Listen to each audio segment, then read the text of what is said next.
Hello everybody, welcome here to the Yas Marina circuit for the Michelin 6 Hours of Abu Dhabi. A fantastic morning here, getting set on the grid right now for this 6-hour enduro.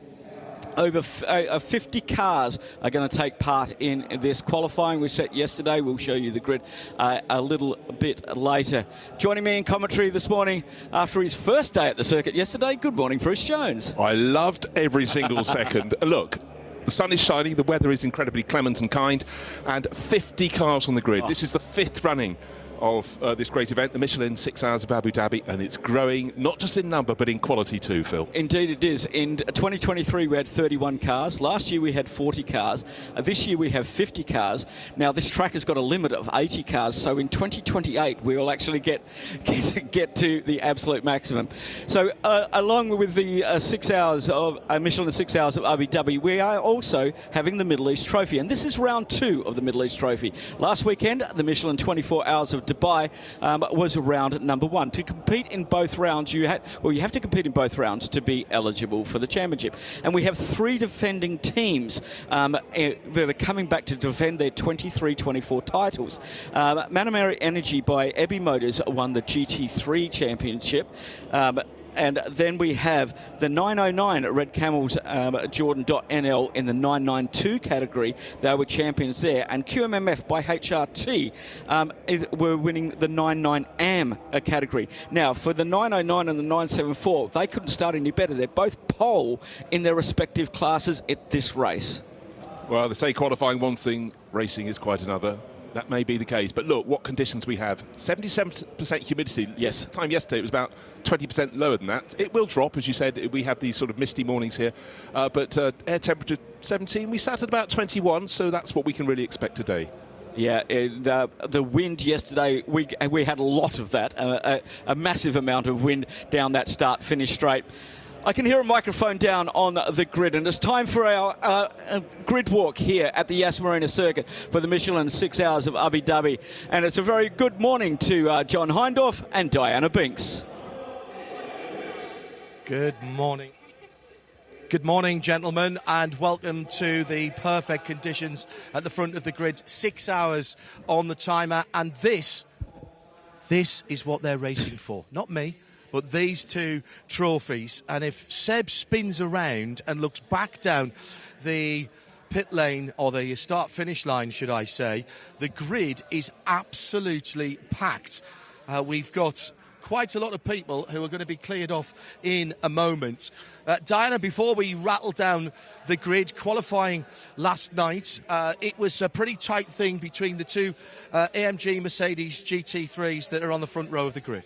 It certainly was. The 2 of them were really pushing in those lap times, but the Windward Racing team seemed to have it in the bag quite early on. But SMP had a little bit of an issue, did they, in the number 7 Mercedes, and they were in the pit garage for a little while just making some repairs. But after they did that, they went back out and track. So it was very, very close as we got to the end. And all the drivers were so close as well within each other in those 3 qualifying sessions. So we should be...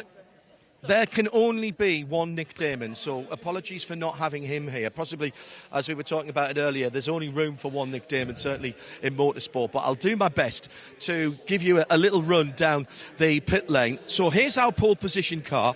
You can't miss this one. It's almost Miami blue, isn't it? The old colours of the Miami racing team, and Bruce will remember this from Le Mans. Let's have a look over here at the guys. They're just doing a little bit of a briefing at the moment at Windward, so I'm going to let them have their moment in the sun, quite literally, at the moment. Let's pop over to the other side. SMP may have just missed the opportunity of getting the pole position.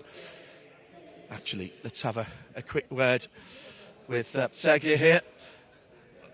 I was over by your car a moment or two. Sergei Borisov, how are you this morning? Yeah, very good. Thank you very much. The car and you matching perfectly. That was a little bit tighter than you might have liked it last night in qualifying, but you've got pole position. You went away from the track happy last night? Yeah, I'm very happy, and we need more luck for today.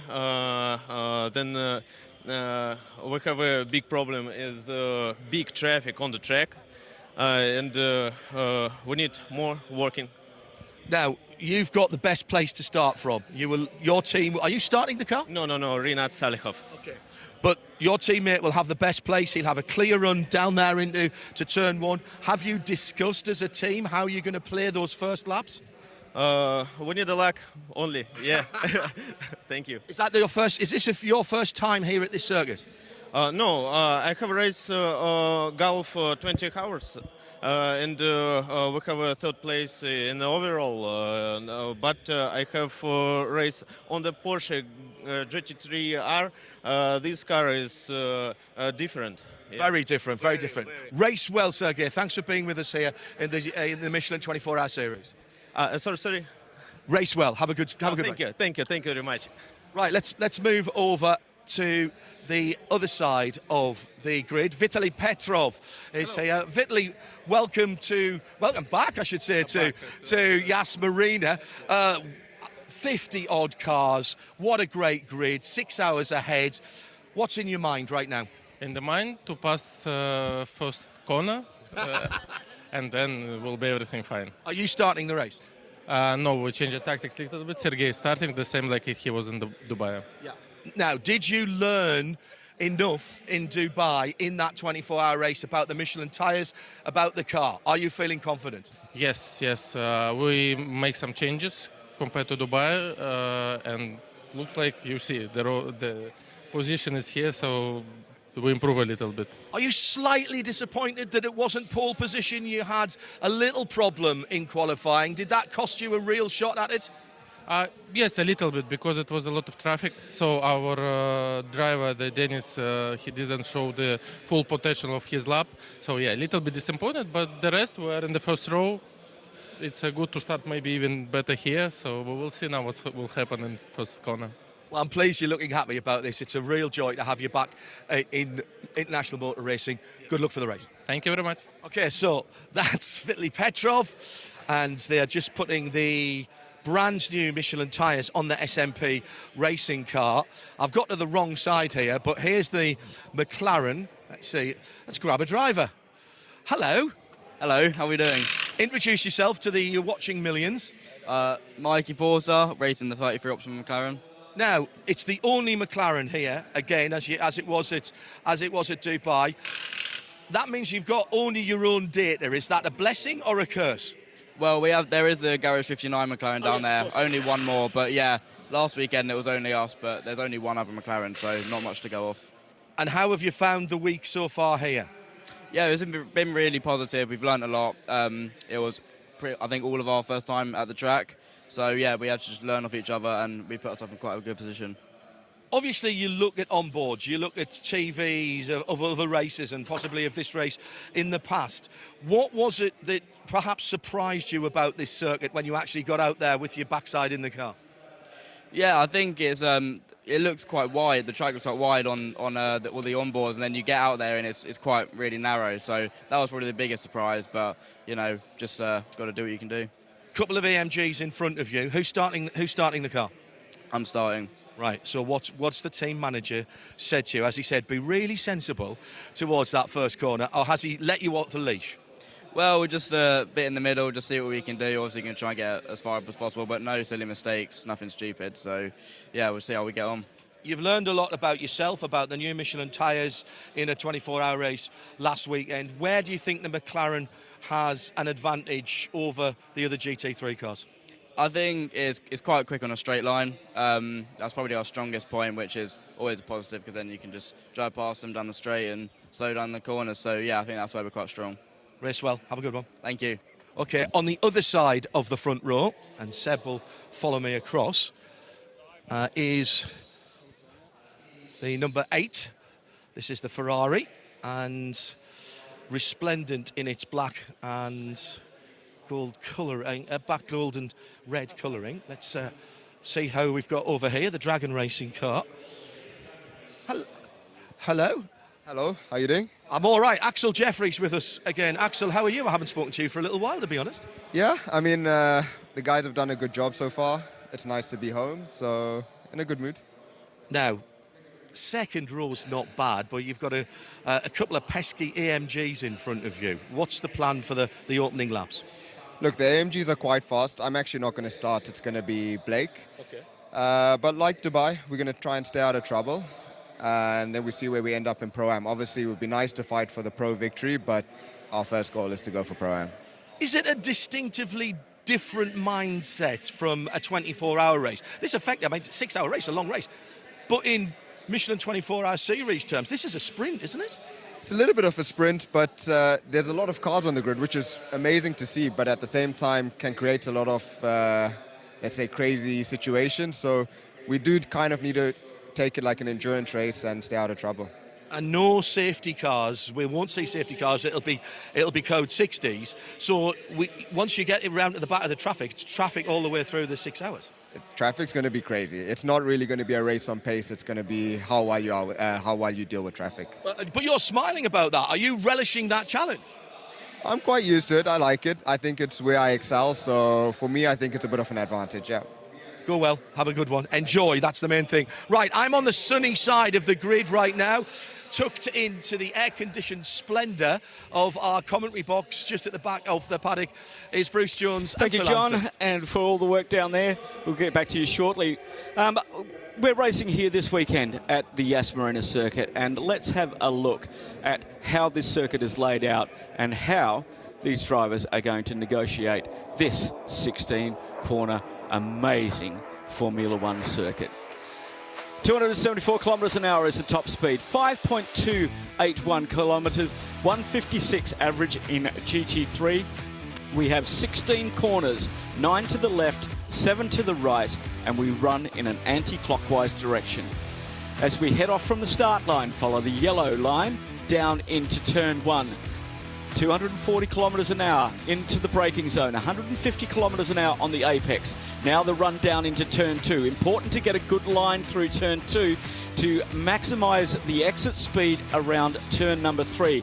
Downhill now into the kink of 4 and 230 kilometres an hour as you approach the hardest braking zone on the track down at turn 5. An exit here is absolutely vital to maximise the opportunity to overtake down at the next corner and also get your speed up to around 270 kilometres an hour at the 120 metre board. You are hard on the brakes down into turn 7, a 6-7 chicane. It's uphill between 6 and 7. Then the kink at 8, running down to the parabolica down at 9.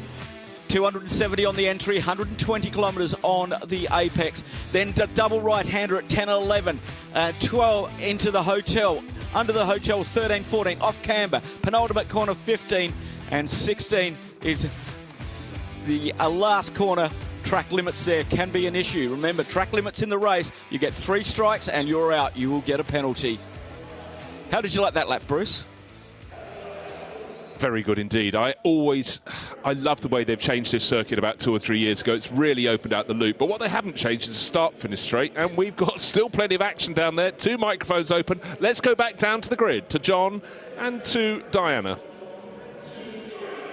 Still me at the moment, I'm afraid. We're saving the glamour and the fragrance till later on in the broadcast. GT3 at the front of the field, and the GT3 AM class pole is the AMG of Climax. Eric's the team manager. You must be delighted. You're on pole position. Do you concentrate on just the AM class, or are you looking to get further up the field in total? Yeah, it's a good question. Yes, I think it's really interesting here because for our full amateur class, we got some BOP advantage. Also, the official give us some advantage of the refueling. So for the strategy, we got a lot of advantage. So it's really an interesting question that since we start here, we are the only Chinese team, and also, in China, not a lot of team coming out for the racing, for the endurance race. So actually, we came here for some testing, and it's the first start us go out of China to do the long run of endurance race. So yeah, it's interesting. We for sure we are aiming high, but I want the driver to have the safe race. We will survive first, then by the strategy, we will do our best. Also, our drivers, they are super strong as amateur drivers, so we will try our best to fight for the first of the amateur class win. The second, let's we see how we can do in the overall position. Now, I know Zhou Wang from Porsche Carrera Cup Asia, and we've got Lu Wei as well. Tell me how we pronounce your other driver's name, because I'm not sure we've been getting it right. So you want the standard Chinese pronounce? Well, you tell me what he would normally say. Mike Zhou Bihuang, it's Zhou Bihuang, Yeah. Lu Wei, Zhang Yaqi, The third one again? Zhang Yaqi. Zhang Yaqi. Okay, there you go, guys. I've taught you something. Eric, thank you very much. Good luck. We're going to whip across to the other side here because there's a bit of a story with the black and white number 32 car. This is one of the Evo BMWs, the WRT run cars that went so well. Let's see if I can see any of the drivers. This weekend, we've got Yasser Shaheen in this car for the first time. Charles Verts is here as well. Hello, Charles. How are you? Fine yourself. Yeah, all right. Tell me a little bit about this Evo version of the BMW M4. Yeah, well, I think they worked really well on the car. The goal was especially to make the car more drivable, better for especially amateurs, and also more consistent over whole stints. So it is also a bit faster, but it is not really on pure pace that we won a lot. It's especially over a whole stint, where the goal was to preserve the tires a bit more and to make it better to drive. It seems to have worked, looking at the results from last weekend. What's the goal this weekend? There's a race to be won here, but your two teammates will be heading into, and Yasser will be heading into WEC with BMW. Is it helping them get some extra knowledge of the car? That is the whole purpose of this experience for them, is to be here, to get to know the car better. I'm here to guide them and to try to teach them some few things about the car. And also for me, at the end of the day, it's a good practice for my next races during the season. But the main goal here is really them to get the experience, get a driving mileage, and to get to know the car better. Have a good one, mate. Who's starting? We don't know yet. Surprise. What? Hang on. You do realise there's 7 minutes to the green light? We will see. But normally it's just taking the start. Well, you're standing here in your gear, so I'm thinking it's probably you, unless I can nick your helmet. I'm in standby. Standby mode. All right, Charles, good to see you. Charles Verts there with us. Let's have a run down. We're starting to get the grid being cleared here, so we might struggle to get one or two more of the drivers. Now, he's going to get in the car, so let's doing that. And no, I think we're going to really struggle because everybody's putting helmets on at the moment, and I don't want to necessarily. Let's have a quick word over here. Nigel, how are you? I'm fine, good. With you? Yes, you're looking not too far away from the front of the grid. No, it's a good start for now, especially in the first GT3 race. So we will see. We try to maximize with the team. How have you been getting on with this AMG GT3 car? I like the car. It's a really good car, and for me, it's good to drive. Is it easy to get to know the car? Is it easy to feel confident with the car? Yeah, for me it was okay, and especially I'm driving with the teammate, and he knows the cars very well, so he can tell me all the things in the right way to get used to the car and to be carefully and safe and fast as well in the end. And what's the plan for the rest of the season? Are we going to see you at some of the European Michelin 24-hour races? We'll see how this race will go, and then we decide further. Well, I hope it goes very well and we see you in Mugello. Yes, we hope so. Another great circuit. Nigel Racewell. Okay, thank you. So that's Nigel from the Genevard Racing team, and he's going to jump in later on in the race. Let's have a word with this young man here. Now, are we saying your name right? Webelhaus. Yeah, it's Webelhaus, yeah. Webelhaus, okay. Tell me a little bit about what you've been doing before and how you're enjoying this AMG. Yeah, I was doing 2024 GT Masters in Germany. We're also with Hope Racing, and now I'm doing the 6 hours here. So far, it was a really good weekend. Quali was a bit messy with the traffic, but overall, we have a good starting position and really enjoying it. Everybody wants to win. Can you win in class, or do you want to get all the way at the front? What's the target here? For sure, overall win will be really tough because we have fast guys in the front. But yeah, I guess class win is for the moment the goal, and we see how it's going. What have you been talking about in the team briefing? Has it just been traffic? No, not really. It's all about getting the right track position for sure about traffic, but it's also about the car and management, and we see now. Code 60 is a little bit different, no safety cars and the fuel regulations. Are you and the team getting your heads around that? Yeah, sure. It's all about strategy now in the 6 hours. A lot of Code 60 were in Dubai, for example, so we need to look at that. But I have a good trust in my race engineer. He's doing good, so it will be a good race. Enjoy. Thank you. Right, let's whiz back. I think we're going to get thrown off the grid any second now, to be honest.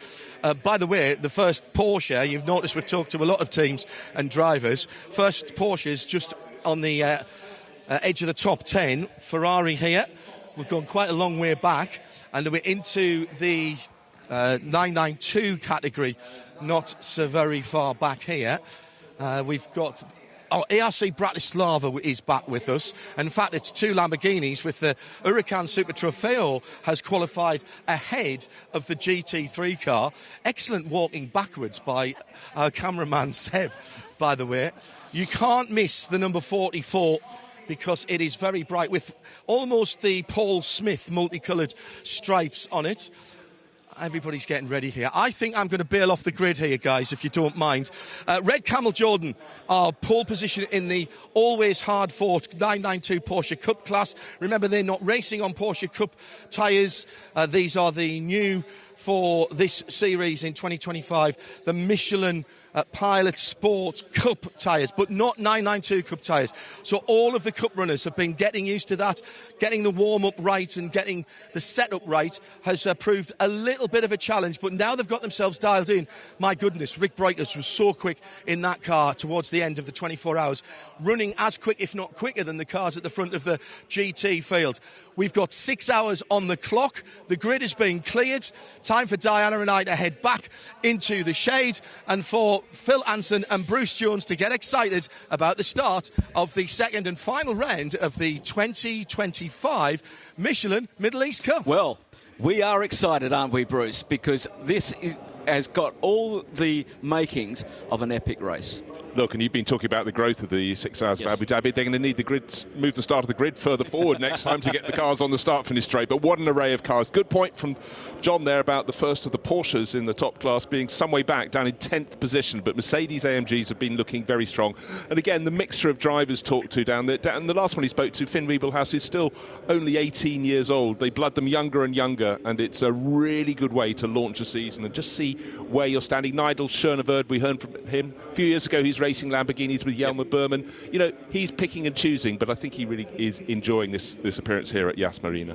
So in this Creventic series, it's very much about balance of performance, keeping the cars level, doing it in sensible ways with the maximum amount that you can put in the fuel in the tank, and doing various other things, flow rates of fueling. But the Mercedes AMG GT3 Evo has been hit with a plus 10 kilograms on their BOP, taking them to 1340, and the BMW M4 GT3 5 kilograms extra after the qualifying yesterday at 1290. We've got a front row lockout of Mercedes at the moment. Can this fall into that of the Dragon Racing, into Africa by Dragon Racing, running third in their Ferrari 296 GT3, and on the other side of the grid, this is the Optimum Motorsport in the McLaren, so it's a real mixture up that front end of the grid. It is. Alex Arca will start the 99 Audi from Trezo Attempto Racing. Look for Charles Wirtz. He's pretending he's not starting the 32 BMW from the Bend Team WRT. Climax Racing, we heard from team manager Eric Zhao. And Velu will start that, and then we've got Garage 59 in another of the McLarens, and there we were talking 10th place, and the top Porsche, that will be kicked off by Joel Sturm from 10th. Manamara Energy by Ebi Motors, our reigning GT3 champions in the Middle East Trophy, starting from 12th position. The Hupp Racing team starting in the Mercedes GT3, starting in 13th. Baron Motorsport in their 488 Ferrari in 15th. Haas RT in their Audi R8 in 16th. Yeah, that's the car most easily identified from above because it's got the national flag on the roof of the car. Proton Huber competition with their Porsche down in 17th place. Dragon Racing, look, that's the second of their cars, and I have to remind myself it's not a Ferrari. Exactly. They're running a Ferrari and a Porsche. The 79 Dynamic GT by Tsunami RT in 19th position. Hoffer Racing in 20th position. And then Lamborghini side by side. One is the GTX class leader, Scott Sports car with 23rd on the grid, and alongside was ARC Bratislava. Then the top qualifier in the 992 class, it's Red Camel, Jordan's Rick Broikers starting that. He was the one that put the best of their laps in, and in qualifying, of course, you combined 3 laps, or laps from each of the 3 drivers, and their average was easily the best. 971 wrapped down by Fulgenzi. That's a local team. 971 being the dialing code for the United Arab Emirates. So easy for us to remember. The 748, and only KTM Crossbow here this weekend. And the HRT Performance in 35th in the 99 category. The 111, the IRC from Australia, starting in 36th position. Sebjulu Racing in 37th. Speed Lover in 38th. WeBuyAnyFoe.com Racing by Simpson Motorsport. I've got to say that quickly. 39th position. And then HRT Performance in 41st.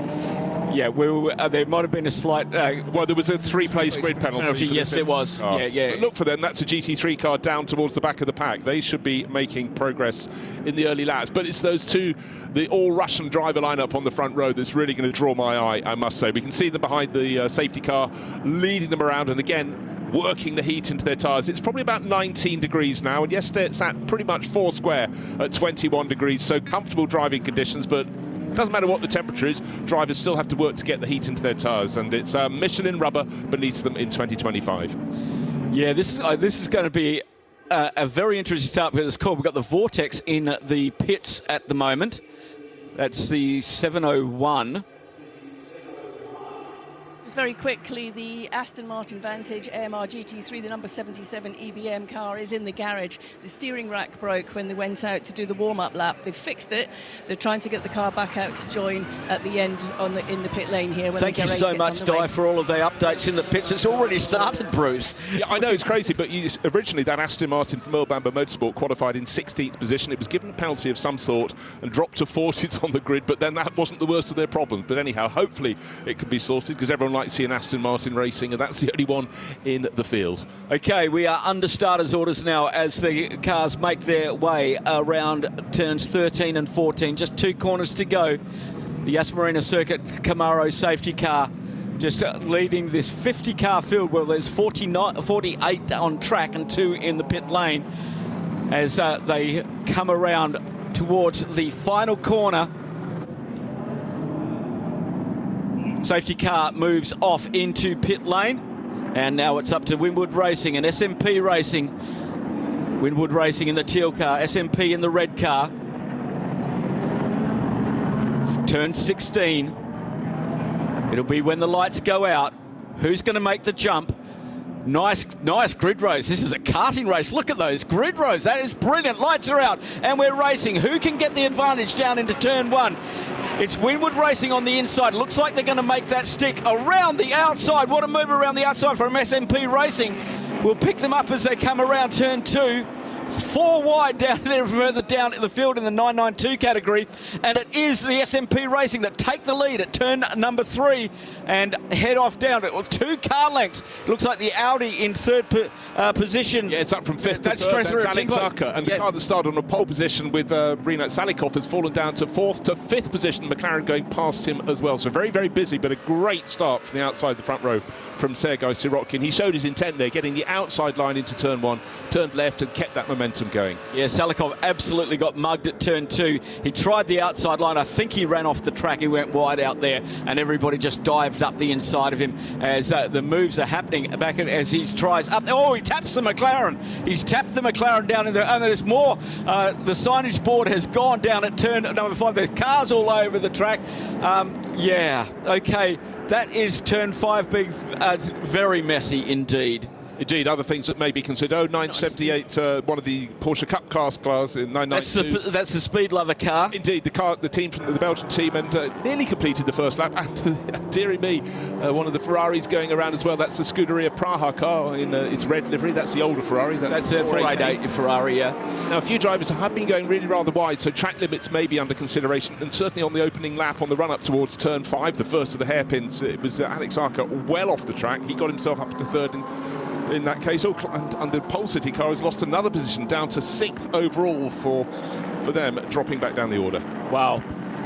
Dynamic first lap. If it keeps like this, Bruce, we're going to have a very busy 6 hours. On board with the Optimum Motorsport, Mikey Porter at the wheel of the car, 33 in second. What a great start for that McLaren 720S Evo.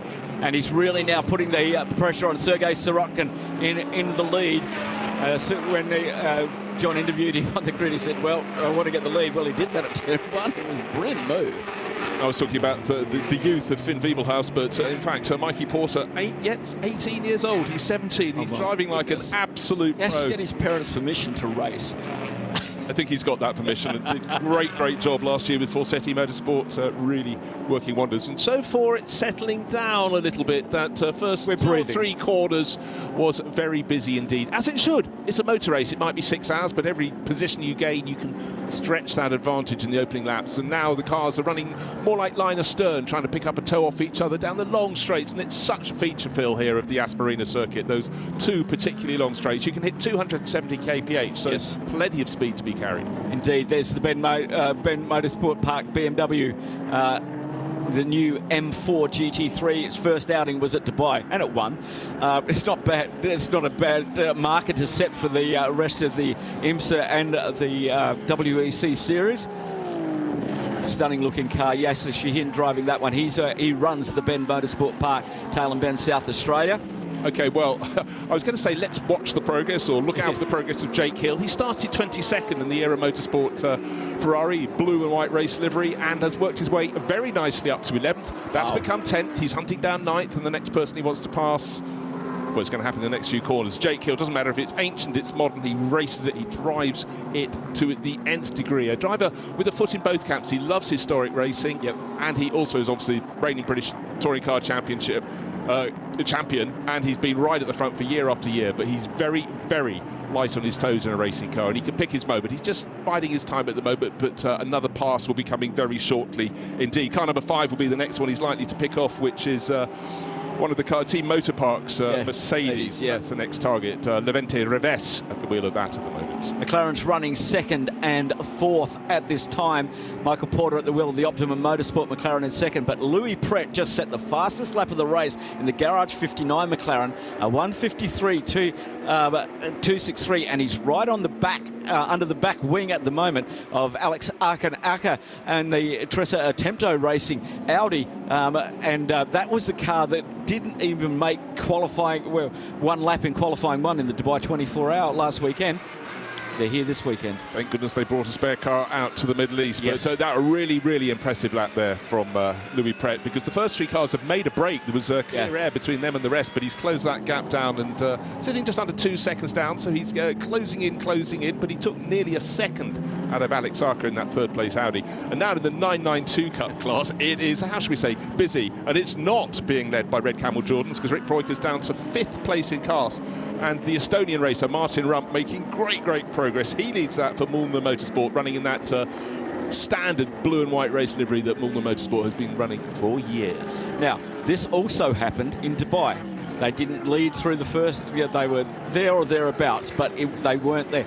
It's a plan for these guys. They know how to get these 992 Cup cars to work those tyres properly and make those tyres work, and he brings them in slowly, okay? They're very smart. Towards the end of the stint, keep an eye out. Now, maximum driver time for any driver is 2 hours. You can't go more than that. There are penalties. But unlike Dubai, where you had to wait 50% of your previous time, there is no minimum driver break time here. So you can put somebody in for 10 minutes and then jump back in the car and do another 2-hour stint. Again, it's down to having great team management. Yes. The Creventic 24H series organisers always coming up with ideas, and it's ideas that they think that drivers will like. Yes. It's all about getting people in a comfortable environment for them to go racing at these great circuits all around the world. Overtaking is happening still at everywhere. This point, the whole way down the field, but the 992 class is very tight indeed. It's very dynamic at the moment. Well, Benjamin Pack is pushing very hard. He's in fact now just taken the lead of the class from Mulner Motorsport's Martin Rump. He jinked one way, jinked the other, and there are 2 cars tucked in behind them. The first 4 in class are super close. Simon Birch, the young driver from Denmark, right in the mix, and just sitting in behind them. is Rick Breukers in 5th place. He's looking down to turn 5. They go. There he goes up the inside. Slightly compromised on the exit. Both of the other cars, they've run track limits on the exit. Both the cars have gone track limits. And I'm just having a look at the messages at the moment. We've got a debris on track at driver's left, and we've got an incident involving 86 and 97 at turn 6. That has been noted. Okay, don't have any track limits warnings coming up as yet, as we have literally a 5-way Porsche battle going, and well, it's now a 6-way Porsche battle going out of turn number 6 down the second part of the back straight past the support paddock this weekend. Guys, this is a 6-hour race. It's not a Porsche, it's not a cup race. Well, it could be, because we're looking at 992s covered by about 1.5 seconds. The loss that Rick Breukers has now started to make a little bit of progress. He fell down to 5th place. Started on pole, but he's, as you said, 3 laps on the board, 3.5. He's obviously listening to the voice with tactician Paul Truswell, no doubt, saying, yep, you can get going, and the team manager concurring as well. So they're having a really good scrap. Ooh. Is that that is Rima Jafali in the Hupp Racing team, number 4. But that was a spin at, she went around very unusually, and entrance to the hotel under the Hotel 13. It's off camber there. Don't know if anybody else was involved, but she's got the car back and going again. Okay, one thing we didn't really notice in the opening laps was the Climax Racing Mercedes. We heard Eric Jow, their team manager, talking to John down on the grid. That fell down to about 25th position, just ahead of the Porsche Cup class. So one feels they must have had an incident, and Zhou Bizhuang is now fighting his way back. Rima Jufali's behind him after that little rotation. Up front, though, all fairly steady. SMP Racing running in their very patriotic Russian livery of red, white and blue, being kept on the toes. Sergei Sirotkin leading young Mikey Porter, first of those 2 McLarens. McLaren 2nd and 4th. 1 in 4th is Louis Pret, who's actually, having caught them nearly, got to within 1.5 seconds. He's fallen back to 3 seconds down. So again, maybe he was pushing his tyres hard early on. He's now got Joel Sturm tucked in behind him in the best of the Porsches in 5th place. And the driver in the middle of that 5-car bunch is, of course, Alex Arca in the best of the Audis from Tracer Attempter Racing. Good to have them here after their travails in Dubai. Oh, yeah, that was a big incident for them, and as John found out earlier on, they did get a second chassis and get it done. Well done. Traffic is soon to be a part of this mix for our race leaders. It is. So the TV director's waiting with his poise for the moment they're going to catch the cars at the tail end of the field. Haven't talked about the Aston Martin since Dive spotted it in the pit lane, but the good news is that has got out onto the track. It's 2 laps down. In fact, it's slightly less than that now. No, it's actually on the end of the lead lap now. Tanart Sati and Tiracle. His brother Munkong was supposed to be racing the car, but he did some damage to it early in this meeting. Under the free practice session. Exactly. He's been replaced by Jamie Day, young Aston Martin racer with great pedigree despite his lack of years on the clock. Yes, it was announced at the Michelin 24 Hours of Dubai that he has been named as an Aston Martin junior driver. Great for a local kid here, come up karting. His dad, Kevin Days, runs Excel Motorsport, running about half a dozen cars in the F4 Middle East Championship this weekend, and a great local family story, and congratulations to Jamie. He used to come up to my shoulder. I now have to look up his nose to talk to him. He's such a tall young lad, but a great driver with a great head on his shoulders, and a great battle going on here there for the Ben Motorsport M4, just losing a position, as keeping an eye on that. And Di, have you got something for us down in pit lane? I have. I've come to the other end of the pit lane, so the pit out with Dragon Racing, and I've got Jim Geddy, who a lot of our listeners will know from back in the UK. Jim, you were Dragon Racing in the Ferrari this weekend. Great to see you back behind Porsche the wheel. This weekend. Oh, you're Porsche this weekend. I'm reading Ferrari on the wall there. That was Yeah, the mistake I that's made. I sister should have gone left. car. Sister car. How are you? I'm good. Good racing out here, but lots of issues with the car. Changed dampers last night before qualifying. Big understeer problems. All 3 of us about 2nd and a half where we should have been. My aim is just get in the car, keep it safe, and try and stay within 3 seconds of Phil and Glenn. Well, you've got 2 good guys alongside you. Oh, yeah. Obviously, when you know that you've got an issue, like a challenge like that to address, what do you actually do, and how do you actually rectify it for the best for all of you? The sad thing is, we came here with a view with 6 hours to test, and we thought we won't run the 6 hours, there's too much engine time. As it happens, it's not enough. We've changed settings. 4 times I've been out in the car, it's been 4 different cars. Last night it just wasn't good, so Phil took the car for 2 laps this morning, back the grid. They think the problem's sorted, we changed dampers again. So Glenn's feedback from Glenn, car's good. So as you see, I've got 2 good guys to race with, and once again, quite happy to just race pace, just go along. That's all about. See where we finish. You've not lost your passion for racing, have you? No, I've always said if I was good at golf, I'd be a rich man, because I wouldn't race. But it's enjoyable out here. It's dragging runners all the time. The setup's good, hospitality's good. If you're fit enough to do it, keep doing it, I suppose. Without doubt, you should keep doing it. I mean, a big grid as well, which makes it great for us watching it. Yeah, it's good. It's always good to race with Glee. He doesn't want to race himself. If I race, he'll race. And the beauty is, we did a 24-hour like 2 years ago in the Lamborghini and Bonar class there, and with Phil in the car as well. And Phil's great for me. He talks to me. The feedback I get from Phil, and he's more like my shrink rather than the driver coach sometimes. But he does a great job, and he's a great guy to be around. So the 2 of them in the car is really good. So, Jim, obviously, start of the race, long way to go. Great to see you. Have a good one. All right, Dan. See you later. Thanks.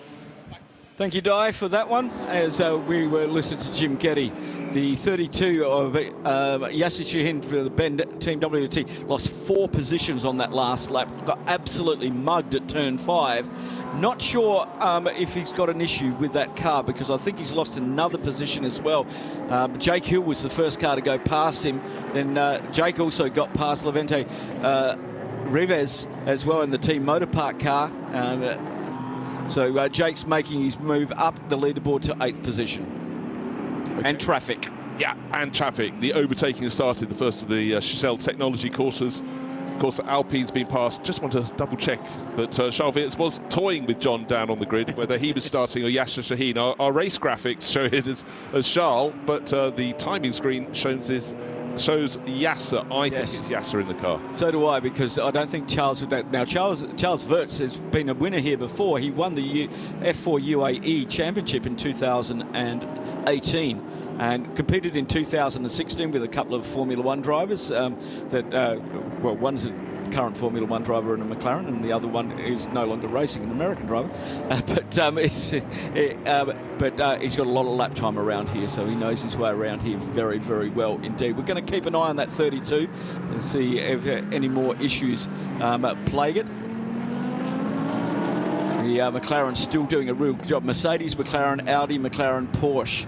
That's not a bad top 5. No, it certainly isn't. But what's really happened for SMP Racing, could have taken pole, but they had the front end damage and had to tape it up before the second of the 3 qualifying sessions. But Sergei Sirotkin now has clear air. He'd been sitting about half a second, 7/10 of a second clear. He's now 1.7 seconds clear.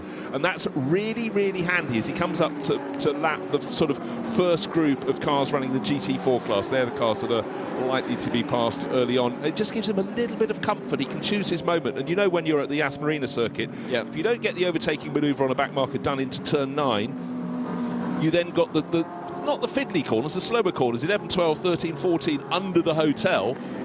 At that point, it's very easy for a slower car to block you, not intentionally, but just to lose you time. And certainly Sergei Sirotkin did a very good job for SMP Racing to just eke enough of an advantage to pull clear. The 701 Vortex getting out of the way of the McLaren.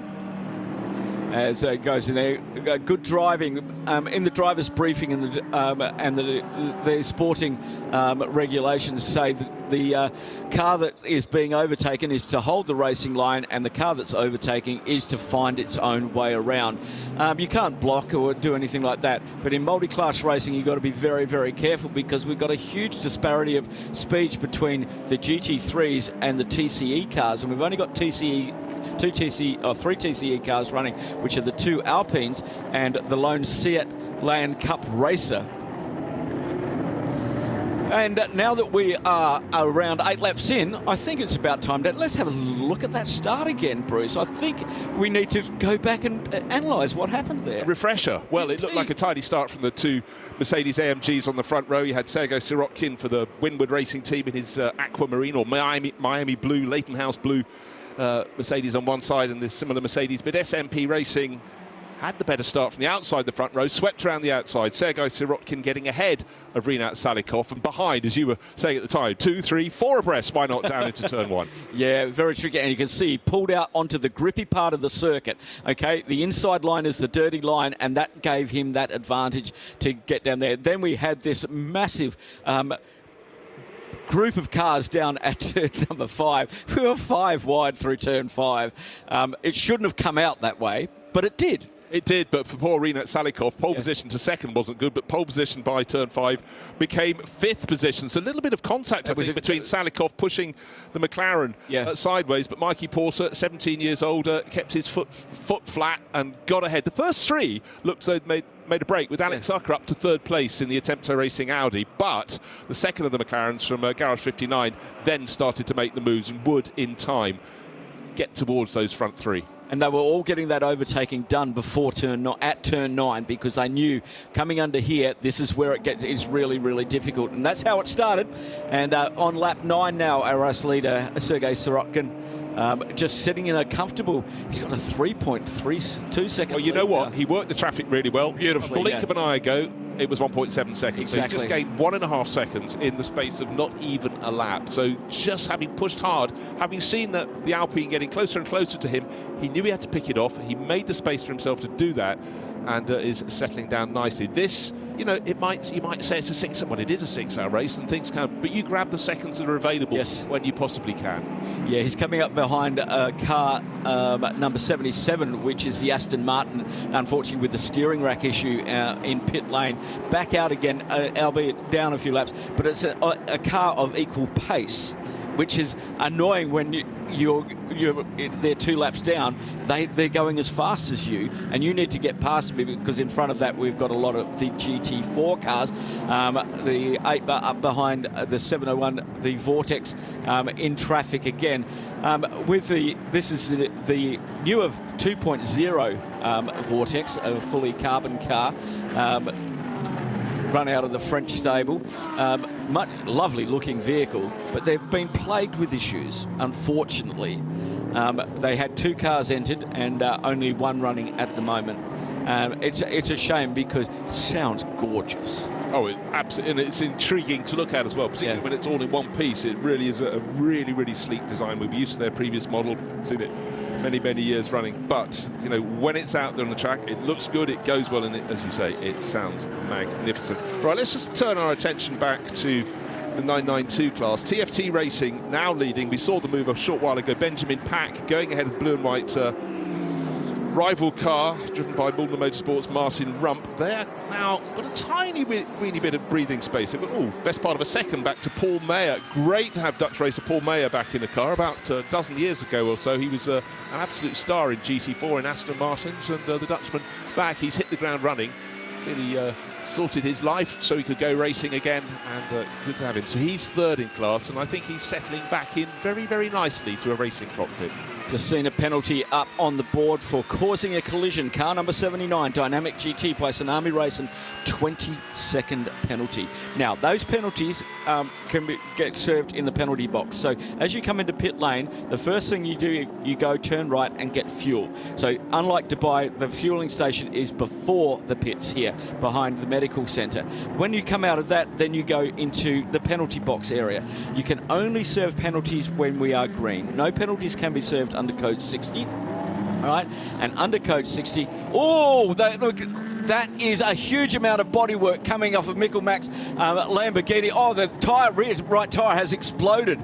Well, that's very unfortunate for Mikkel Mack, but fantastic for the TV director, who was just looking at the car as the GTX class leader, running down the straight and therefore getting pretty close towards, definitely over 250. The Lamborghini just blowing at the rear. Mikkel Mack would have had the shock of his life there. He's still going, but he's obviously at a bated pace. Right rear, bang, it's gone. Wow, that was big. Very big indeed. And we can see very fast part of the circuit, 260, 270 kilometres an hour. Boy, he was before the braking markers, so he was still at full noise when that tyre let go. Wow, did a great job of holding it all together, but we've got debris on track now. We've got quite a bit of debris on that back straight where the cars are at their maximum speed. A lot of carbon fibre from that Lamborghini Huracan. and he's trying to get back into the pits. And we've just got the notice board, code 60 procedure in less than 20 sections. Debris on track at the main end of the main back straight. So for Aaron Scott, it's his team. He's going to be, he'll have seen those images. Won't be ones he wanted to see, but of course he'll have already worked out which spare parts are likely to be needed. Get the gaffer tape out as well, but a lot of the bodyworks, it's not stick together. Yeah. It's throw it away and put new bodywork in. A lot of debris on the track, and that looks it spreads a long way when you're running at that speed. Indeed it does, and we can't have any debris down there. It's one of the fastest parts of the circuit. You know, he did a brilliant job of keeping that together. That's part of the inside wheel.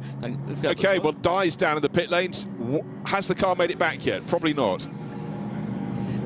The team are just waiting for the car to come back, but I'm with Aaron Scott, who is waiting as well for the car to make its way up here. You were watching it on the screen, Aaron. Have you had any feedback from the driver? It was a sudden tyre failure. Whether it's debris, we don't know. But we just saw it go bang. It's just the only worry is how much of the car it took out, because it was right at the end of the back straight, so it's really high speed. We'll see.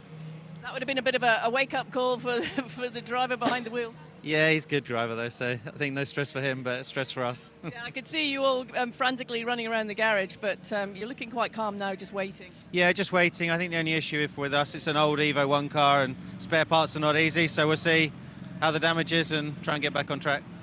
Thanks, Aaron. Well, we're still waiting here, guys, in the pit lane for the car to make its way back in. It should be in. Well, let's hope it's fixable, because Aaron would like a drive himself, and as would Canadian teammate Keith Freeser. So he's someone who's done endurance legends, prototypes and other things, British endurance class. But, you know, it's great to see drivers coming up and competing in these championships, getting track time on the amazing Grand Prix circuits that the 24/8 series uses. But the Lamborghini for Scott Sport has got about 2 pit garages away from where it needs to come to a halt. And now it hits its markers. But the right rear bodywork is tattered, battered, and some of it missing. Clattered as well. Clattered, yes. Most definitely, yeah. Bit of work to do. They don't want any loose bodywork because they've lost the inside combing, that inside wheel guard. So they're looking at what they can remove. Now, because this is a daylight race, we don't have to worry about lighting systems because we have strict regulations on how many lights are working. This is welcome to the fuel bay, everybody. Rick Broik is giving you a guided tour. Now, he is just making his way out of the fuel bay. Then he comes out of the fuel bay. The penalty box there is on the right-hand side, and there's the fuel bay. Now, we have smart pumps in this fuel area, and it basically what your car is, it gives you the maximum capacity you can fuel at. The maximum fueling, the maximum flow rate, and under this the smart card knows how much 25% is of you. You can only refuel once under a code 60 unless it runs longer than an hour. In the pit lane still, I managed to catch Aaron again, who's just having a look at the car, but it looks like there's a lot of damage there, Aaron. Yeah, I think it's going to be terminal. Looking at that, it's taken out. There's just too much. It's taken out. We'll get it in the box and have a look, but even it's dripping oil and everything. I think the problem where it exploded, that the tyre just goes, it's like a cutting knife just ripping through everything. So I'd imagine the velocity from all of that as well. Yeah, I think it's just really unfortunate. But again, like I say, being an older car, we don't carry that many spares. So, but I think even if we did, that's a fairly big job now. So disappointing for you and the guys, of course. Yeah, my holiday wasn't so good after all. But you've got some work to do now. Yeah. Thank you. All right, thanks, Aaron. Thank you, Di. So it possibly looks like our first retirement. But yeah, that's a lot of damage. It looked like there was parts of a cooling system and everything there. So they've got 6 hours. We've seen teams do a lot in the 24-hour with 14 hours in the garage. But a lot of pit stops happening already. Yeah, well, you know what? When you get your first chance to come in and take a pit, the teams that are really on the balls of their feet are the ones that spring into action. Red Camel Jordan, no mucky around, straight in. We saw Rick Broikers come in and at the first opportunity. But flat chat, just considering just where am I going to do the braking? Oh, hold on, there's more than braking to be done. A replay of Michelin. He kept that incredibly in a straight line. He drove off the side of the circuit to keep out of the way, and being a clever pro driver, he knows it's dropping debris. He doesn't want to leave that for anyone else. He doesn't want to slow down in their path. He also wanted to have a larger area in which to get the braking done. Well, he was braking with 3 wheels, and that's a bigger problem because that inside right wheel, as we can see right there, there is nothing left of that tyre, and it's a lot of work. Hopefully we will see the 750 from Scott Sport back out there, but we will keep you posted on that. A lot of pit stops going on at the moment. This gives us also a chance to clean up any debris elsewhere around the circuit as well. We did have all of the signboards, which are foam-based, under a minute to the end of the Code 60 procedure. Bits of foam over there, and we've had a little bit of side-to-side contact because 50 cars, yeah, that's going to happen. It's certainly going to happen. Right. Change at the top of the leaderboard, but that's because some of the front-running cars have pitted. SMP Racing remain at the front of the race. Sergei Sirotkin. Louis Pret moved up from 4th in the Garage 59 McLaren to 2nd. Jake Hill from 7th up to 3rd. Wow. He started down in 22nd position, maybe 21st with another car having been moved back behind him. But great run for him in the Era Motorsport Ferrari. But that does mean some of the front runners did call in at the pits, make their refuelling stop, and will be back out. And of course here, when you leave the pits, you've got the extraordinary, not just a tunnel, but a curving tunnel, a curving, dropping and then rising tunnel. It really is something exceptional and so unusual. And your car sounds awesome in a tunnel. Especially you can't come in again to listen to your engine note. The McLaren leaving, just lighting up the rear tyres. You cannot cross that blend line on the right-hand side until you get to the white line that crosses the track. And it brings you out as the cars coming around turn 3 are running out wide. So you have to be very careful. There's a flashing blue light at the exit of the pit lane, but you cannot cross that blend line. And they also frown upon cars coming around that corner crossing into that blend area. But I mean, one of the unique features, not just the tunnel from the pit exit, is the fact that you turn to the right into the pit lane, you go down the pit lane. Here you turn to the right even more sharply to go to the refueling area. But though the pits are on the right-hand side of the circuit, you emerge on the left-hand side of the track. And that's so you're not on the racing line at turn 3. Exactly. So you cross under the track under turn 1, and you come up on the left-hand side as the drivers are really settling themselves down through turn 2 into turn 3. We can see the Aston Martin is back out on circuit and circulating now. That actually got a change. They changed class last night, the Aston Martin, that's 77. So it was going to start last place on the starting grid behind the GT3 cars anyway, because they changed their category of what they were running in. So the 77 car was in the AM and was in the Pro-Am, I think, and now it is running in the AM class. Okay, yeah, probably because Jamie Days doesn't have many candles on his cake, so yeah. Jamie Days is semi-pro, yeah. Right, so another team in trouble. It looks like it's the Baron Motorsport Ferrari. That was the 86 car. Yeah, and that's sitting in its pit garage. No wheels on the rear, engine cover off. I think concerned-looking mechanics. Don't know, of course, what that is yet. Next place for Dye to head to. Philippe Pret started that car, sharing with Angelo Negro, Masso Giberian and Eduardo Bacci. Let's hope they can get that going again.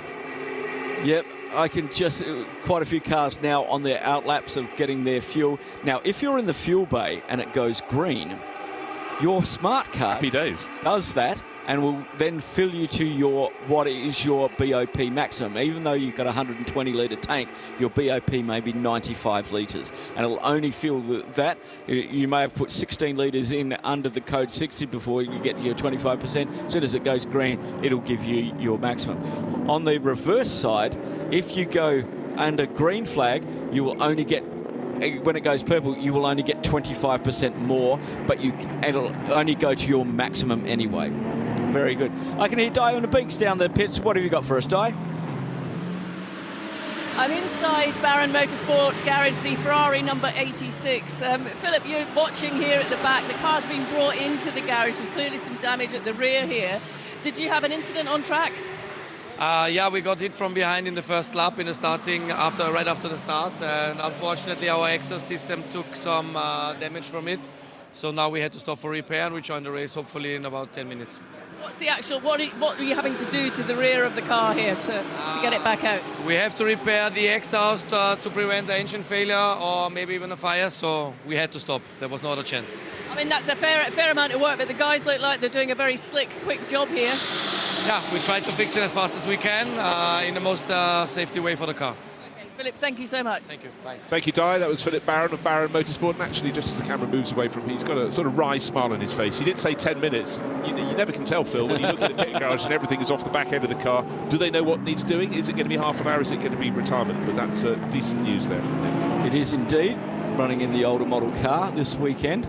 Now, they've been champions here previously. Axel Jeffries had set all the quickest laps of the previous incarnations of the second round of the Middle East Trophy here at the Yas Marina circuit. And it's a quick car, so yes, damage, exhaust. In the new 296 car, so just take that rear clip off and put it on again because the exhausts are already mounted in there. This is the 488. It doesn't have that flexibility. It's amazing when you look at a car racing in a class, you think it's absolutely great, but when it's superseded, you see all the best manufacturers, the best developers just have little tweaks like that that make the world of difference. So let's go back and refresh what's happening. The order at the front remains the same because the number 7 SMP Racing Mercedes AMG is still leading. Sergei Sirotkin nearly 9 seconds clear now from a McLaren, but it's a different McLaren. It's the one that was 4th, Louis Pret, the wheel of that, who set the fastest lap of the race early on. Has that been better? I'm not entirely sure yet. Jake Hill up from nowhere, effectively, into 3rd place in class. But some of their rivals have made refuelling pit stops. And Mikey Porter is down in 10th.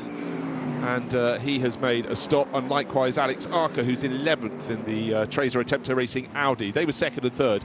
They're 10th and 11th, but they've got more Tiger in their tank at the moment now.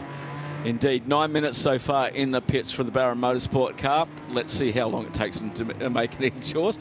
There's a name I have that we all know and love, Jerome Blinkermolen.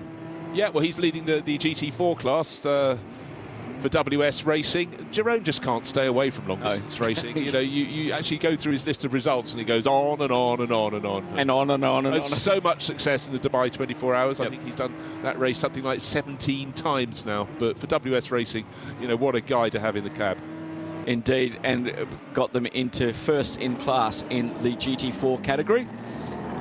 There is the Johnny Kazoum, one of our local racers here in the UAE, racing also this weekend in the Middle East Radical Cup, Gulf Radical Cup, in the 102, in the possibly the oldest car on the grid. Now, this is the Seat Leon Racer, okay, which is a completely different beast compared to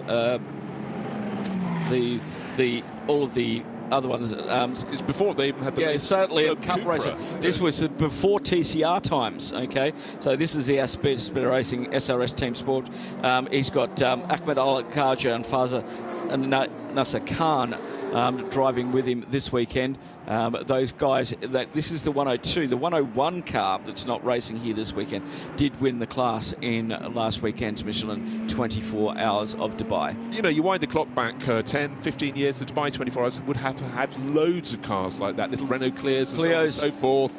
But, you know, the world has changed. GT3 has become even more predominant, but it's still good to have them. It gets people out here racing, and who doesn't want to race on a circuit like Yas Marina? Yeah, was discussing with Joe Bradley and Johnny Palmer in Dubai about the growth of GT3 around the planet, literally around the planet, and about, you know, and I had a very interesting chat from GPX Racing, Frederick Fatian, who GPX is based out here, and Frederick's got a massive collection of Formula One cars and runs all the historic events out here. And I was chatting to him last year at this event, and he asked him what's the cost difference between running, say, a GT4 and a GT3? And he said, you've got to bring the same amount of pit crew, you've got to bring the same amount of things, you have the same amount of catering and whatever. Your drivers want to drive a fast car, so you may as well just put the hand in the pocket a little bit deeper and run into GT3, because some of the older stuff, and we had the Bentley running up in there, that's still homologated to 2028. You know, so it's and once again, we've got pretty much 2/3 of this field which are GT3 pace. Yeah, no, entirely so. But also, you look at the top global GT3 drivers, frankly, they obviously don't like weekends at home because they could be anywhere. And Exactly. a lot of them now do the incredible combination, the trio of events: Dubai, Daytona, and then go down to Bathurst for the 12 hours. The do-day bat, as we call it. Say it again. The do-day bat. Very good. I have a clue what you mean. Right. By Daytona, you think?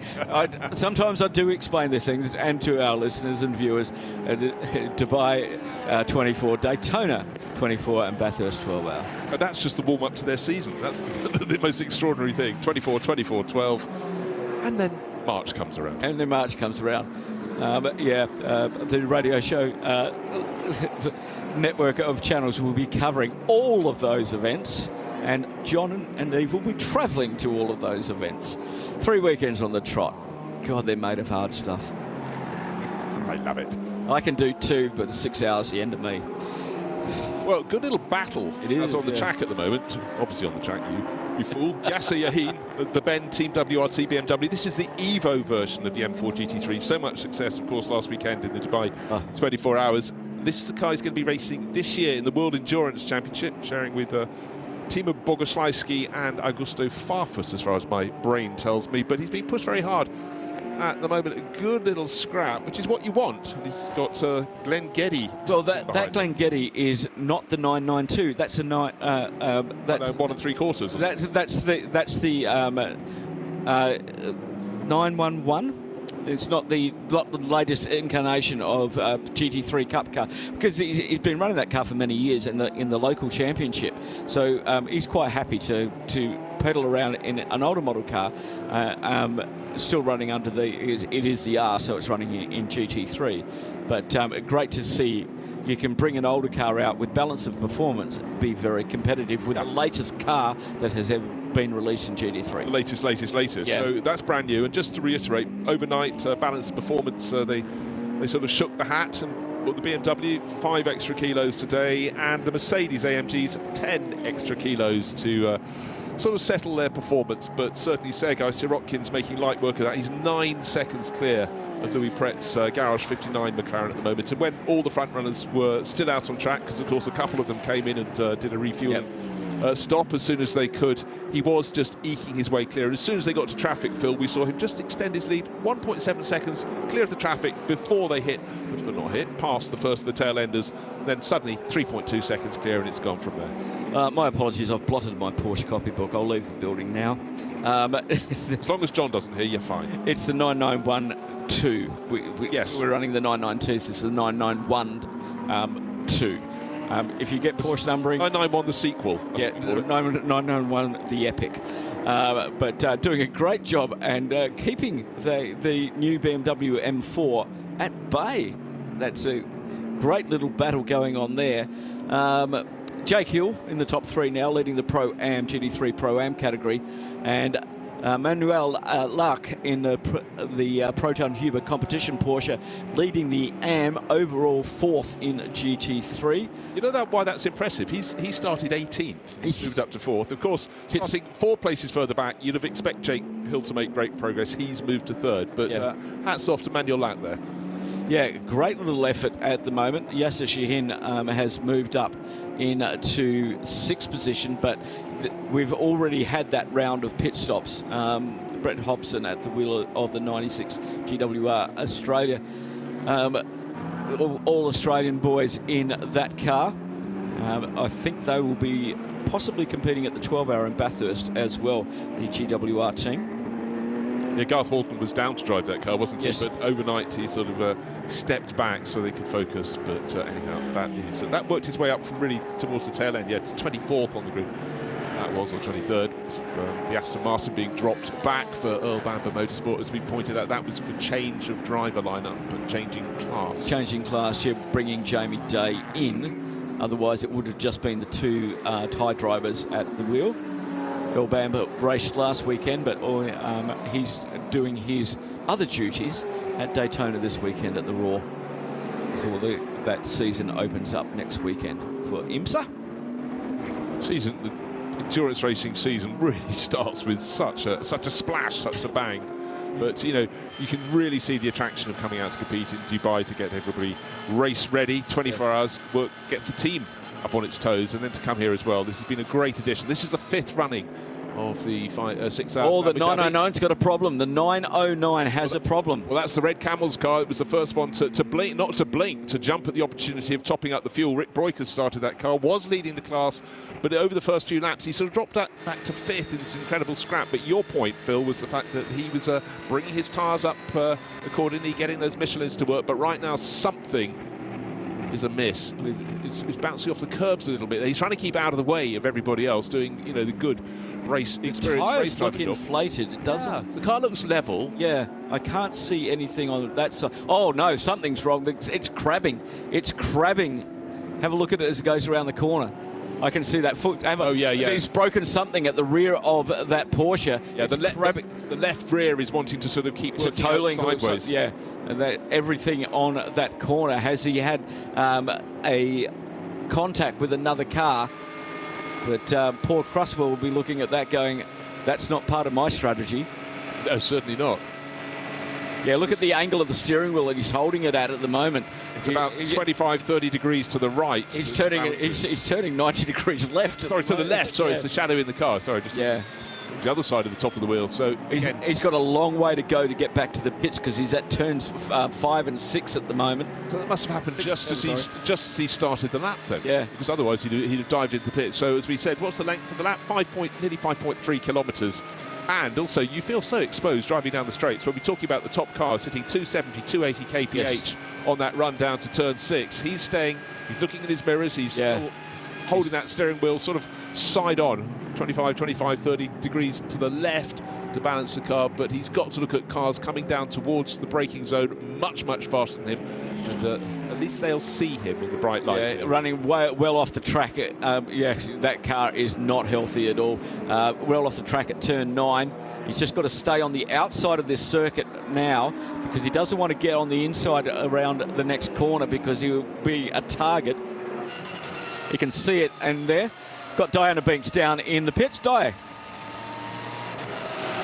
Yes, I'm with Red Camel Jordans, the 909 that you've just been talking about. I just wanted to ask the team, obviously they're trying to work out what's going on. Something is broken on the left rear, and they're just trying to figure out what that is. They're bringing the car in very shortly to have a look. As you said, you've just been talking about him navigating around the circuit here, but disappointment for them. They've been running really well, but until they get the car back, they can't be 100% sure where it is. But it's definitely, as you've already said, the left rear, and it looks like there is a broken part there. But the car is just making its way in now as I stand here in the pit lane, and the crew are just waving it in, and they'll take that into the garage to have a better look. Thank you so much, Di. You've made it all the way back around. Our reigning Middle East Trophy champion in the 992 category. I always wonder when drivers go on their track walk, if they're A, just learning the circuit, but B, do they ever think, what happens if I have something like that? If I have to come home very, very slowly, how do I keep out of the way? Where shall I put my car? Well, certainly this is a very high-speed circuit here when all is going well. Oh, OK, there is a lot of milled metal coming off the right rear wheel, so maybe that's the side that has, well, maybe they're both broken, but I think not. It'd be one, but there's so much spare metal. That is so much. And something's hitting the rim by the look of it. That is a lot. That's going nose first into the garage, and that is a lot of work to change out that right rear end. And basically, it looks like a machine shop floor. It does. There used to be an ad. Oh, let's go down to Di. I'm with Luke Broikers, who is just standing here watching it. Look, we just saw the car come in, and a bigger problem than you probably originally thought. Yeah, it looks like the right rear has something broke off. Not exactly sure what happened, but this is very unfortunate, of course, because we had pole position, we were going well, and it's unfortunately part of motorsport, but I'm not sure if this will make up for it. Yeah, it's a bit difficult, but what was happening when the car came in here? Because we saw all this on the ground here. It looks like sort of fragments of... I saw the tube from the brake cooling was off, so maybe because of the heat something more broke off, but again, not sure what happened. Is it a case now of them having to just have a look in the garage here to see what they can do? Yeah, let's hope they can do something about it. Thanks, Luke. Thank you. We'll keep across that, guys. Thank you very much, Di. So, yeah, swarf is a 4-letter word, used to be an ad in British magazines a long time ago, and that's really what came off. It was a lot of metal that was originally a part of the car. Indeed it was, and so maybe some brake issue back there because the cooling pipe for the braking apparently had come off. Now, because these are a rear-engine car, they use a lot more rear brake because they've got weight at the back of the car. Normally on a racing car you're running 80-20, 17-30. These things run 60-40 brake bias front to rear. So those rear brakes get very, very hot indeed. And losing the cooling there, we saw one of the cars have a disc explode up in Dubai at the 24-hour last weekend. So it looked like the disc was in one piece, but something inside of that had definitely been grinding away on the wheel.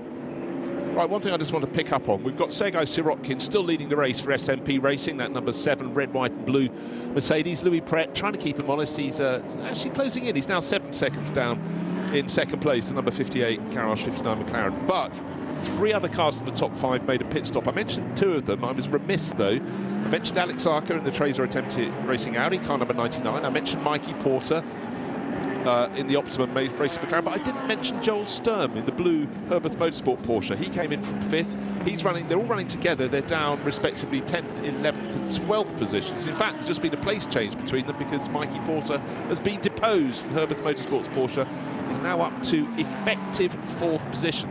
How so? He's running in 11th, but you know what I mean, because 8 cars ahead have not come in to make a pit stop. Indeed, and that's going to be a bit telling because looking at where but we've got 5 hours, 12 minutes left on the clock. About an hour. Now, when they started the race, there's no refueling limit. They can fill the tank up. It only when they come in. So if it's a 120-litre tank and they've only got 100 litres on BOP, they can put that 120 in. Okay? So we'll run past that first hour. It'll go a bit longer because we had about 8 minutes under the code 60. So they'll be able to push a little bit more into that stint. So we don't expect those cars to come in probably hour 10, hour 15. For the first one, and then they'll be pretty much on the hour for the GT3 cars. I like it when you can lay out a plan. How many teams will be able to stick to that? Because the really top teams, when there's an incident, they react to it. And a lot of teams with a lot of experience, they take every opportunity. The longer the race, the more they go, that is what we do. Whether it's the Spa 24 hours, whether it's the Dubai 24 hours, the top teams go, take the fuel, take the fuel. You just never know. You don't know how long an incident is going to take to clear up, etc., etc. But Red Camels, Jordan, mechanics try not to get too much of that sharp metal coming off on their heads. Seb was under the car on the other side. So that's the disc off. The disc is in one piece, okay? So that wasn't the problem. So whether it's a toe link or something on the inside of the right rear of that Porsche, and remember, that's running straight out of the gearbox. So is there something else? Is a shaft gone or something else? Seb's trying to get a look at it. Thank you very much. Great camera work under as they're pulling bits off, trying to get a handle on what is actually going on and what has broken. We'll keep you posted on that, but boy, there's some work to do at the moment. That was the drill package coming out. That's something's not coming off, they're going to have to remove whatever. They've got to watch they don't cut themselves on sharp shaved metal as well. It'll be probably, if a ball-peen hammer comes out, I'll be happy. You get the set. Yeah, right. I get the set. Takes you back, does it? Does indeed. Does indeed. Di, you're down in the pits. What do you got for us? I am. I've just grabbed Rick Broikers, who was obviously behind the wheel of the car that you're talking about, the 909 Red Camel Jordan. Rick, that looked... There wasn't any incident. Is that something that just happened as you were in the middle of coming through? Yeah, it just happened out of nowhere. My teammate had a small touch in free practice, so maybe it's a result of that. But yeah, I was just in the corner and suddenly I lost it because something broke on the car. Yeah, nothing we could do. And at that moment, obviously, you're just reacting to what's going on and making sure that you bring the car back, as if you can, into the garage for them to have a look at. What's the sort of assessment so far? Yeah, I just tried to bring the car back in the second last corner. It happened. I just missed the pit entry, so I had to do a full lap. But anyway, it doesn't matter so much because it will take some time to repair anyway, and then we will see. Do you know what the actual part is that's the problem? Sorry? Do you know what the actual part is that's the problem? Because we saw the brake discs come off and they looked okay. I'm not 100% sure, so I need to speak to the team first, but they are very busy now, so I will know after the interview. Okay, thanks for that, Rick. Well, there we are from the horse's mouth, and how disappointing it happened just after he missed the pit entrance. 5 and a bit kilometres of keeping out of people's way, running at a bated pace. One person who's not running at a bated pace is Joel Sturm.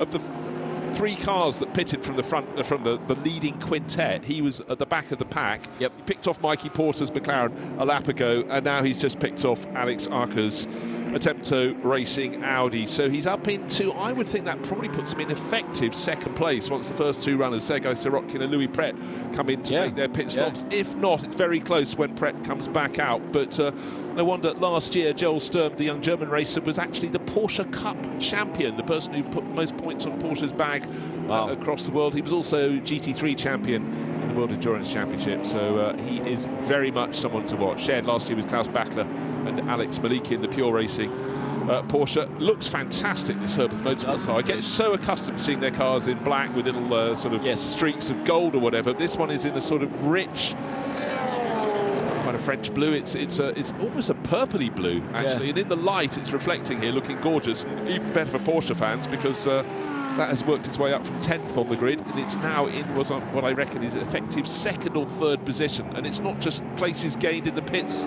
he's just gained 2 on the track in 3 laps. Good. Once again, it comes down to this, okay, where if you pit under green, you're going to lose a lot more. Pitting under code 60, you can only take a little bit of fuel. So it then tips that strategy again, because when that code 60 came out, they would have been possibly about halfway through their fuel burn for that first stint. Yeah. And so they've topped that up, which has pushed their thing down. Now we've got to think about, we're in the heat of the day at the moment. Double stinting tyres of this first one, probably not an option. So you've got to look at when you get the tyre drop-off, which all tyres do, but it's about working out when that's going to come. Exactly. And now, okay, but it's worth the roll of the dice, and I think the more you do it, the longer the race, the more likely you are to eke your way forward. But this is where you go into the world of mystery, Phil, because the 3 cars, which is Joel Sturm, Alex Arca, and Mikey Porter, who's actually just lost another place out on the track. They, of course, their position is actually slightly masked relative to their rivals. Right, okay. A 2-place gain for Alex Arca, because Joel Sturm came up on the GWR Mercedes driven by Brett Hobson and was trying to pass it on the outside, and suddenly the Mercedes moved across a bit, presenting an inside, and Alex Arca said, I don't need 2 invitations, so he's dived up. They both now got past the Mercedes there, but that was all the work Joel Sturm did to get past a fellow German, Alex Arca. He's got to do all over again. Traffic for Arca at the moment, and this is a very, very good battle. Joseph Krell getting involved in 56 as well. But yeah, Joel Sturm doing all of that lovely work, and traffic. Totally down to traffic. Yeah, Joseph Krell is not too far behind. Scuderia Praha Ferrari. He's just made his way past Mikey Porter's Optimum McLaren. That's going the wrong way down the order at the moment, but again, maybe just preserving tyre life at the moment. But the real battle is still between Alex Arca and Joel Sturm, trying to get back ahead, having made the move a couple of laps ago. Then the traffic just fell the wrong way for him, and huge pressure, near contact. No, not near contact, real contact, and the Audi was clipped up the inside, rotated around. It's at the side of the track with its nose against the wall. That's at turn 14. Going nowhere. So you just come out from under the hotel, the amazing hotel. He's lost about 8-10 positions, has yet to rejoin, pulled away from the wall, got the reverse, put it into first, and accelerates off. That one may need an element of investigation. There may be chats about that. There may be chats. He did, yeah. I don't think it was far enough up the inside. No, well, what happened actually there, to my eye, Alex Arca going into third scene, it's the one just before you go over that incredible span bridge over the circuit, and hit the curbs, loosened the car a little bit. It was a half opportunity. It was, but it's negative camber through there, and the cars are always wanting to drift wide, and it's all the way through that double apex of 13 and 14. So we'll let the stewards deal with that one. Oh, come on, let's just make the decision for them. Yeah, I used to do that in a previous life. Alex Arca in the Tresso Attempting Racing car is got a 30-second time penalty now for overtaking another car outside of the track limits. Okay, well that might well be on the first lap, where he went from 5th up to 3rd on the run up towards turn 5. I think is he in the pits at the moment? Hold on, let's have a little look-see, because he's lost a load of positions just now. Of course, what am I talking about? He just spun off the track. Just spun off the track, so... Gosh, watch something, forget it 30 seconds later. Apologies, I will apply more attention. That was, so that's not going to help them. Mikey Porter currently in 10th. McLaren was up in the top 2 for a little while. Did pit under that code 60, the first one that we had. Well, he lost him best part of 20 seconds relative to Joel Sturm. And Joel was driving the great-looking Herbert's Motorsport Porsche, took the inside line, and they're just running through that very same point on the circuit at the moment. In a little flash of shadow, but he's soon back into sunshine, going out of turn 14, then it's 2 right-handers onto the start-finish straight. And just looking to see who's starting to make moves again. Mikey Porter seems to settle down, but he's just lost pace in recent laps relative to Joel Sturm, and he's got to pick off the GWR Mercedes. That's still Brett Hobson running in 9th position overall. Mikey Porter tucked in behind him, and just behind him is Josef Kral, Scuderia Praha Ferrari. Josef, the driver from Czechia, formerly the Czech Republic, making his way forward. Keeping an eye on a couple of other categories and people who are moving. Ramez Azam, a local racer, Canadian racer based here in the UAE, and it's the 80 and 99 now under investigation. Ramez Azam, a very experienced race with Haas RT up in the 24 Hours of Dubai, just moving up 20th overall, 7th in GT3 Pro-Am. He's been moving up through the field, and he at the moment was one of the guys that came in and pitted, so he's actually starting to climb back up again. So that those stops for fresh tyres are now starting to work as we've got 28 laps on the board. Okay, just to give you the margin between Joel Sturm, who's the leading, not a driver who's pitted, he's 50 seconds and a lap down on the race leader. That's what the refueling cost you, so just bear that in mind. But of course that was refueling not for a full tank of fuel. Therein lies the difference. This doesn't look like a scheduled stop for Philippe Bonnell in the Vortex 2.0.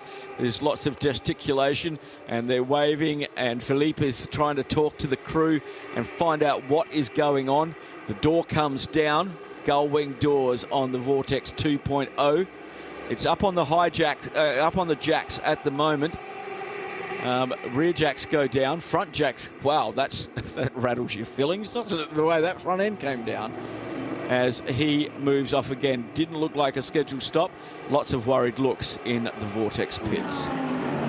Yeah, there's sort of that look, are we going to see him in next time around? Because certainly the driver was gesticulating out of the window, trying to communicate with them, whatever the problem was. They sent him out quite quickly after that. However, let's see. Yeah, it's crossed for them. Because the guys were thinking, do we order lunch or do we not order lunch? How are we going to work this today? Sergei Sorokin currently leading by 9.5 seconds in the SMP Racing Mercedes AMG, coming up on a bunch of traffic heading under the hotel. And this is going to keep him a little bit busy for a while. He's got a heap of cars in front of him, but a comfortable lead over Louis Pret in the Garage 59. McLaren, what a top four: Mercedes, McLaren, Ferrari and Porsche. Yeah, just given first sighting there of the Aston Martin in the field. This is the car that started from the pit lane after steering rack problems, but Tanat Sathian-Tirikul is now up to 17th place. He started in effective 49th, 50th position, because we had 2 cars out of this 50-car field starting in the pits, working his way forward, and is lapping at the pace of the front runners, so that's good for the Aston Martin crew. Right, Diana down in the pits. What is happening? Nothing to worry about down here at the pits at the moment, so I thought I'd just take the opportunity to speak to Jelmer Berman, who's racing with Motorpark in the Mercedes. Jelmer, you're just watching proceedings. Obviously, we're an hour or so into the race. Are you satisfied with your team's performance so far?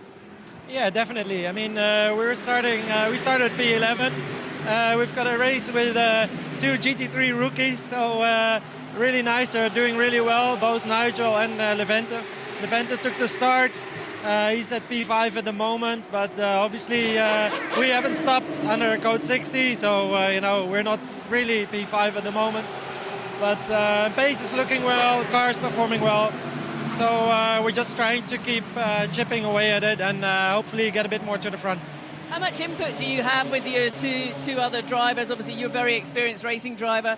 What do you give them in terms of, coaching? Well, yeah, to be honest, it's the whole package, It was Creventic's first start now, and our first rolling start. First start with a GT3.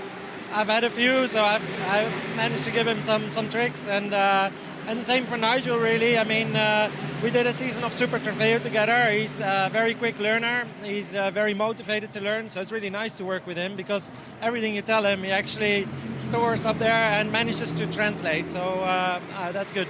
What's going to be the biggest thing from this 6-hour race? Is it going to be the tyre management, the traffic? Yeah, I mean, traffic is a big thing here, not just in the race, also in qualifying. I mean, we've had that, but for example, in Dubai, they split up GT3 and the other classes. Here they don't, so to be honest, qualifying was very intense. I didn't have a single free lap, and sometimes, obviously, that's a bit frustrating. But in the end, it's the same for everyone, and you just have to deal with it. It makes different racing. Yama, when are you getting in the car? Maybe now. We're not quite sure. It depends a bit on what happens. So it's either me or Nigel in, but it's not fixed yet. Great to see you. Thank you. Thanks very much, Di. And just while you were finishing off that interview, we had another spinner at turn 14, the corner just under the hotel, where we had Alex Arca going around in his Audi, and Felix Crepet, one of the two Alpine drivers running third in the TCE class, looped it around, possibly just trying to keep out of the way of the faster cars as they came through, hooked it back up and got going again, but he stayed away from the barriers, but only just. Welcome, John. John Hindhoff joined in the commentary booth. And yes, very lucky there for the blue of the two Alpines. Good to see those cars. This is the Chazelle Technology ended car. Beautiful little cars. I was fortunate enough to have one on the road towards the back end of last summer and deliberately took it at a time, thanks to Jim Holder, former colleague of both of ours, who's at Renault and Alpine in the UK, and managed to pick a weekend where I was doing some sensible driving. Where did you go? Come on, John. I went to the Jim Clark Museum. Oh, get you. So up to the northeast and then across to Duns. Oh, they're great roads in the Scottish borders, aren't they just? Yes, absolutely. And then across to Jedburgh, from the back of Duns and Kelso sort of area, and picked up some Scottish butchery requisites. The land of Diana Binks, of course, Kelso. Yeah, very much so. Yeah, just round the corner from her place. And speaking of Diana Binks, we mentioned her name, and she pops up down in the pit lane. Yes, I heard you. I heard the Scottish borders come out, so I was like, oh. Are you feeling homesick? Did you have some square sausage up there? I did. Of course I did. That's why I went to Jedburgh to Bixie's and on Jedburgh High Street for the famous square sausage, the haggis, and a Scotch pie as well, which for those that don't know is sort of a mince pie. Is that so? It does the square sausage, so they don't roll off the plate. So you can put it in a morning roll, correct. which is square, a fried egg on the top. It's absolutely the way it's got to go. Guys, down here in the pit lane, there's a number of teams now out on the pit apron waiting for cars to come in. So we are expecting a bit of a flurry in any time now. So I'll update you when I have some more information. But I'm going to go across to the pit wall, I think, just in case it gets incredibly busy. Well, it's the down best here. vantage point over there, and you stay safer. So it's always the place to be in the pits when it gets very busy. We were commenting, John, with 52 cars here at the start of this meeting. That pit lane, in practice alone, you said they're having to line up almost door handle to door handle when at 45-degree form. But what happens in the race if they all come in at the same time? I think that the trolley dollies, the little wheels that you throw underneath the jacks are going to have to be used extensively to get people clear. And if anybody has to go in to the pits, I did a shift in the middle of the night in the pit lane in the Michelin 24 Hours in Dubai, and the offer of a code 60, the potential of a code 60, brought quite a few people in, and then the code 60 was called. That's a considerably longer pit lane, although we did have a few more cars. Well, I've got to tell you, that was pretty leery, and particularly if there were recovering cars back in the pit lane at the same time, which they did a couple of times. Here, even in qualifying, between the sessions in qualifying last night, it was cheek by jowl. I remember working the pits at Monza one year, and there were about 50 cars coming in. It was a 3-hour race. They all come in at the top of the hour, and I was just pinned to the wall between two garages. Didn't want to get in the way of any of the mechanics, and also didn't want to be hit by any of the cars. Just one little thing that came up on my screen a moment ago. The previous lap from Tanart Satin Tiracle, he was the fastest driver on the circuit. He's got up to 14th place from stone last in the EBM Aston Martin. But the Thai driver showing there is pace in that car. They'll be frustrated they had to start at the back of the grid because they changed their driver lineup and then had to start down in 40th position. And then, of course, they had the problem with the steering rack, so that became starting from the pit lane. But the pace is good for the Aston Martin. Don't forget, you can follow along with the timing, the tracker, the statistics, the messages, livetiming.getraceresults.com. That's what we've got here in the Global Broadcast Centre, and it shows that Sergei Sirotkin is leading by just on 16 seconds at the moment from Jake Hill, best of the Pro-Ams in the Era Motorsport, the dark blue and black Ferrari 296, Levente Revez in the Team Motorpark AMG in third position, and then Herbert Motorsport in fourth. Joel Sturm is the only one of those top four that I've mentioned there. In fact, I think he's the only one of the top nine that have been into the pits for a little splash of fuel. Mikey Porter in the Optimum McLaren, who's running 7th, has also taken on fuel, and Alex Arca, who would have been right close with him, but of course there was contact. Joel Sturm and Alex Arca, he's had a pit stop. Schrader attempting Audi, he is down in 10th place. Not his fault, lost 20 seconds in that equation. So a lap and a half nearly for Joel Sturm, and we say this all the time in these Creventic races, and in fact even in the Michelin Dubai 24 hours in the 992 class last weekend, we weren't really sure where the fuel burn lay and who had the advantage until literally the last hour of the race. And Paul Truswell, of course, got it right. But the stagger is yet to unwind, as I often say with this. You know, it's like, John, covering a round of the Nürburgring Langstrecken series. Of course, you get that people can get penalties, time penalties in their pit stop or minimum pit stop time according to when they pit. So you do get a stagger, and if someone jumps early and runs a different tactic rather than going for the 7-lap opening stint, do a 5, their pit stop will be longer, but it all balances out. So there's so many rules you need to learn when racing the endurance events, but very clear rules in the 24H series. Where we have just gone through an hour and 8 minutes have been completed. This is a sprint race, really, as once again these little gaggles of cars begin to form around the circuit. I know I was having a chat midweek actually before we came down here from Dubai with somebody who was big into their motor racing, and I said, I don't like Yas Marina. It's not a great circuit. And of course he was talking about Formula One. It doesn't race very well, and I kind of know what he means. They've made changes to make it better, but I think it's sparkling for multi-class racing. I really do. It reminds me in some ways of the counterpoint of what the track was built for Formula One at Coda, the circuit of the Americas. People say, oh, there's that Mickey Mouse bit at the end. It's a bit like, but for multi-class racing, and you know, Creventic raced there a couple of times in it with a 24-hour race. It actually races very well, and I think this provides a real challenge, Bruce, for a multi-class format of racing. I absolutely agree. Of course, all the changes were because, despite the flamboyant build of this circuit, it just wasn't working for overtaking in Formula One. When I say flamboyant, I'm talking it down. I've been blown away. Only when you visit a circuit, see how it's located, how it sits, what sits around it, do you realise just how much has been put into the construction. Sergei Sirotkin into the pits and to the fuel bowsers. If you're just joining us, there's no pit lane fueling. It has a couple of advantages. One, it means that we don't have to wear fire suits in the pit lane, which, particularly in the warm weather, is an absolute boon.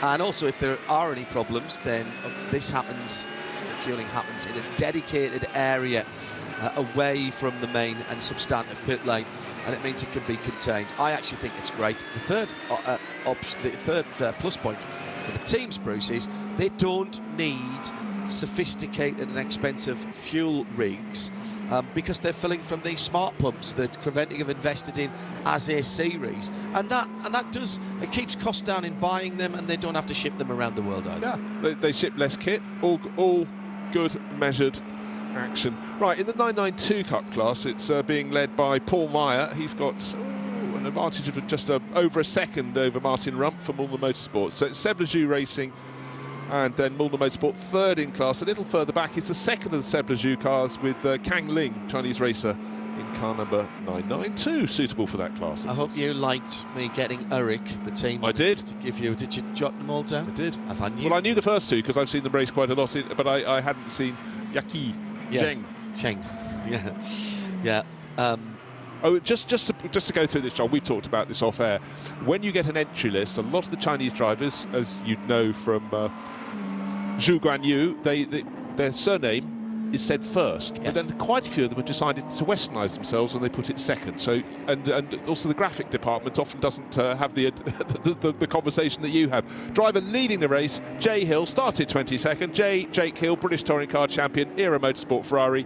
He'll have loved this opening stint. Hasn't pitted yet, but I'm saying Simon Hill, his dad, is actually over at Daytona, walking around the paddocks and talking to people as part of his day job. Simon's part of a consortium that does very high quality logistics, carnets and transportation. Yeah, it's Gary Isles' company. It is Gary Isles. I think Gary's out there. The thought of Simon and Gary together is always entertaining.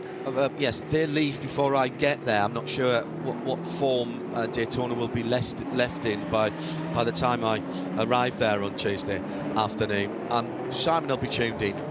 Simon and I, we were just talking about how long we've known each other actually when we were talking last week at Dubai. First met him when I was working at Rockingham Motor Speedway with a Porsche Boxster launch, and I drove him round the track in the Boxster. Give it another month or two and I'd have known Gary Isles for 40 years. 40. Get that, hey? Pit lane pit stoppers coming in, and it was the former race leader, fueled now and in towards Diana Bink. I'm with SMP Racing, the number 7. I think you were just talking about that. Sorry, I couldn't quite hear you. But that was just, fuel and tyres, no driver change for that the point car. to be made here is that unlike the Michelin 24 Hours in Dubai, at the Autodrome up the road, an hour and a half or so up the road from last weekend, we are fueling first. So the first thing you do is come in the pit lane and get right down to 20 kilometres an hour, turn hard right into the pit lane and just round the back of actually where the Porsche Taycan is parked this weekend on the Porsche Destination charging here. Enjoying having electric cars here in the UAE, where you plenty of places that you can charge without having to use your cards or an app or anything like that. It's been working really, really well. So you fuel first and then you come back in and change your Michelin tyres, which is what the number 7 from SMP has just done. But Sergei Sirotkin stayed in that car. Now remember, of all the things that have changed from last weekend in terms of drivers, time, rest period, things like that, the thing that hasn't is a maximum of 2 hours in the car.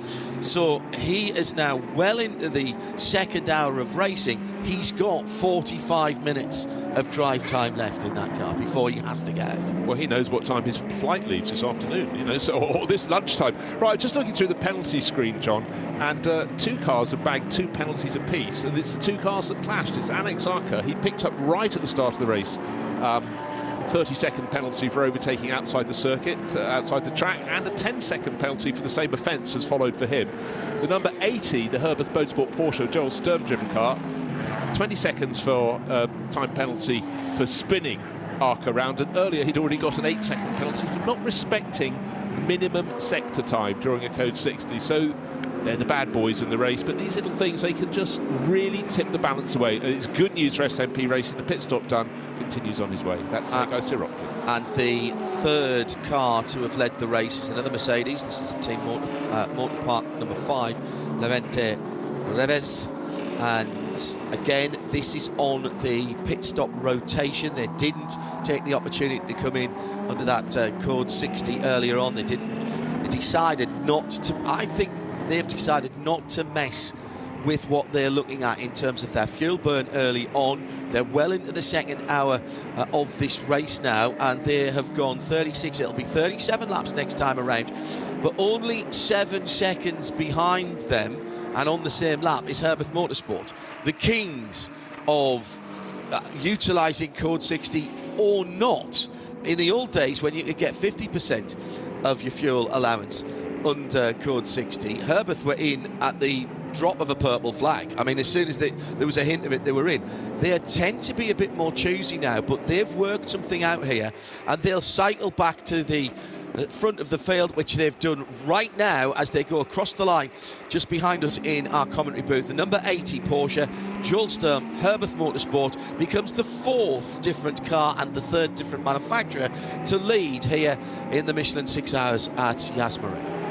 Joel Sturm, tall young German, certainly not hanging around, lights flashing, picking off cars left, right and centre. He's got to stretch it, because knowing that the SMP Racing Mercedes has been working its way back up the timing sheets. Sergei Sirotkin doing such a good job in that, but certainly getting very, very good flow. So Herbert Motorsport up to the front of the pack. And you know, John, in the various championships, the long distance races, it's how people react to the caution periods that really can make or break a race. But I think the very best teams also have a crystal ball in the back of their garage, because how do they predict there were going to be 3 safety car periods, not 2? But yet, I'm thinking of Team WRT in particular when I consider that. They just seem to crack it more often than not.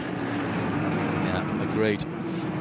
There does seem to be an element. It was Dion von Moltke, racing driver extraordinaire back in his day. It's a different business. Now, his great grandfather that coined, invented the crystal ball. well, yes, coined the wonderful phrase when talking about military combat, that any battle plan goes straight out the window at the first contact with the enemy. I think Mike Tyson said all your plans when you get in the ring go out the window when the guy punches you in the nose for the first time. It's the same sort of idea with racing.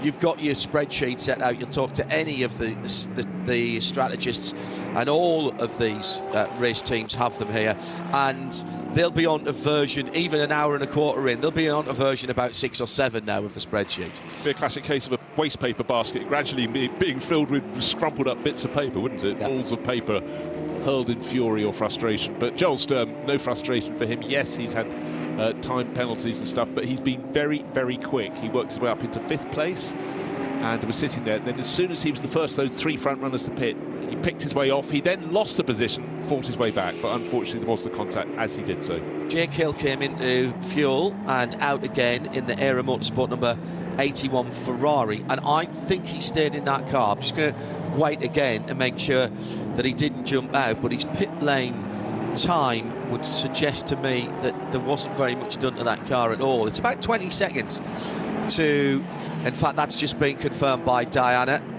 down in the pit lane. It's 20 seconds or thereabouts for a 4-wheel pit stop. Di, did you manage to see if they put a new set of Michelins on Jakey's car?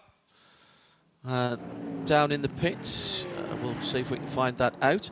I managed to lose the column that tells me how many laps the Michelins have on them, because we do have the RFID technology in the Michelin Cup tyres. So Joel Sturm back in the lead by now 15 seconds, or in the lead, should I say, by 15 seconds. Yeah, because Mikey Porter came in at a similar time, but just lost a bit of ground, and that's, well, the 15 second is the answer to that. Die. Sorry, yes, I just lost sound there for a moment. John was asking about Jake Hill. Yes, they did change tyres. It was, I could see it from the other end. I was in the middle of the pit lane, and it was a very quick stop, slick stop by the team there. And a couple of other cars have come in. The number, well, that one's gone out. But yeah, it's quieter than I thought it was going to be. A little bit earlier, there was a few cars that came in, and they were just doing tyres and fuel, as you'd already covered. Thanks, Di. Have a quick look at the class leaders in the as we're running through this first couple of hours of stints for the 6 hours of race. We're predicting 175 laps for the end of the Michelin 6 Hours here in Abu Dhabi. Herbert Motorsport leading, of course, overall in the 992 class at Seb Lachaux Racing. Paul Mayer in the number 888 Porsche. rising up the ranks to 7th position, courtesy of how fuel efficient that Porsche Cup car is. WS Racing recovering from a fiery end to Emily de House's race last weekend in the BMW number 35 there, winning, leading in GT4. GTX 111 Racing, Jake Camilleri in the tube frame car with the big V8 crate motor, and TCE as Best Racing is leading that at the moment. That is the Leon Cup car. That's the only one they've brought this weekend, but they're leading over the two Alpines at the moment. Fantastic scrap for the lead, except the driver who's just gone from first to second is still first. I shall explain. Joel Sturm is leading the race, and the driver who is listed down in 25th position, we've just been talking about him, Jake Hill, came out behind. They both served a pit stop, but how come Jake Hill is a lap and a half down? Well, best part of 2 laps now, 1.99 laps down, because of course his pit stop was for a full refuel, whereas Joel Sturm came in under code 60 and was only allowed the 25%. What they'll get that time back in the era Ferrari camp though, Bruce, when Jake has to come in just before the end of the second hour, they can change drivers, put another set of Michelin tyres on, because why wouldn't you? You change the driver anyway, and then you'll be filling a not empty tank. So if it's under green and they can get all that fuel, they will actually probably go either take all of that fuel allowance and have fuel to spare, or they can do a timed stop and shoot them out. If there's a code 60 in the meantime, Jake will come into the pits, and they may take Jake out of that car early to actually get the next driver in.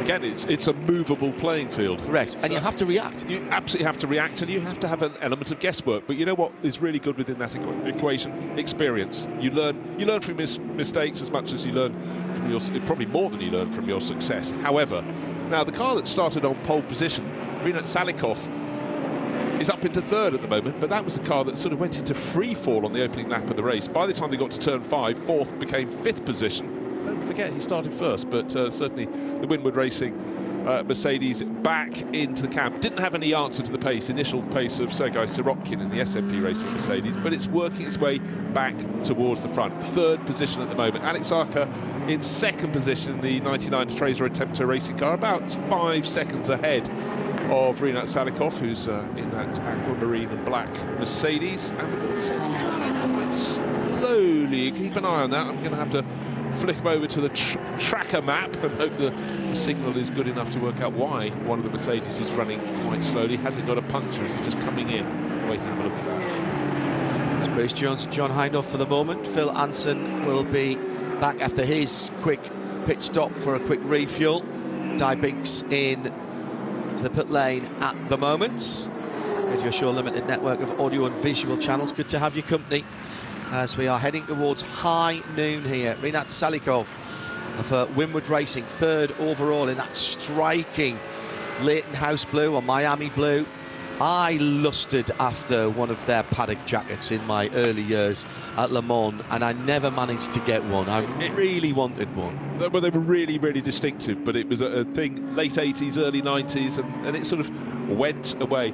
Just touching on the pit stop tactics, Phil will probably take on a quarter of a tank of fuel. I definitely will always take on a full tank when I go for refueling, so I plan to do that coming. In fact, Phil's back. He's has really just lived up to my expectations. 25%, that's for 4 sausage rolls and a banana, and rejoining in the commentary box. But Joel Sturm leading the race, and Diana Binks, she doesn't need food, but she's in the pit lane.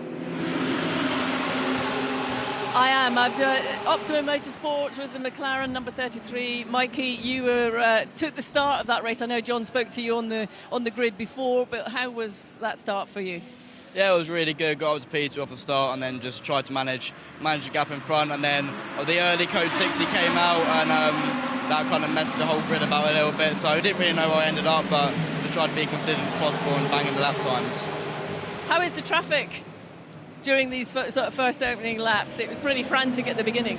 Yeah, the first few laps are okay because you're split into your groups, and then after the code 60, then there's just all of the different classes. But you just got to try and get through it as fast as possible, so because you can gain or lose so much time in the traffic. Are you happy with the balance of the car and the performance that you're getting from it? Yeah, I think we had like a slight left rear puncture at the end, which hindered us a little bit. We had a bit of contact with the Audi as well. So, but I think the car's all okay. So we'll just keep banging it out. Are you getting back in? Yeah, I will do towards the end of the race. All right, I'll let you go and get your debrief with the team, Mikey. Thank you. Lovely. Dana Binks down in the pit lane, and just looking at the top of the timing screen, all of the top 13 drivers down to James Kay and the WeBuyAnyPhone.com BMW in 11th position in GT3, 4th in AM, 13th overall. They've all been in since the start.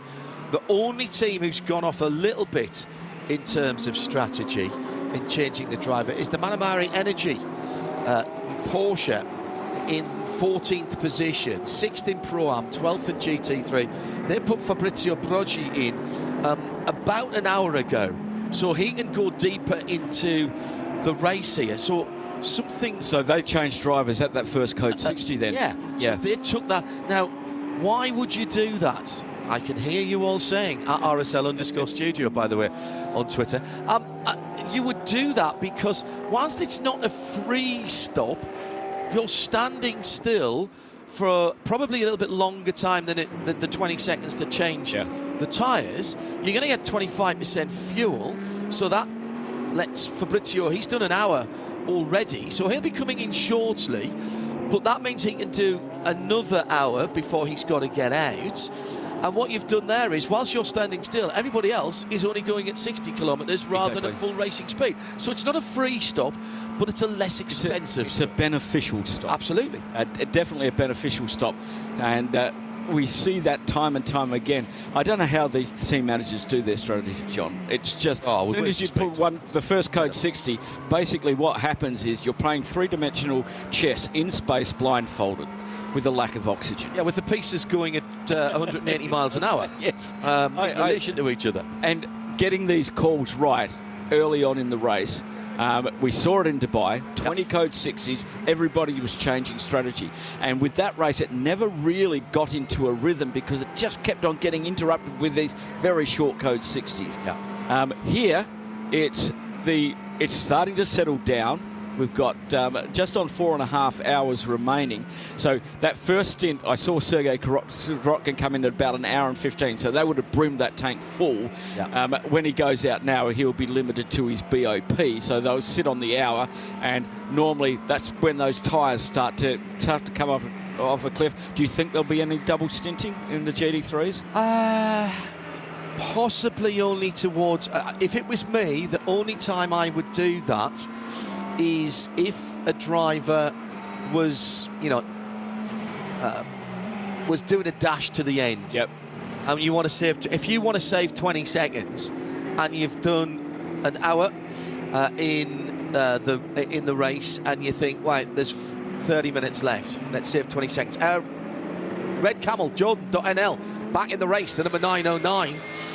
This car qualified on pole position, led early on, came in with a rear suspension problem. Ivo Breukers, the most experienced in life in that car, and father of the two of the Breukers in the now 13th position in class, 49th overall. So 23 laps in the pits, John. 23 laps. They came in on lap 20, rejoined on lap 43. About an hour behind. Yeah, so they're basically... Did we get to the bottom of that? It was a rear suspension arm? Well, it was something in the suspension because the disc wasn't damaged. Like we had that exploding disc in Dubai. It wasn't that, but it was something behind that. It was rubbing on something because it looked like a machinist workshop underneath it where that was.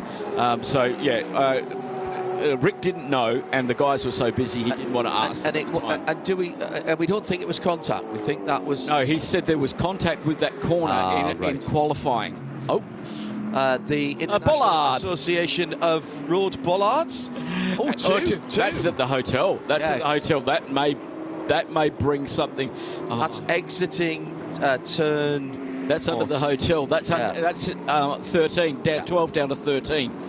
So that's right in the middle of the road. No. It's only plastic, so it won't do any damage or too much damage if you hit it. But there's another one that's off the track as well at that point. It's very quick. It's blind through that corner.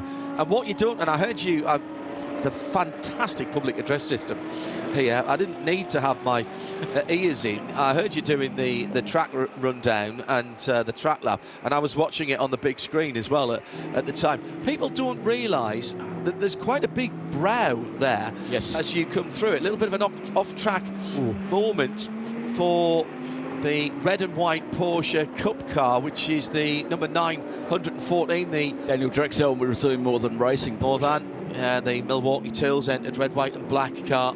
Now he might get pinged for that because that was a definite advantage from being off track. Or was he getting? I see now. But was he getting out of the way? Well, I don't know. I think that was Andrew Gilbert that was coming through. Jörg Dressler in the Proton Porsche that was coming out, one of the GT3 cars that was coming through. Possibly. So he may have been staying out the way. The curbs, for the most part, here are pretty flat, and that's why race control are pretty hot on people short-cutting, because you can't get an advantage. The good news is that there's a lot of paint here, so you can see when you're getting close and when you're going off the track. It's called grippy paint as well. All right. Okay, so it's actually gripped up to slow the car down as it does, but it does damage your tyre. John, we have an Audi in the lead, driven by a Canadian local here, Rami Azam in the Haas RT. That's the first time in this race that Audi have been at the front. The Caribbean team, Haas RT, race winners in the past. Into Africa Racing in second for Ferrari. Hoffa Racing heads a couple of Mercedes AMGs in third and fourth with Sergei Stolarov, and Winwood's number 16 in fourth position. First Porsche now is TFT Racing in the property number 911 as Ramez Azam dives into the pit lane. That is I think that's the sixth different leader that we've had, and this all comes down again just to how many different ways of doing this race there are. Yeah, that was the sixth different leader. Wow. SMP era, Team Motorpark, Herbeth, and also Haas RT, and we've had a Mercedes, Ferrari, Porsche and Audi leading the race. No BMW has yet to lead the race. The 80 soaking up a penalty there. Yeah, the 80 was just soaking up one of his penalties, causing a collision. 22nd time penalty for the 80. That was Joel Sturm in the Herbeth Motorsport Porsche coming in. This is their second pit stop. They pitted under that first code 60, so they've done their whole thing, and that's pretty much spot on. It's just over an hour for Joel in the bright blue number 80. 80 not a standard Herbeth number, electric blue or chrome blue, not necessarily a standard car. Now the penalty was for contact on the number 99 Tresor Attempto Audi. That's their replacement car, getting clonked on the left rear corner, just coming out from under the hotel at turn 13-14 area. That car did rejoin Yideng at the wheel at the moment of the Tresor Attempto Racing Audi, currently 16th overall, 16th in GT3. So took a bit of a hit, but plenty of time to go. Just reminding you that the top three drivers have got a maximum of half an hour to go. Don't want to cut it too close, Phil, because if code 60 comes out, a 1 minute 54 or 55 second lap becomes well over 2 minutes. The bollard's been moved. The bend moved the bollard. Yeah, by Yasser Shaheen's new BMW, the Evo GT. And what a nice placement, right up against the Armco, off way away from where the cars are. Nicely done. Who was behind the wheel of that? Was that Charles Vert still? Yes, it is, Charles Vert. Well, he knows how to clean up a track. That was beautifully done with the left front Michelin, just flicked it into the side of the circuit, well off the racing line as we're coming up to, in fact, no, just past midday now, 6 minutes past 12 local time. Dinah Binks is down in the bits. I have an update for you on the Red Camel Jordan Porsche GT3, the 909 car. They had an upright failure, which was the issue in the end, and they think it did come from the incident in qualifying, as Rick mentioned during that interview. They've repaired that, the car's back out, as you know, and they're really just pushing for the championship points now, but they're still very much motivated. The guys did a fantastic job to get the car back out there. Well, that'll do it. That's why it looked like it was collapsed down on the one side, the rear side of the car, side by side, and splitting one of the slower cars. Porsches battling on the far side of the circuit. Not a battle for position between the Herberth number 80 and that's the QMMF machine as well. What a few weeks they've had, and a great result last time out as well, with another victory for the Qatari Motorcycle and Motorsport Federation machine, running the number that is the dialing code for Qatar, which I do think is very, very good. Hello to the head of the QMMF, Amro Al-Hamid, here this weekend. A very busy man. Obviously, he's got WEC coming up in a couple of weeks' time. I'll be there. You'll be there. You know that one. Just going on what the 909 was saying, they won they were first in 992 Pro class. 40 points they got for, and they're the defending 992 Pro champions of the Middle East Trophy. It's a good point that you make there, because you have to take part in both. A new somebody who just did last weekend and is coming back maybe for Misano or something like that, or Mugello later on in the season, they're not going to be in this fight, even if they've got points from last weekend. They don't lose the points from last weekend. The points aren't given to anybody else. But you've got to take part in both. 36 teams, and it is the teams effectively that. So if you've swapped your drivers, that doesn't matter. It is the teams themselves. Oh, big off-track moment for the IRC. Yellow and black big V8, just running very, very wide on the far side of the circuit before that left-hand turn. I think it was giving way to some of those GT cars. I think there's a bit of leeway being afforded to track limits when we do have a traffic-based incident. Yes. I think it's sensible things where people are just trying to get out of the way of an argument. They don't want to get involved. Surely. It's an endurance race. Everybody, you want to get to the end of the... Oh, number 2. We've got it's gone. It's stopped. Max Racing, Xiaopei Wang, 3rd position overall, 2nd in the AM class, the silver and black. It reminds me a little bit of the Las Vegas Raiders colours. He's Control-Alt-Delete from the Chinese driver. He's got it going. But this car, one of the big pre-race favourites, and was running in 3rd position at the time, already dropping down. But whatever went wrong... Just before turn 9, that was. He's still going, It's not right, is it? It really isn't right. In the final sector, and I think he's just going to wait until the traffic comes by. Has he? No. Has he got a driveline issue with that car? Because the lights are... hang on. Oh, no, the lights are off. He's doing control delete. Hang on. How long's he been out there? Has he run that out of fuel?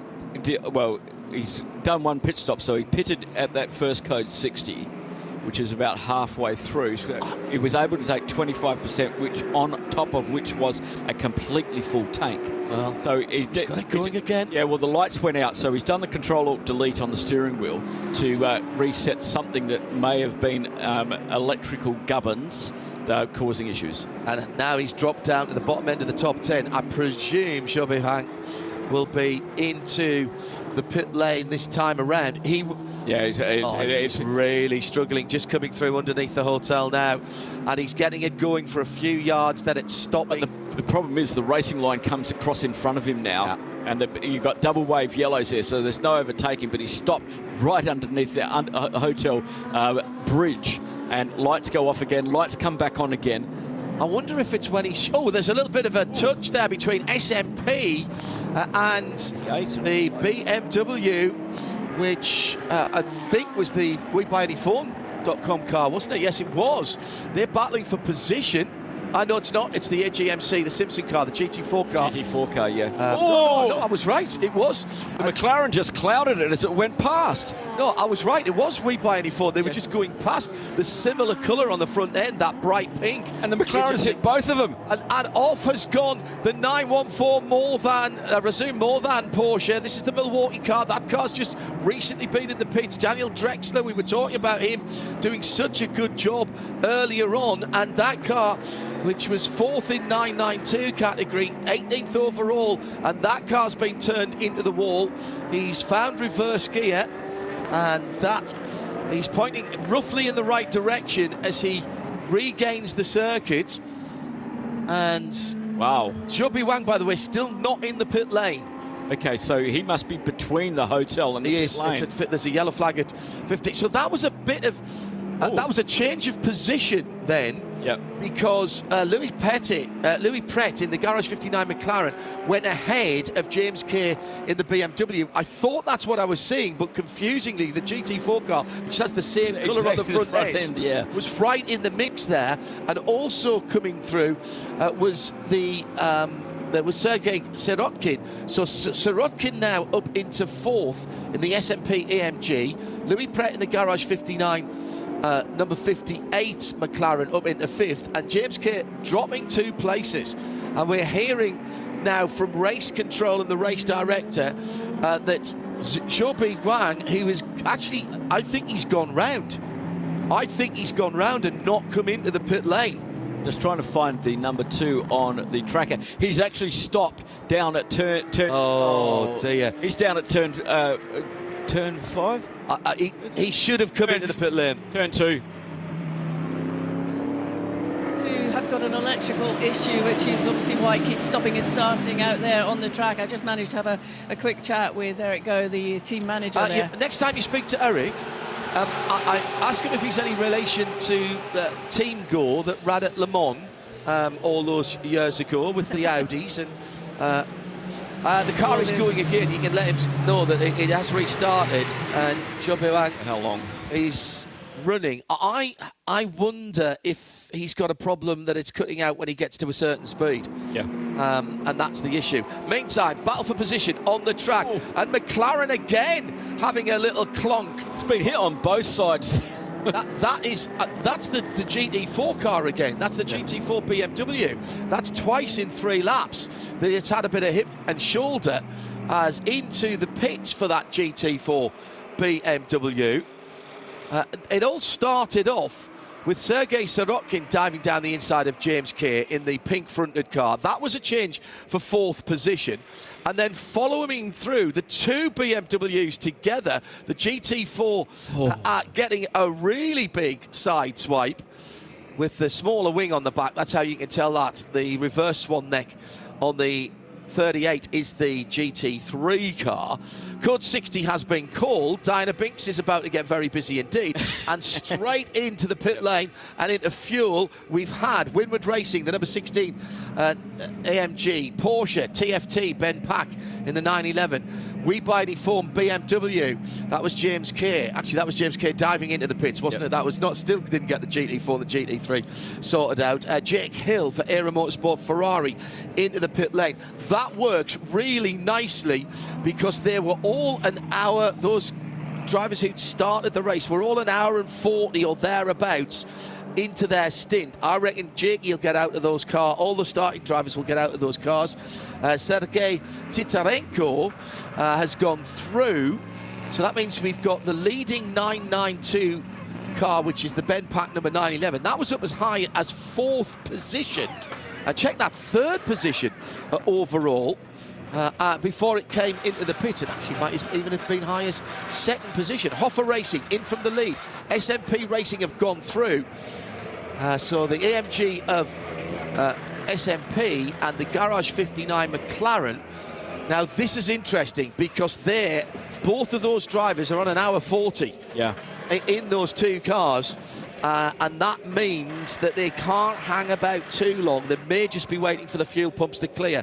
Quite often the teams with the team personnel down at the fuel will have either a walkie-talkie or some form of communication to let them know in the pit lane when they have a free fuel pump. But remember, we've got 6 pumps only. So you don't want to be queuing if it goes back green. We are towing that car back to the pits. This is the Climax Racing number 2 car, the silver and black, yes. So that'll be recovered back to the pits as we do in Creventic Racing. Give them an opportunity to fix the electrical issue that they may have. As we follow Benjamin Park, currently leading the 992 class out through the tunnel. We may be able to recover that to the pits. This is completely different to Dubai Autodrome, where we have around that outside of that circuit to get vehicles back. Where they are at turn number 3, they will need to go outside there. Right, so let's have a little catch-up. The Climax number 2 car is now on the end of a tow rope, just at the end of the blend, or the beginning of the blend rather, from the pit exit on driver's left, coming out of turn 2 into turn 3. Xiaobi Wang first having problems at the end of the previous lap and not taking the opportunity to come into the pits. That was covered with a double yellow.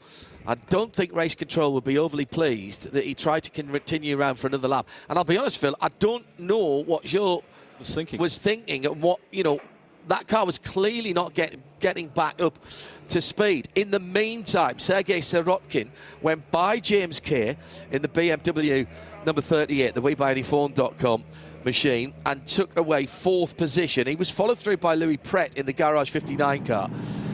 James has since pitted, and he's in the pit lane now. However, Sergei and Louis have not pitted, so when they come around next time, there will be, well, I think they've got to come into the pit lane because they're an hour and 54, check that, an hour and 42 into their stint, and they can't risk another lap. A lap is 4 minutes. Exactly, under code 60. Now they're taking the cut through. No, it's more than that, isn't it? Because it's, what have we got? It's a 5.281. So it's 5.281 minutes at code 60. It's a pretty easy bit of arithmetic to do. Maths I can do, John. It's maths that I'm capable of. And Chantel Prince has now got into the number 11 Mercedes. Sergei Sirotkin has come in to... Oh, he's run over the tow rope. He's run. But hasn't yet gone into the fuel.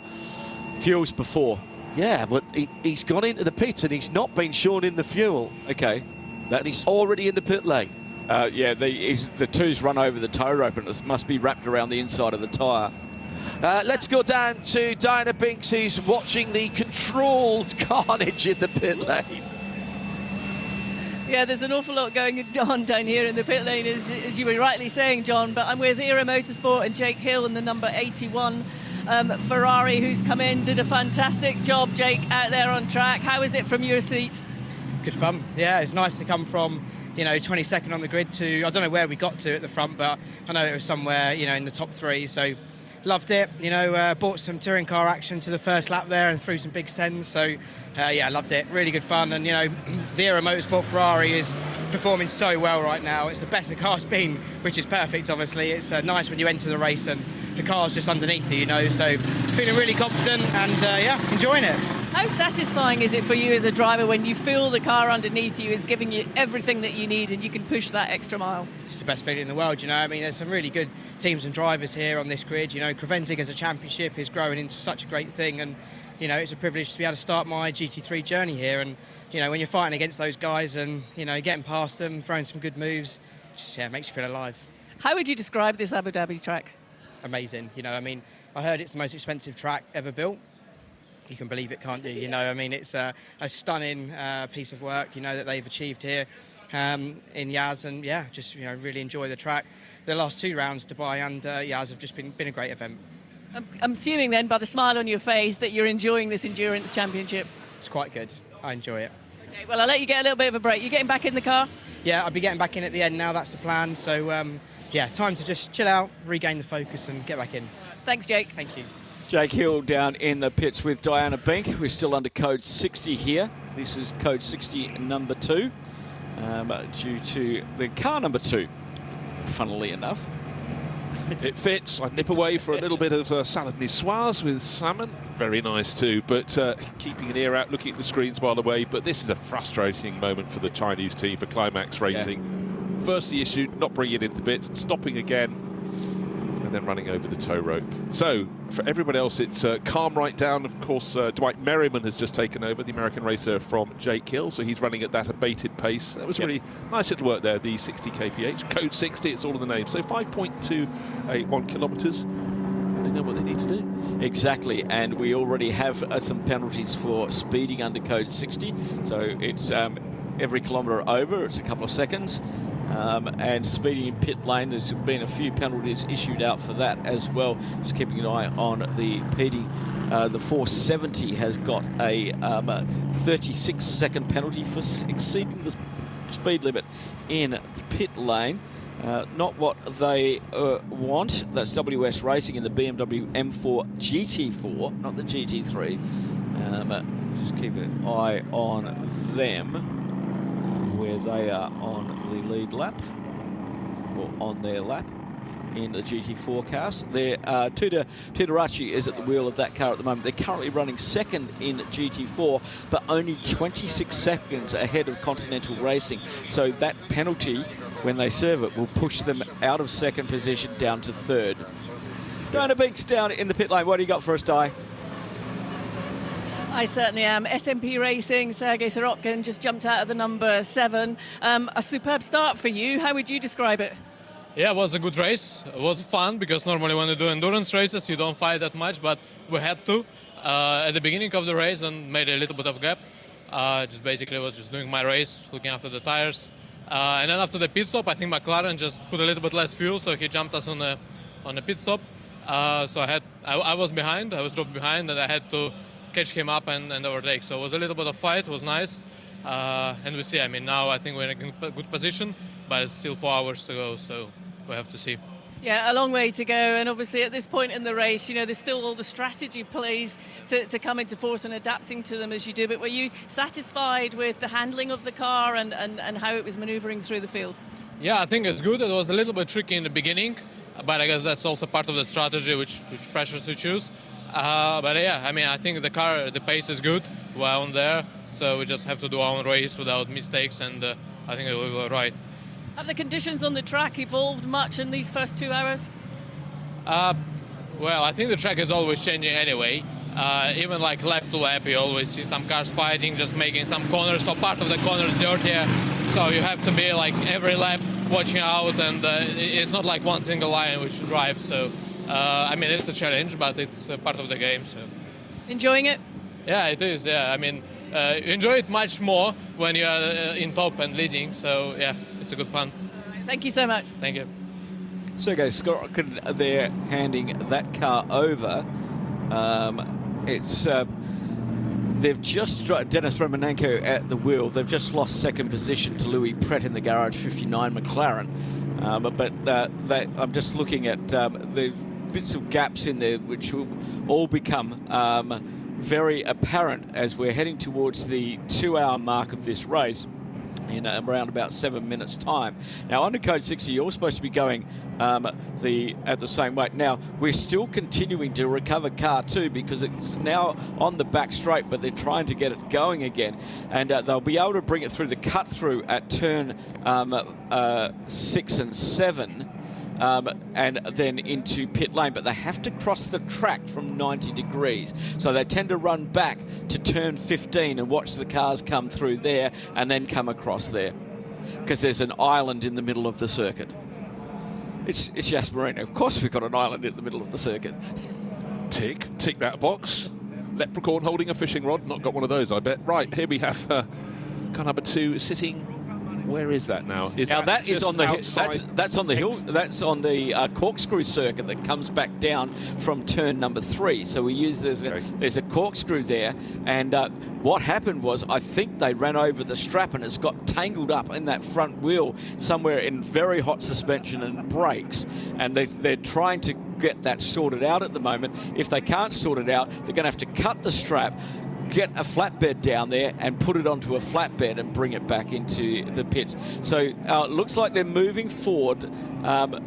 They're trying to sort this out, but yeah, I saw it get run over and go back under that front wheel. Yeah, there was a slight descent, and the Mercedes AMG just rolled a little too close to the back. John Hindorf joins us from pit lane. Mr. Hindorf, what do you have from us? Well, I have a little bit of a Michelin update in the second and final round of the Michelin Middle East Cup for 2025. And the man who looks after this programme and has taken on this programme for 2025, Charles Mamet, very nice to see you here. Hectic weekend to get things underway. Last weekend at Dubai. Overall, were you happy with how it all worked? Yeah, exactly. We were happy with the GT3 cars. We were happy with the 992s, the GTXs. Overall, it was really a good race. We're looking forward to the last few hours here in Abu Dhabi, and that will be the first leg and the final leg actually of the Middle Eastern Creventic season, and we'll look forward for Europe afterwards. Very important. I know from talking to your counterparts in various championships around the world, you never want the tyres to be the story. You want to give the same performance potential to everyone across the whole field. That's correct, yeah. So whenever we have a multi-class and a multi-brand championship, when I'm talking about brands, I'm talking about cars. So there's Porsches, Ferraris, and so on and so forth. We always want to have the same tire for everybody, so that everybody's playing on the same level field, and there's no advantage given to one class or the other. And that's also how we make our tires, especially this one that we're using here this weekend. It's a tire for multiple brands of cars, so yeah. And that actually isn't as easy as it sounds, because you've got a front-engine V8 Mercedes, you've got rear-engine flat-six Porsches, you've got McLarens with the engine in the middle, and Lamborghinis with that big V10, and Audi's the same. How much work do you have to do with the manufacturers when a new GT3 car comes out, for instance, to work with them, like the BMW Evo, for example? Do you work with those guys so you have some idea of the characteristics? That's a good question. Now, of course, we collect as much data as we can before developing a new tire. We at Michelin, we use a lot of simulation. So when we have data of the car, we plug it into our systems and we try to extract as much information as we can. And that's how we really also, it's a balance of road testing and also simulation on different tracks, different cars, like you said. All tracks are also different, so that's not an easy one as well. Now, of course, I mean, we don't save on testing, so we do extensive testing for each tire that we bring on the market. And it's a little bit of both, you know. I mean, every car is different. We need to find a tire that works on every single car. So that's also a tricky part, for sure. So you're up and running for 2025 with the Michelin 24-hour series. Excellent. You're gathering data all the time. But now we go from the Middle East here to Europe. In a couple of months' time, you've got a wee bit of time to take a breath and relax and talk to your colleagues at Clermont-Ferrand. But we're off to Italy next, and to Mugello. That's not the same temperature, it's not the same sort of track as what we have here. A different challenge?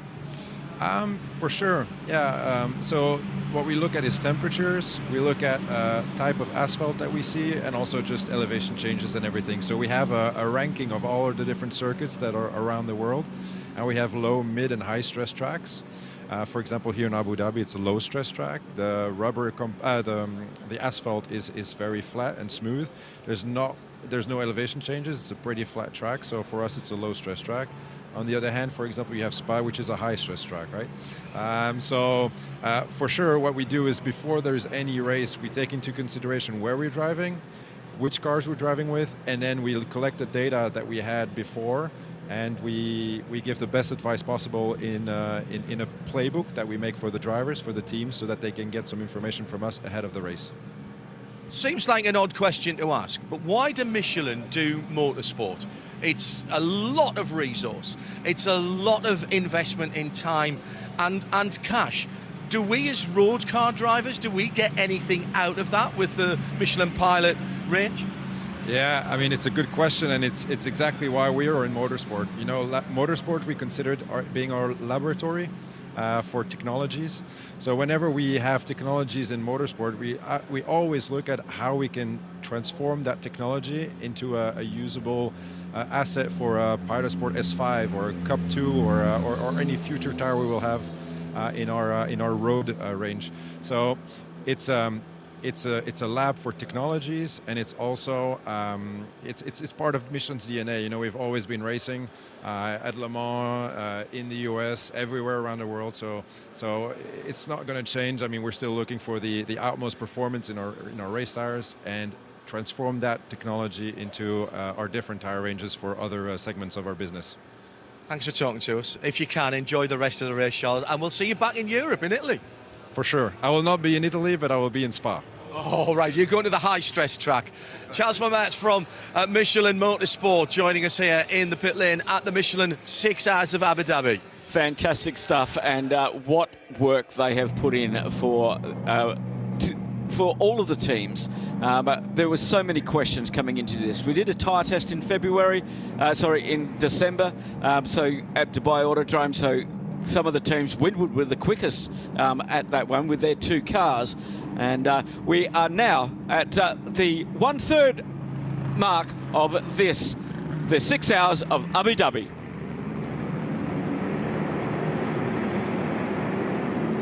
And we are green. Lovely to see back green running again. Now, this is something that we didn't get on the other brand of tyres that we've been using for the last 10 years. The warm-up sequence of these Michelin tyres, the weaving, it caused a big incident for the Tempo racing car in qualifying back in Dubai. But they have to weave these tyres. They have to really get the shoulder of the tyre working to get the grip. Now, let's take a look at a cracking battle. This is over fifth, fourth positions, and it's suddenly very, very busy indeed. You know, so it's not just getting the driver, the tyres up to temperature again, it's getting the driver's brain into gear, and the BMW with Charles Weerts now pushing Victor Scheiter very, very hard indeed. Great racing between Windward Racing and the Bend team WRT down the inside into turn 5. This seems to be a very, very, with these, down into turn 6, 7. It's the best overtaking spot on the track by far. It is, but again, because you immediately have to go sharply to the left and to the right, then they suddenly found a 992 Cup class car in their way. So Charles Weerts had made the move, but was just able to hang on. Victor Scheiter had half a chance to fight his way back, and the GWR, the Grant Walden Racing Mercedes, slightly in the way of Charles Weerts there, certainly making him have to work. He's got past it, and Victor Scheiter is going past as well. But, you know, there is ebb and flow, Phil. It happens the whole time. Indeed, through this race, as they make their way side by side under the hotel, the Alpine just getting in the way there. It's just right in the wrong spot on the track for that, because you can't run wide out of there with that car on the outside. And traffic after that pit stops with tyres not quite up to temperature yet. Very, very dodgy. Well, it made it very, very dynamic. Just looking at some footage of Charles Weerts going under the hotel, turn 13, the tail wanting to, you know, get a bit loose, but he kept his foot in, and he's now starting to eke a little bit of a margin over Victor Scheiter. He worked the traffic, but at this point, with the tyres still coming up to temperature, Charles Weerts' confidence, of course, he's been driving an M4 GT3 for, you know, all of last season and experience before, but he just seems confident he's made that move. I hear an open mic in the pits. John, have you got something for us? We are about to take delivery of the Climax AMG that caused that problem. The team are ready for what they're expecting to be, from the look of it, a fairly sensible pit stop here. Chang is ready to get in the car. We're not seeing it come down the pit lane yet. It was being delivered on the end of a tour rope. You might wonder why it would come down a live pit lane. The return road behind the pit, if you like, everybody's got everything stacked into that, so they've all got their tyre warmers, etc. And it is the standard operational procedure to bring it back and deliver it to the front of the garage. So stand by for that. We'll see if they take it back in. There are 2 Michelin Pilot Sport Cup tyres, that's rear tyres, waiting for this car on its way in. And it might be under its own steam. Stand by. Thanks, John. We will get back to you when that car makes it back into the pits. But here it is right now. Wow, that's a very long lap that he was out there without doing much forward motion. Just come out of fuel. That they ran it out of fuel. It had a strap tied around he ran over the strap and it wrapped itself around the tyre, the brake and the suspension. That's why it got stuck on the infield on the back straight. Hold on a second though, John, you might have actually hit on something. It might have stopped the first time because it was out of fuel, but then it needs to be towed clear, because remember it was parked just sort of as the pit lane, the pit exit fused onto the circuit. It needed to be moved. Yeah, that's, you know, we saw plenty of cycling around of things of that car when it was stuck in Sector 3 before I came down here. So was that a fuel issue on the car? Yeah, it was running out of low on fuel, so that's why the car stopped on track. And recycling it, trying to get to the reserve or the second fuel pump or whatever? Yeah, that's what they tried. And then they had some issue when they were towing the car back here, so this why it took a little longer, but now the car is back on track, and hopefully they caught 60, luckily, so they didn't lose too much time, yeah. And what's your name? Elias Steppen, and I'm just coaching them here. You can't coach that, that's one of those things. Yeah, exactly. Now it's a fight back. Yeah, now we give our best until the finish. Have a good one. Thank you. There you go, fellas. So the original problem with that car when we picked it up coming into the hotel section, low fuel pressure. They tried everything to cycle through, get the secondary fuel pump and the reserve fuel tank. And a bit of a mistake, I think, by Jean not coming into the pits when he had the opportunity. He will have lost some time. He dropped from 4th down to 8th at that point. But then, of course, many laps lost in the recovery phase. Indeed it was. Thank you, John. And let's have a look at how it lines up after 2 hours. Bruce.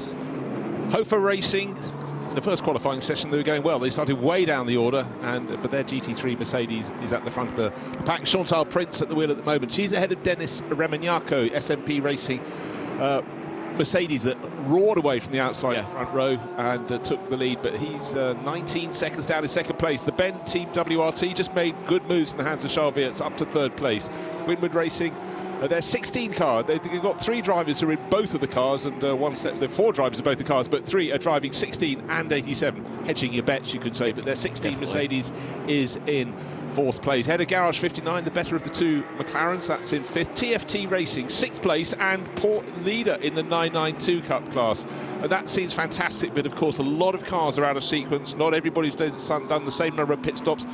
Not every pit stop has involved full fueling. So some have taken a quarter of a tank under code 60, others have done the whole work under green. They're down the order, they will come forward again. Indeed. 7th place, Herbeth Motorsport, and in their car, Joel Sturm doing an epic gig for them. I'm not sure, I think Herbeth Logue Hartog is now at the wheel of that car. And then in 8th position, we have the 5 of Team Motor Park, the AMG. In 9th position, Rima Jafali in car number 4 from Hupp Racing Team, and the 99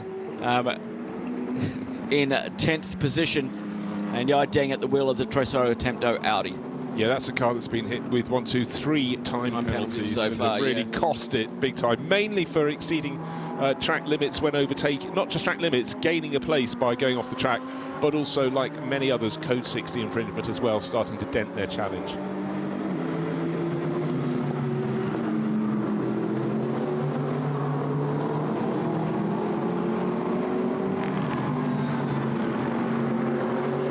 Era Motorsport in the 296 GT3, followed by the 296 GT3 of Scuderia Praha. So 296 is there. Another 992 Cup car. HRT Performance in the 928 in 13th. We buy Anyphone.com Racing by Simpson Moto in the N4 GT3 in 14th position. And then it's Optimum Motorsport in the 33 McLaren. In 15th. 16th is the 21 car of Haas RT, the R8 LMS GT3 Evo 2. GWR Australia in the 96 car running 17th. Then it's Winwood Racing in 18th place. Another Mercedes GT3 Evo. Dragon Racing in there, I've got to get this right, a 911 Cup car 991 version 2.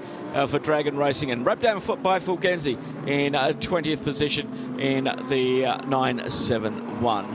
Yeah, but it's a good position because they're still 3rd in class at that point in the 992 series. And then another 6 cars between it and the car that's 4th in class, which is Mulner Motorsport, number 918, which led that class in the early stages of the race. When I say that class, I mean the 992 Cup class. But they are behind 21st position, the Proton Hooper competition Porsche.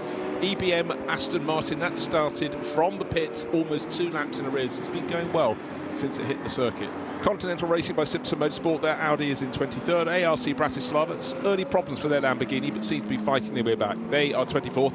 Into Africa Racing by Dragon Racing. Their 296 GT3 was right at the sharp end of the field at the start of the race, but has fallen back somewhat. However, a lot of crews took on a full tank of fuel, and they necessarily are further down the order now, but they will go back up. Manamari, Energy by AB Motors, of course that's a crew that has had success here before, is sitting in 26th position.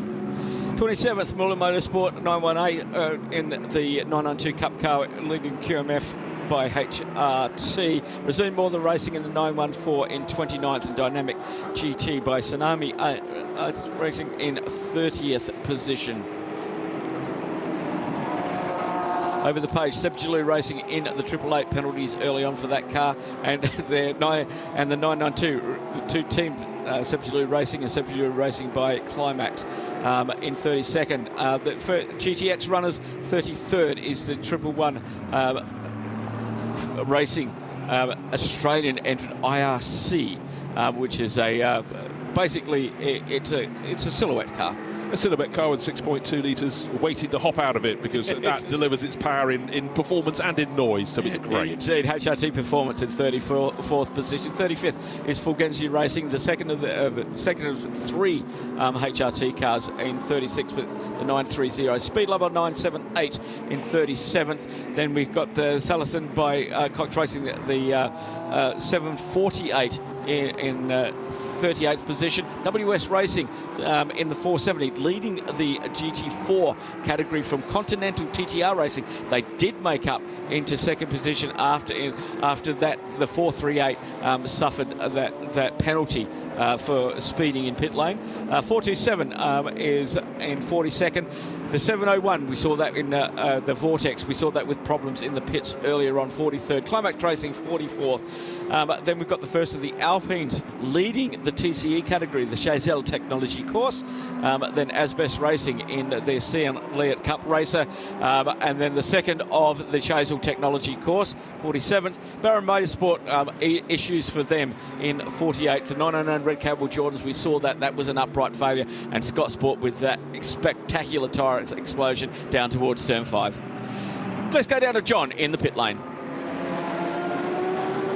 Well, I've come down to the pit lane and the pit box rather of Hoffa Racing, the number 11 car, because I want to talk to the man of the moment in terms of the first part of the race. Started in 21st position, led before he pitted.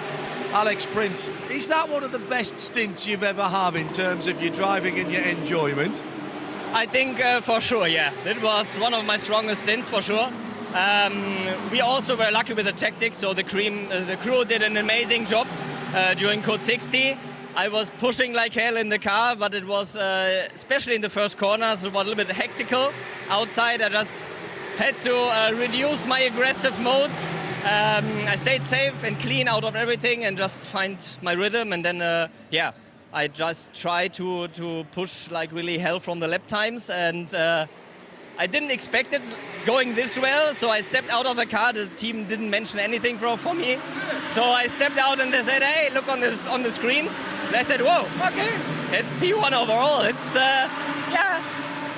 brought a big smile in my face for sure. I hope you took a picture on your phone. Look, you guys of Hoffa Racing have been around the Michelin 24-hour series in Creventic for a very long time. It just seems to keep getting better and better, and you guys keep taking the challenge. I mean, a fantastic field last weekend, the biggest field we've seen here. It's brilliant, isn't it? Yes, it's the whole team just makes me proud, like to see how able we are to perform right now. We have a new team built up since Misano last year. Last year we had to figure out how to work together with all the new engineers and mechanics, and I think right now, you also saw it in Dubai, we are on a quite good competitive level. It makes easier for me as a driver how I can play with the car during the stint. It's just amazing. Just to see that we are able to be back on top. We had it a long time ago, where Hoffa Racing also won the championship. So and now we keep up the pace, and let's hope that we stay in the front and maybe win Championship, full championship this year. We'll see you when we get back to Europe. Yes, for sure. Yes, we will do the full championship. Full aggressive mode. We will push like hell. So you will see us in all European races for sure. And it's Chantal in the car now? Yes, now it's Chantal in the car. Yeah, I don't know. It seems like that it's quite well. Yeah, and then we will see how we continue. Brilliant first stint. You'll be watching that one back when you get home on the YouTube copy. For sure. Many times for sure, yeah. Alex Prince from Hoffer Racing, 21st to 1st. Thank you Nice very much. one, John. That was an interview with a smile, and we already have the word of the day, hectical. Yes, That's how it was down into the first corner, but Alex took the car to the front of the field during all that sort-out. Chantal has just actually lost the lead. She's fallen back, no disgrace. She's down in second position, though Dennis Ramagnaco going, well, the best part of 10 seconds a lap quicker last time around as they settle down, getting their Michelin Racing rubber back up to speed. She's ahead of Charles Weerts, but Charles Weerts will pass her, I would suggest, in the next couple of laps. In fact, he'll be in the background of the shot on the longer straights, coming off the start-finish straight. She's halfway down. Chantal in second place, and yeah, Charles Weerts has now closed to within 4.5 seconds behind her, and such is the pace of the Belgian, he'll go past. But Hofer Racing, you know, such a great crew run by the De Pundits, and you know, they just go out, they have fun, but to see them at the front end of the field is real testament to their application. Indeed. I'm watching just behind that because I think there is a good race developing between Garage 59, Team Motor Park. There's 9 seconds and 11 seconds there, and that gap has been seesawing at the moment. And I think that's going to come together. Zoyaran, Yelma Berman at the wheel of the 58 and 5, and Logue Hartog at the wheel of the Herbers in 5th position. That could be something that could develop very, very shortly. It could. Luke Hartog should be able to pull clear of them because he was a second or so faster last time around. We know there's pace in that car. He's running 5th overall, but Yelma was just Yelma Berman has just gone up a position, and yes. you know, Zhu Yaran has gone the other way, but they were lapping almost identical pace. 2 laps running, the covered difference between their lap times was only a 3,000th of a second. Really odd. Giles Wirtz chasing Chantal Prince and has a little look up the inside. I think that move's going to be done and dusted as they come out of turn 9, and it is. I think Chantal's doing it. That team's doing their own race. Well, they are. They're running in the AM class. They were first. They're now second. They're now worth second. They're now third. But the next car in class in GT3 AM, driven by Michael Sheargold, is in 18th place. That's the Grant Warden Racing Mercedes, car number 96. So that's the one she needs to keep an eye on. But you can tell from Alexander in his interview, the fact they were at the sharpest of the sharp end, you know, that's a feather in their cap. It is indeed, because it's so difficult to do, especially when you're on an AM car. Yes, they have a weight advantage over the GT3 cars. Okay, they don't have the extra 30 kilos that is part of the BOP, and you know the way that makes the cars handle differently, but. That is an exceptional drive, absolutely exceptional. I can't remember actually commentating with somebody who has done that in the first stint of a race. That's pretty special. Yeah, it was reading the runes, seeing what was lying in front of them, but this is a pretty busy track action because Chantal now had to cede another position. That's Victor Scheitar coming through, but don't forget he was a driver who really got put the cat among the pigeons in qualifying. Very quick. Winward Racing have got a very, very good handle, and both the Winward Racing cars, as I said, they've got 3 drivers that are driving both of them, but they haven't put their big bullet in the gun because Gabriele Piana hasn't got aboard 87 or 16 as yet. He's brought great speed with him. Known best for racing in GT4, but GT3 clearly isn't amounted too high for him to climb. Just having a look at some of the pit stop strategies at the moment. Finn Wildenhurst at the wheel of the Hupp Racing Team, number 4. They've only done 1 stop. They didn't, but they didn't. Maybe they didn't stop. Maybe they stopped under one of the code 60s, but. I think it's the other way around. I think they came in not during code 6. Yes, and they took a full tank, yeah, because he's only got 1 pit stop on the board at the moment. They're currently running in 4th position, so that is a very strategic call. They're not using the code 60s at all. They're going to do under green flag. You got him in 4th. I've got him in 9th. Oh, sorry, number 4. 9th. Oh, yeah. Okay. We all fall in that trap. I'm reading right to left. That's my problem at the moment. When I commentate, it sounds like I'm facing the wrong way as well. So, but anyhow, here we go. Dennis Remignaco, just remember his name for the moment, SMP Racing. He's got that number 7 Mercedes at the front of the field. He's now 25 seconds clear of Charles Weerts. Charles ought to be able to start closing that. In fact, last lap he took a second and a half out of that margin, so the Belgian is really settling down. He took over the 32, the Bend Team WRT BMW from Yasser Shaheen of the Bend, of course. He was the man who made it all happen and put South Australia back properly on the map of international There used racing. to be a drag strip there called the Bend. It's an ironic name for a drag strip, isn't it? It's near a town called Tailem Bend. Okay, so Tailem Bend sits on the River Murray, about 120 k's from the capital, Adelaide, in South Australia. And so about 45 minutes. Yeah, up the southeastern freeway. It's on the road to Adelaide, between Adelaide and Melbourne. But it's over the hills, which means it's in the dry area of the prevailing wind, so we get much less rain there. So they built a drag strip out there back in the 80s called the Bend, because our only drag strip was at Adelaide International Raceway, and they hated us putting VHT down on that drag strip because it was on the edge of the speed bowl at Adelaide, and the cars would come off that, hit the VHT. When it's not hot, it's slippery, and I raced a bike around there, and I can tell you it's like hitting 2 patches of ice as you go across where the big drag strips were. Anyway, that was down there, but yesterday it's got, I think, the second longest track in the world in regards to, there's a 9-kilometre circuit there as well, part of, I think, 6 different configurations of it for GT racing. Give yourself options in life, and certainly it's been a fantastic addition, but I still think we should bring back the old road circuits like Pescara on the eastern coast of Italy. Wave as you pass through the villages. And don't forget, it was still, they were still used to race in the late 1980s, the European Touring Car Championship on the full Masaryk Brno circuit, going to those little villages in what was then Czechoslovakia, those big Tom Walkinshaw run Jaguar XJSs, hooning between the barriers, dodging the little Toyota Corollas. Oh. Epic. Well, yeah, I just have no words to describe the amount of courage you need to drive one of those cars on a circuit which had next to no safety alongside at all. Well, talking safety, let's go down to John Hindhaugh. He's always safe. I'm always very, very safe indeed, gentlemen. Very quiet in the pit lane at the moment, and it's quite serene, actually. I'm at Optimum and McLaren.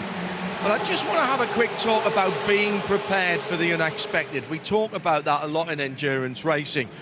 On their pit equipment, a spare pair of centre-lock wheel nuts, one right-handed, one left-handed, because they actually turn in different ways. Normally it's lefty-loosey, righty-tighty, but obviously you reverse that on the other side of the car. You've got a jump pack. Nowadays that's not a spare battery, that's one of these high-output, high-energy density jump packs which you can plug in if the car doesn't want to start.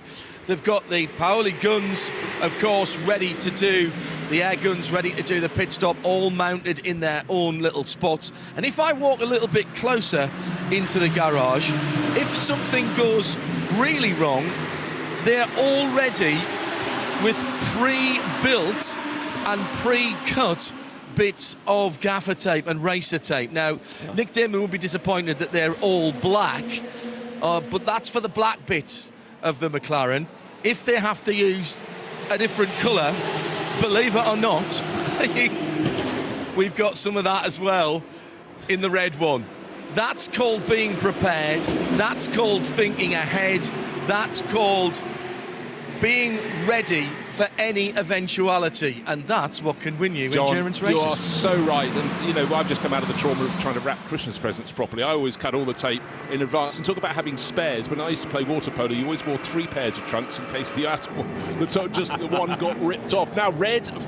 Well, hold on, that was I suddenly thought it was a red flag. They were looking at the red tape on the side of the thing, but the Vortex, alas, is running at about 15 kilometres an hour. It is still running. Gilles Courtois at the wheel at the moment, but oh dearie me, that's heading down to turn 9, so he's just going past the support paddock. He's weaving that across the circuit just to try and get some temperature maybe, or trying to slosh some fuel around. Are we slightly downhill at that point on the circuit? No, we're just about to head up onto that banking, so he's on the inside of that one. He's rolling, but it's rolling very, very slowly.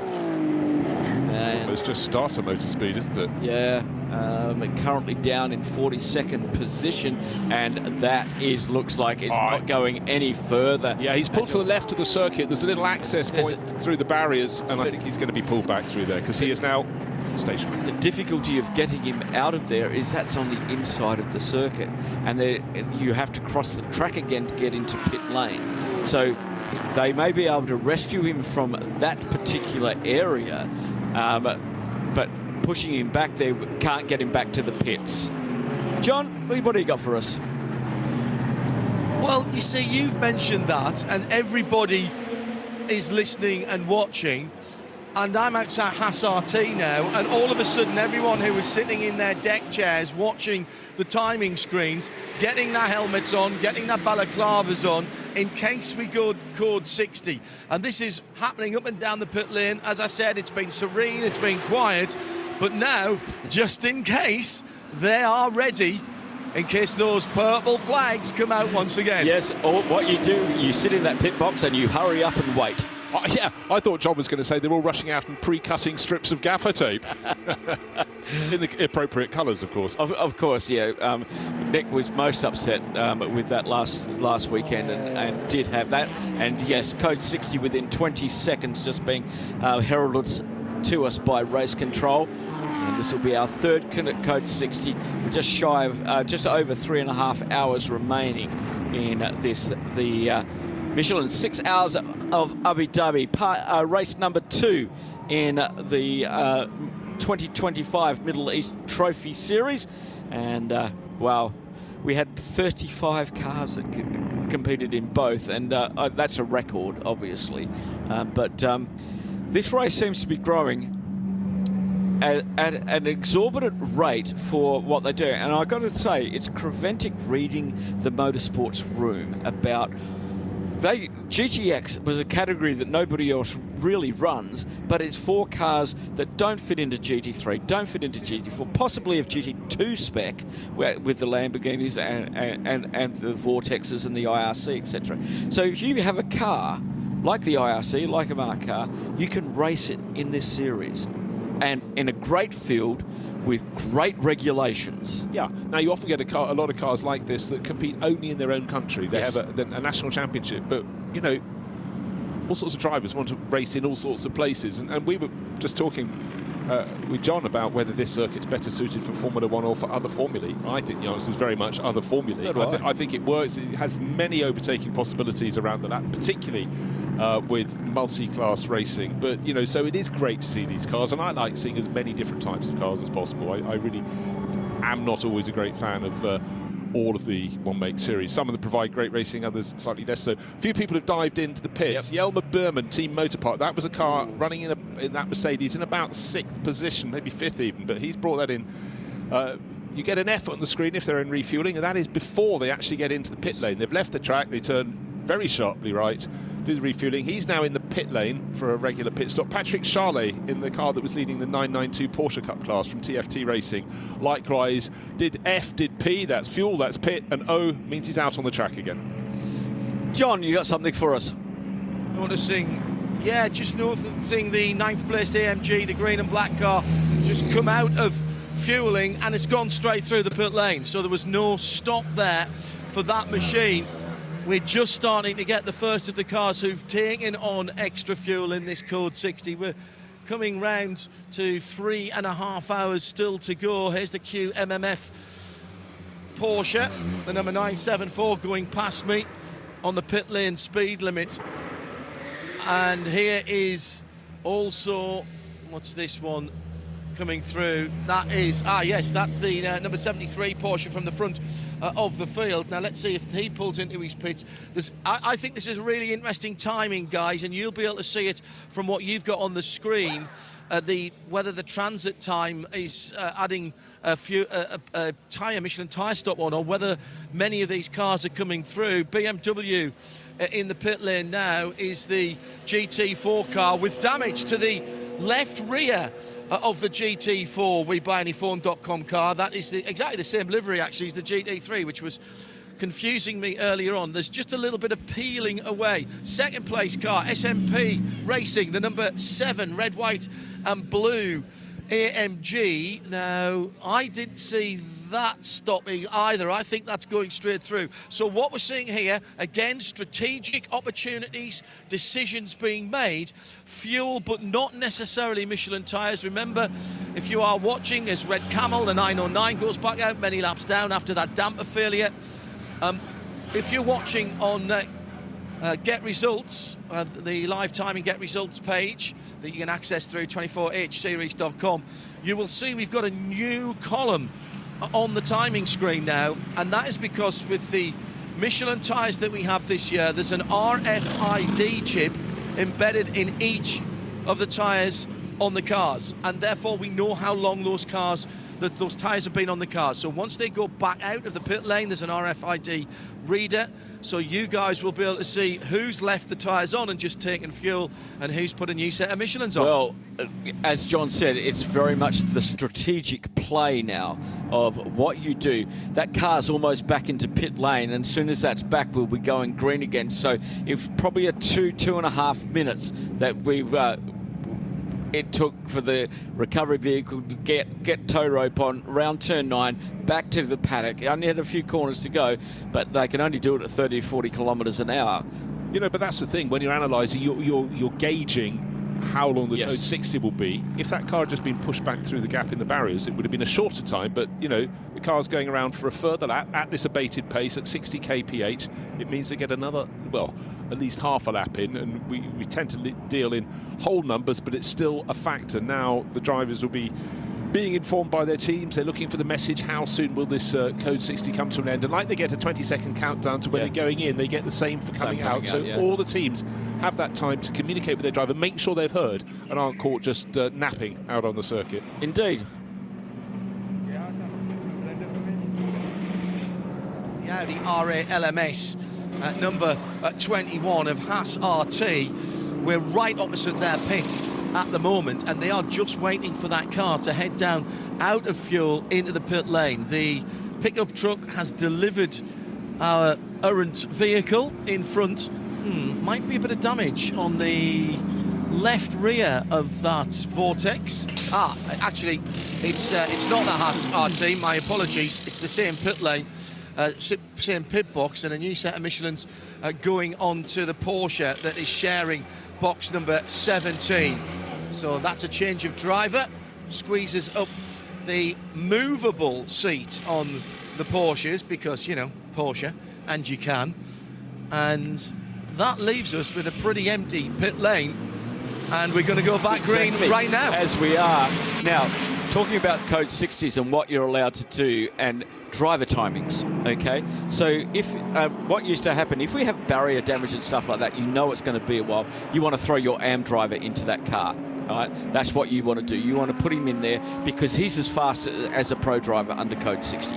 Okay, it doesn't matter. But when it's green, he's not as fast. He's a very good driver, but the pro is a very, very, very good driver. Okay. What has happened? One of the new measures this year. If you were on a GT Pro, GT3 Pro or 992 Pro team with a pro driver, your AM used to only have to do 1/12 of race distance. That is now 1/6 of race distance. In order, they pay the same entry fees, you know, and they're entering that. So many times they just get used as the Code 60 mule, okay, which is not really fair because they're not learning any racecraft. You know, they're just cruising around with the limiter on. Well, now in this race they have to do a minimum of 1 hour. So I think that works out much fairer for everybody on the team, and you're not just there as a mule anymore, you have to contribute. Now, okay, there are the ways you can look at this. I mean, I think it's a really, really good rule, but if you think, right, we've got an hour somewhere, when are the incidents most likely to happen? Yeah. If a bad incident happens, the car is out of the race, obviously. So if you're person who's paying the fees, the AM, doesn't even get a race at all, it's not good, but it's the most fraught time to send them out in the first hour. So you've really got to think about how to do it, but that's the way that you guarantee they get the race start, which the drivers all love. I mean, of course. That sprint down when it gets very hectical down to the first corner. Yeah, and also we've got a lot of younger AM drivers who are on the way up as well. It's not just because of the way that the grading works in Creventic, when you get of a certain age, you become an AM. Okay, I noticed a previous British Touring Car Championship being an AM winner, because that's the way they work their series. But we also have AMs coming up through the ranks out of karting and junior motorsport. So we want them to get the track time to, push their career along.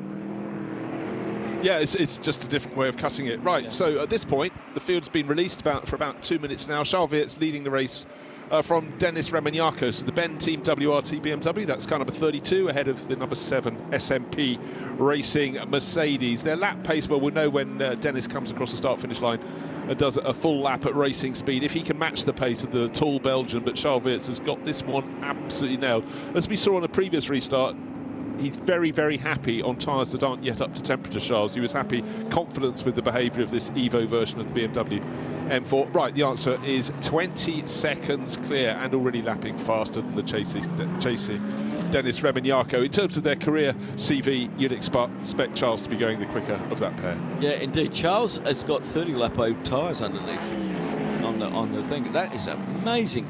He's actually making that work so well. Wow. Well,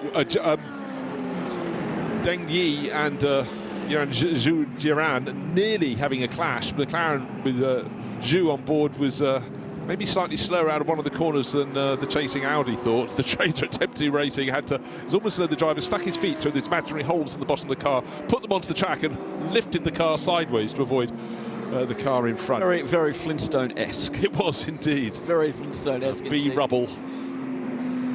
Michael Kroll just on an outlap now on the Hoffa Racing, dropped a couple of positions to Scuderia Praha, now in 9th. Hassar T, Alexander Buksantov up into 10th position as he comes out of there, dropping another one now to Tommy Eichen in the Optimum Motorsport McLaren. So lots of changes are going on at the moment as Loic Hartog also it's Zoyaran. Garage 59 just dropping a place to the Attempto Racing Audi 5th, 6th respectively there as they sort themselves out. They do, and I think the car that's going to go past next will be Finn Wiebelhaus, the car number 4 from Hout Racing Team, that dark liveried Mercedes. He's going to go off after Deng Yi, but in fact on his pace he should be able to catch him within about, say, 2 or 3 laps. But the Garage 59 McLaren going a little bit backwards, so he's down to 7th place. That's Zhu Yiran. Maybe you can hang on the sail. You know, when you're new to a circuit, you can learn. You can follow a car that maybe is equal pace, but certainly Wiebelhaus putting in some really, really clean performances there. Especially on this circuit, because when we used to have a lot of the slower vehicles, we used to have 2 lines around the circuit, right? We used to because they're always on one line, the fast cars on another line. Now here we've got a very wide circuit, but we've got we've got more quick class overtaking, which only happens and you're straight back on the racing line again. You're not having to stay offline for a very long time, which means the marbles come further in. And we saw this in Dubai, okay? All racing tyres shed rubber. That's how they get to the fresh rubber underneath. And once the marbles start to build up, and we found that in Dubai, we had quite a narrow racing line going down into, here, it'll be down into turn 6. Okay, because they spread out a little bit there, but if you go early, you're going to pick up rubbish, you're going to pick up the marbles on your tyre, and your grip goes away. What happens at turn 6? Bit of a sharp left, isn't it? At the end of the fastest straight on the circuit. Oh, my word. 90-degree left, yes. So, yeah, that sort of thing here this weekend. And you can see the marbles across the track as the cars are heading down into turn number 1. There's a little bit of something that jumped off. I don't know. You couldn't tell if it was Wiebelhaus gains position. It was the GWR Mercedes. I don't think it came off that. I don't know what it was. Something just bouncing on the start-finish straight. Didn't look as though it was, like the lining from the inside of a wheel arch or any suspension parts. It might have just, who knows what it was, but it's certainly bouncing away. But luckily that was actually on the middle of the track, and you're normally on the right-hand side of the track coming past the pit wall, not to try and find some shade, but of course to get the best line down into that first corner, that fantastic left-hander at turn 1. John. I've got some bad news, I'm afraid, I've got some bad news, I'm afraid, Bruce and Phil, for a very local team. This is the number 971 Porsche Cup Class car, supported by Porsche Abu Dhabi. It's the Fulgenzi run car. It's been pushed back into the pit lane, and it looks like they've got believe it or not, it looks like they've got an air filter problem.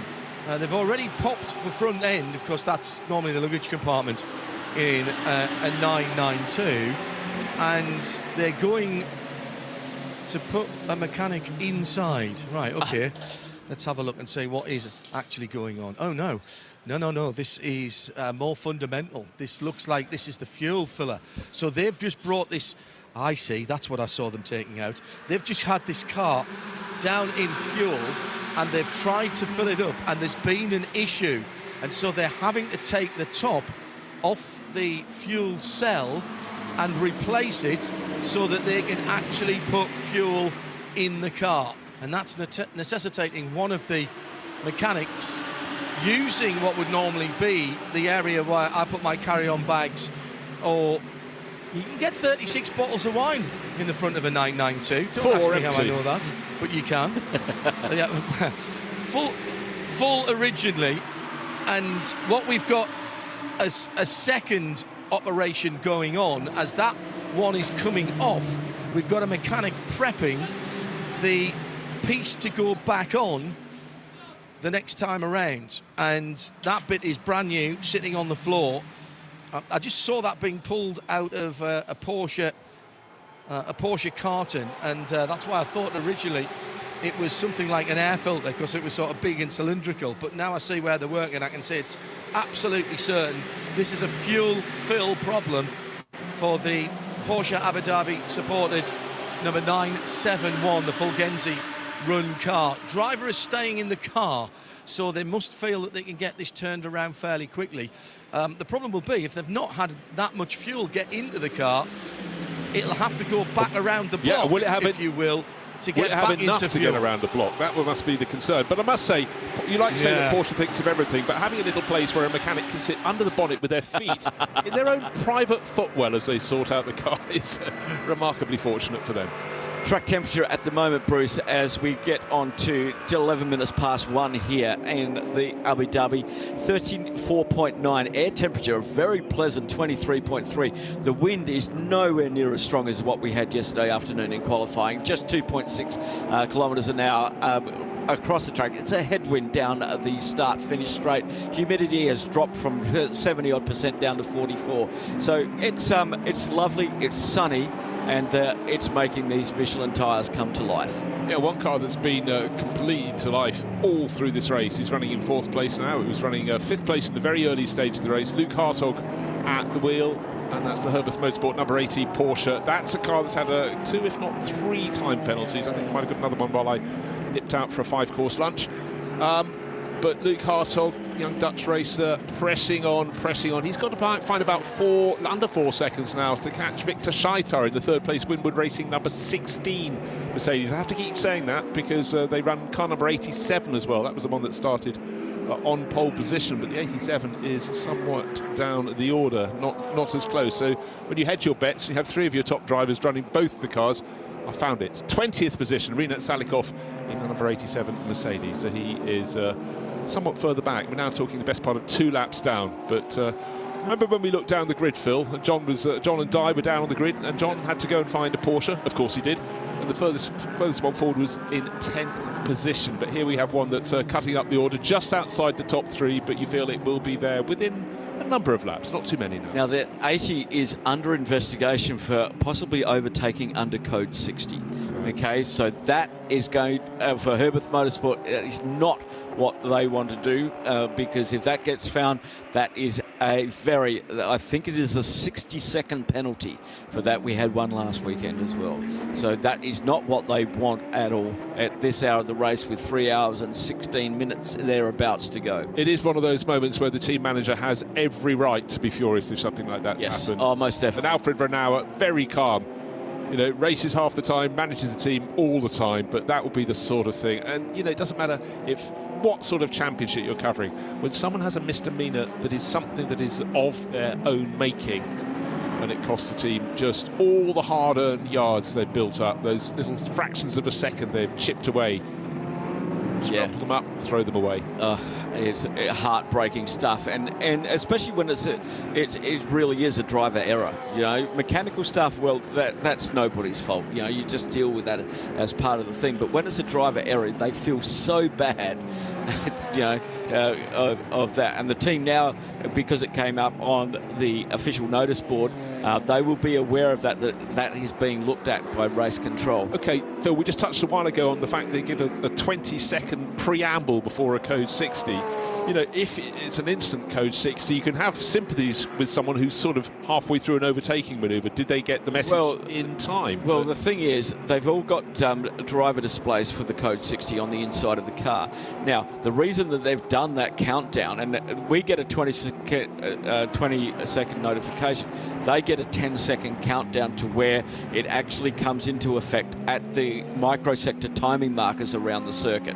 So if he was halfway through when it actually came into effect and he was still doing that, or he wasn't fully past that car or into a position, and this is what the stewards will be looking at, where was he in relation to the other car when they hit that timing marker when it was in effect.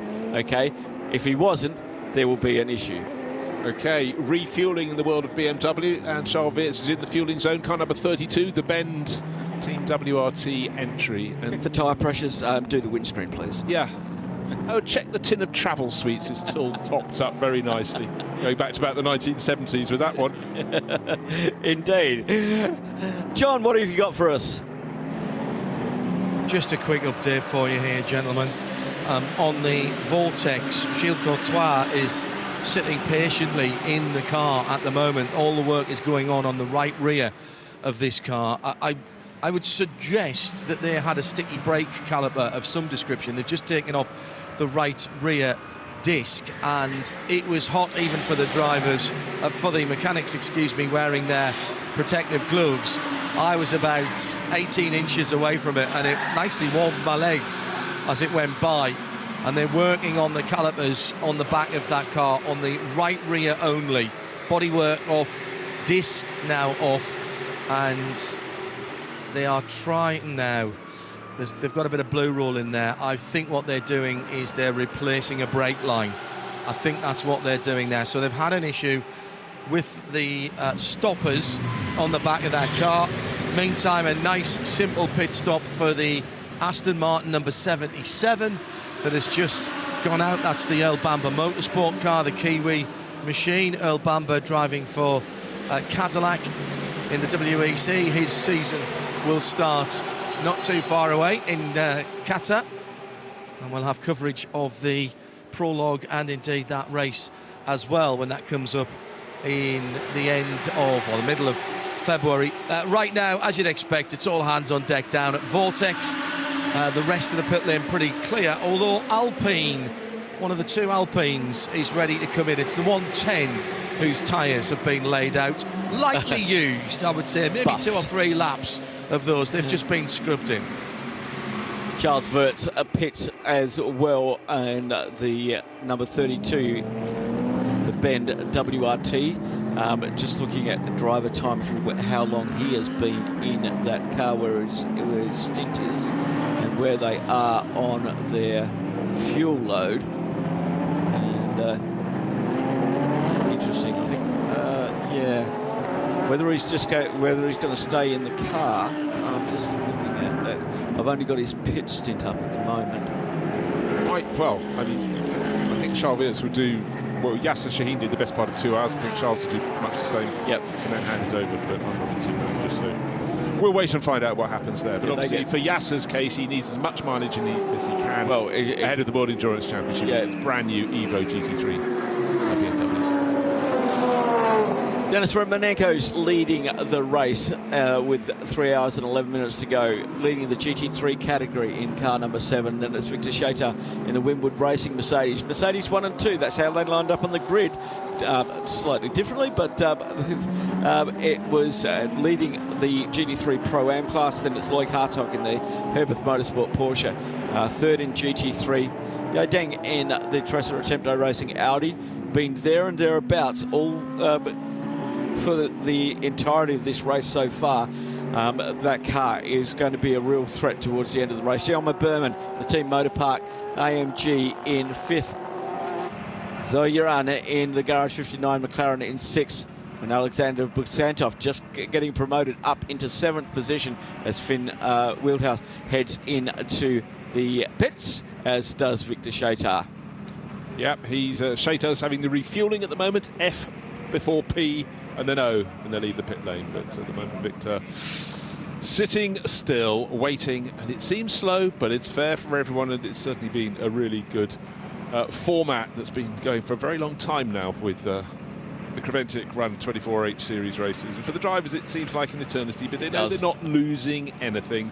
But it's a very different thing, because always at Dubai, when you were standing in the pit lane in front of the garage, you'd look right to see if a car was going straight out when it left the pit lane, or if it would suddenly take that little dink into the sort of large petrol forecourt out the back. Indeed, the 80 has been given a 30-second time penalty for overtaking another car during a yellow flag. That's Loic Hartog in the Herbert Motorsport Porsche. His current stint in that car is 1 hour and 15 minutes. So their next stop, which will probably be a driver change as well, will have an extra 30 seconds tagged onto as it comes out of the fuel bay. As it stands on the circuit, that wouldn't actually lose it a position, because it's got an advantage of nearly 45 seconds over the Crater Attempter racing car, and also in terms of regular pace, Luke should be able to do that. But in fact, Yi Deng is picking up the pace. He's settling down in that Audi. That was another car that's already had time penalties. In fact, of the GT3 runners, the 80 Herbert Motorsport Porsche and the 99 Crater Attempter racing Audi are both in the bad books of the stewards. Yes, indeed. And yet they're still at the front. Exactly, because sometimes you've got 2 hours to serve your penalty, okay? And you can't serve it under code 60. Now, if that 2 hours then expires while you're under code 60, you then can serve it at your next scheduled stop. You don't have to make an extra stop, okay? It's your next scheduled stop. So that makes it a much better thing for the drivers. But if it happens as we do the sharp right turn into the fuel bay. Yeah, I just want to pick up on something. When we were debating whether Charles Wirtz would stay in the car, I said at the time, well, it would just make sense to do 2 hours, 2 hours, 2 hours, effectively for the drivers. But having said, of course, Yasser would go first because he needs experience to the World Endurance Championship. Well, Timo Boguslawski's in the car now because, of course, he's sharing a car in the World Championship with Yasser, so he's going to probably get his 2 hours, and then Charles will go back in to complete his running at the end of the race. Having a look at the 111, this is the IRC, a silhouette car built in Australia. It runs in the silhouette car out there along with the Mark cars. 6.2 litre LS3 in that, the same as what's in the Vortex. The Mark cars run the Coyote engine. This one's very much stylised more on a Camaro. The Mark car GT is more looking like a Ford. When I look at the back end of that car, it's a bit more Camaro-esque. It's not really a thing, but the aerodynamic lines on it. Joe Bradley loved this car. He thought it was the best thing ever. He said, it's aluminium, you can knock it with a hammer, it's fine. It's brilliant to watch. And it's their first running out here. They ran in the 24-hour. They got to about the halfway mark. I don't think they made the bid.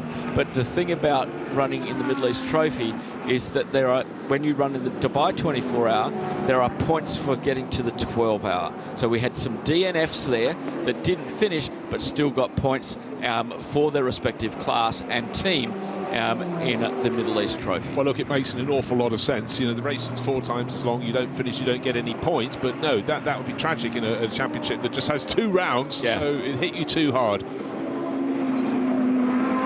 John Hindorf down in the pit lane enjoying the sunshine. Very efficient pit stop just been enacted by the Windward Racing, the Techemet sponsored and supported AMG. Victor Shaitok getting out of that car, should I say, and just debriefing with the team. And I would say there's maybe a couple of seconds, maybe 3 seconds from the tyres being on and the car's dropping to it moving away, just as the incoming driver was getting set. I also want to update that Vortex.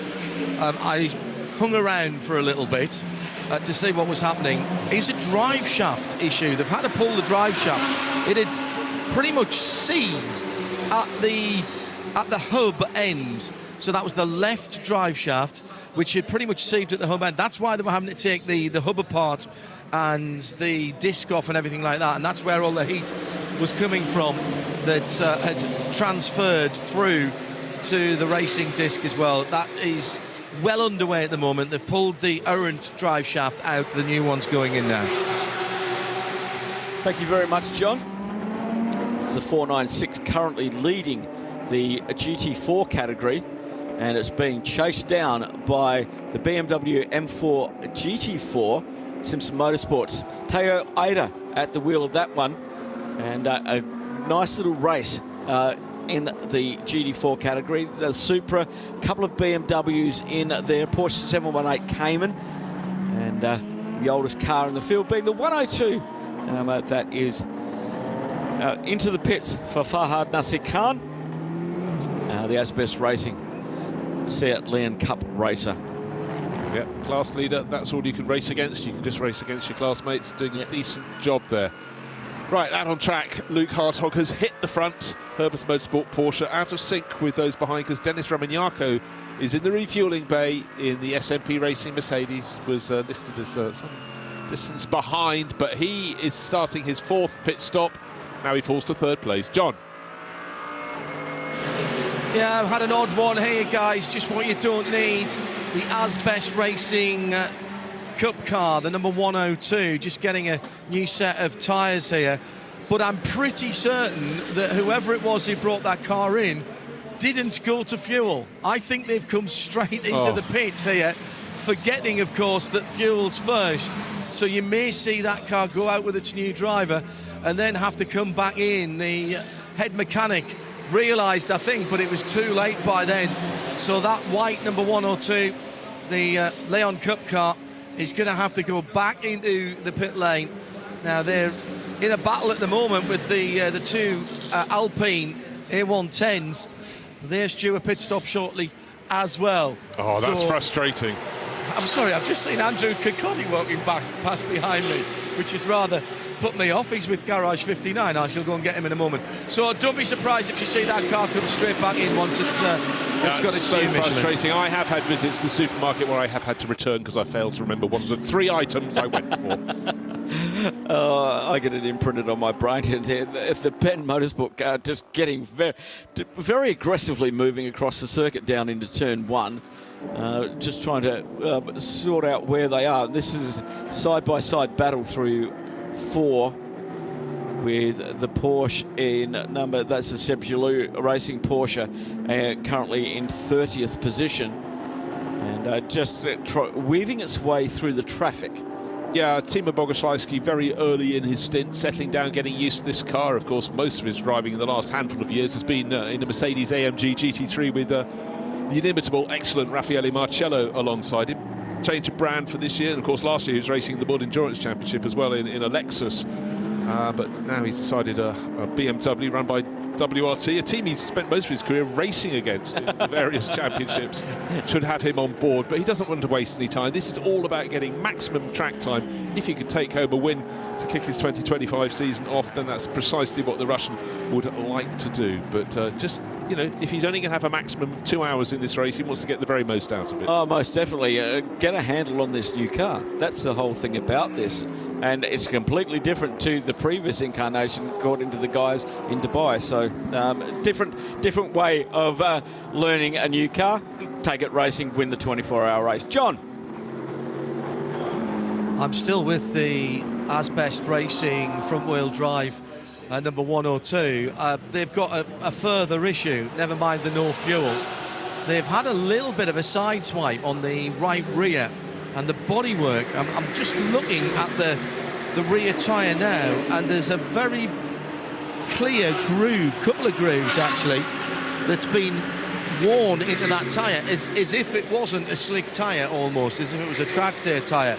So they're attending to the back of the bodywork on that right-hand side. Also, the other problem is that the incoming driver hasn't been able to start the car yet, and that they were then trying to shift. It's got a gear shifter.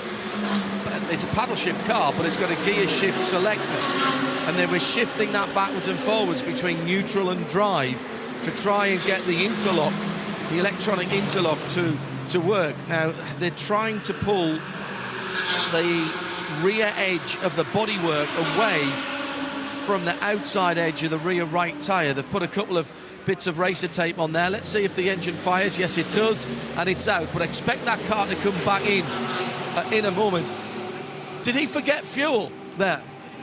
Again? The driver coming in forgot to go to fuel. Yeah, of course. Okay. Yeah, I did read that right. I didn't want to interrupt them while they were busy fixing it. So that 102 battling in the TCE class with the Alpines. That was a longer pit stop than necessary, and it will be in just for fuel next time around. The 32 car continues on its way with Timo Boguslavski closing in now on the Winwood Racing 87 car. Renat Salikov at the wheel of that. That gap is now around 2 seconds. That's going to get tight. I'm just still smiling. Alexander Schmidt, the team manager at Asbest Racing. Yes, of course. Yes, of course. Brackets XXX drivers. God, can they ever get anything right? Oh, yes. Unbelievable stuff. As it's the Herbeth Motorsport car still leading. It's got a 30-second penalty to serve at its next pit stop for overtaking under code 60.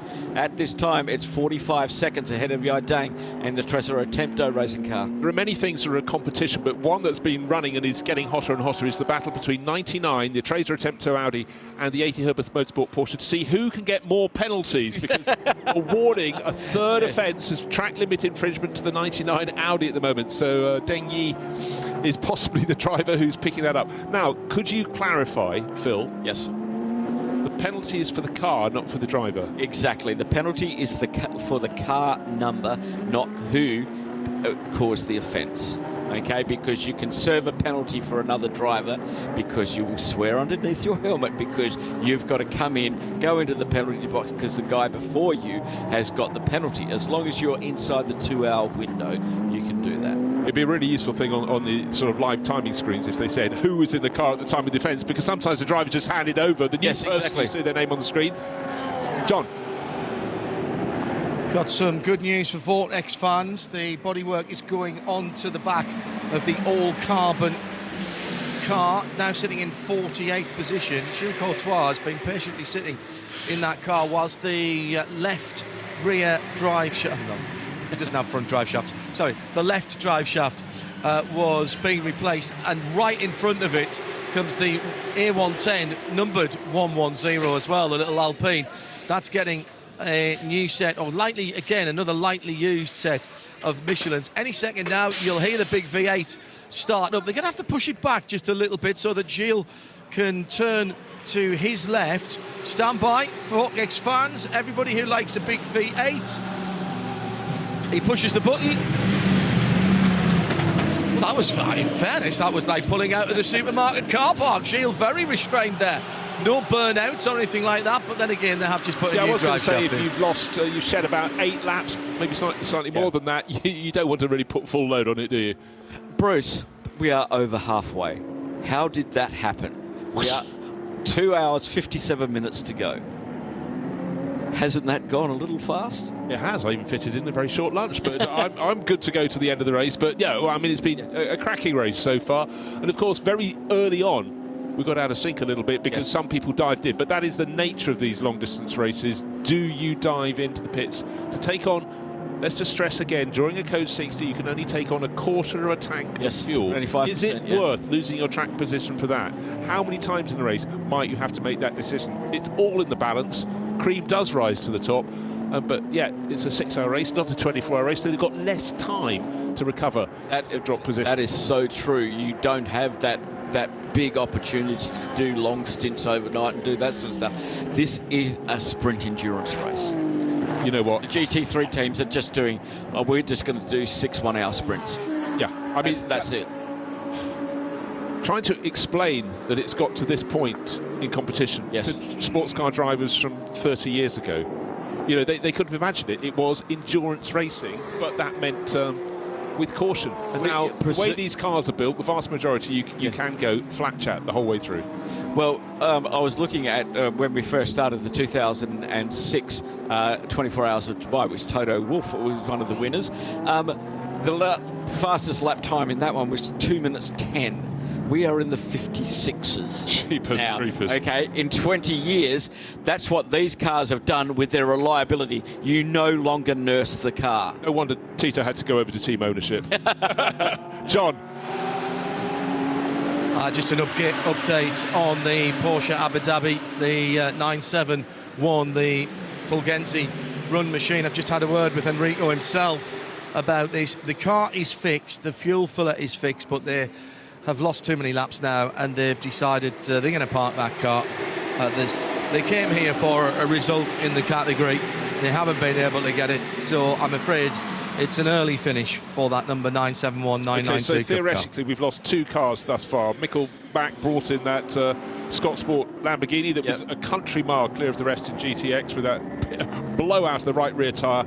Too much bodywork damage, etc., etc. Not just bodywork, everything underneath. That was retired a long time ago, and now the second retirement, the 971, Rabdan by Fulgenzi Racing car, over and out for them. Yep, lap 10 was when the 750 retired. Red Camel Jordans fixed their car, but they spent a lot of time in the pits. They pitted on lap 20, came back out on lap 43, and then the 971 pitted on lap 70, but they cannot get that fixed, and they're not going to continue. So a little bit of carnage happening, but maybe it's going to be a little bit more smooth running. Less cars on track. Well, let's just see. So also 2 cars that have been afflicted by problems. We just had John mentioning Gilles Courtois has rejoined the race in the 701 Vortex. That was drive shaft. But the other car that's a way back, and it should have been right at the sharp end of the 992 Cup class, is Red Camel Jordans. They lost, I noted down about 37 minutes, I thought it was, there or thereabouts. Yeah, I've got it down lap 20 to lap 43, 13 laps in the pits they were. Okay. Which is 22 minutes a lap, 27 minutes. Pretty much spot on. Happens occasionally. No. Very occasionally. Very impressed indeed. Keeping an eye on the battles up the front, and as Gabriel Rendon at the wheel of the Proton Huben competition, and Timo Boguslavski at the wheel of the Bend Team WRT, 1.179 separating those two. Oh dear. Skin of paint. Yeah, literally, a skin of paint. John. Watching what should be a more scheduled type of pit stop for the Climax AMG, the silver and black car. It's had damage on the left front of that car, and they're adding some more pre-cut racer tape to it.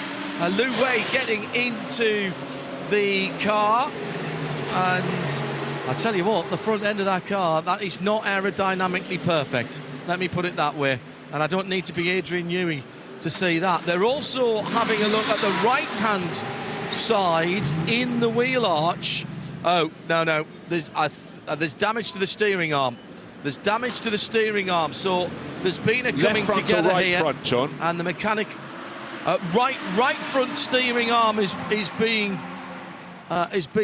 worked on at the moment, and there was a bit of play John, there. just want to wind it back to when that car was being towed in. Yes. It seemed to run over the strap, and we did what, and it got wrapped underneath. Wrapped around the suspension and everything. I thought that was there. the left front, but it could have been the right front, but it definitely went over. That could be a factor in that. Yeah, they're still working. They've got the they've got a ratchet on that, and they're trying to tighten something up. So maybe it's just something that's worked loose rather than being bent. But the nomination for creative use of black racer tape is absolutely going to this on the left front. They've got to be careful not to get any of it in the air intakes, because that could be a bit of a problem. I'm not sure that at speed is going to stay on. They're taping it down on the front of the bonnet, the leading edge of the bonnet as well. It's a good job we're not racing at night, because the left front headlamp's not working either. Meantime, on the right front, the beautiful alloy rim, the BBS alloy rim, which these guys have done in a purple finish on the edge, that is waiting forlornly to go on. You can see a little blinking green light in there of a sensor of some description, and still the mechanic is not happy, and they're bringing out spanners. This is not the work of a moment, but it is staying, for right now, it is staying on the working lane of the pit. They've not put that in the pits. Let's see if I can now. Where's Eric? Where's Eric Gore, the team manager? Here he is. Just do this in audio. Eric, what's the problem here? It looks like some problem with the right front of the car. What was the problem on the right front there? It is down in a whip, by the way, guys. I not really know, but there is something loose because it got crashed with the cup car. So we just check and tight the something. It should be a link. Yes. Okay, so the car's gone away now, and that's where the damage came from on the left front with one of the cup cars. Yes. Yes. I think it's the toe link was loose. The driver said the car was moving and the steering wheel was not straight. Now I have to ask you, I've been going to Le Mans for a very, very long time.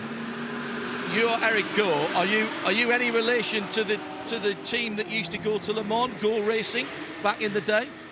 Yes, for sure, because we are already in Asia Le Mans. We joined this race just help us to preparing for Asia Le Mans. All right, and we wish you all the best of that. Yes, thank you. Thank you very much, Eric. Well, there you go then, just tightening up that toe link on the right-hand side. Keep an eye on that left front, guys, because there's a lot of racer tape on there, and that at speed is going to be rattling around like mad down that long back straight past the support pits. That's going to be pretty interesting as the number 38 BMW comes in. WeBuyAnyPhone.com. That car a little bit further down the field than it really should be. Thanks, John. You also brought back a word from when sports car racing was a case more of endurance than out-and-out speed. Forlorn. Sitting forlornly. So many cars used to sit forlornly with drivers sitting forlornly while their cars were sort of repaired for them, but now repairs are so much quicker. Cars 10 times more robust, or thereabouts. Great battle happening out on track at the moment between the Winwood Racing in P5 and the Bend team WRT. Timo Boguslavski at the wheel. He was 0.4 of a second on that last lap, quicker than Renat Salikov. So that is going to in that AMG. That's going to get very, very tight, very, very quickly. You know, it's interesting, having watched Charles Weir's very happy to throw around that M4 GT3 Evo. Timo Boguslavski is going in a similar vein. He's really hanging it out. It's probably about half a second between them as they work down the track. Winwood Racing, number 87, Mercedes just sitting in front, but the BMW is on the charge. Renat Salikov is going to hold him off as long as he can, but certainly it's been an impressive couple of weekends, it must be said, for the M4 GT3 Evo. And coming into that argument is the 73, Gabriel Rindone is back at the wheel behind the Proton Huber competition Porsche. And just clicking over that, we've still got some cars on the outlaps. Joel Sturm's just left the pits in the Herbeth Motorsport Porsche, currently 9th and GT3. So he's been going up and down the leaderboard.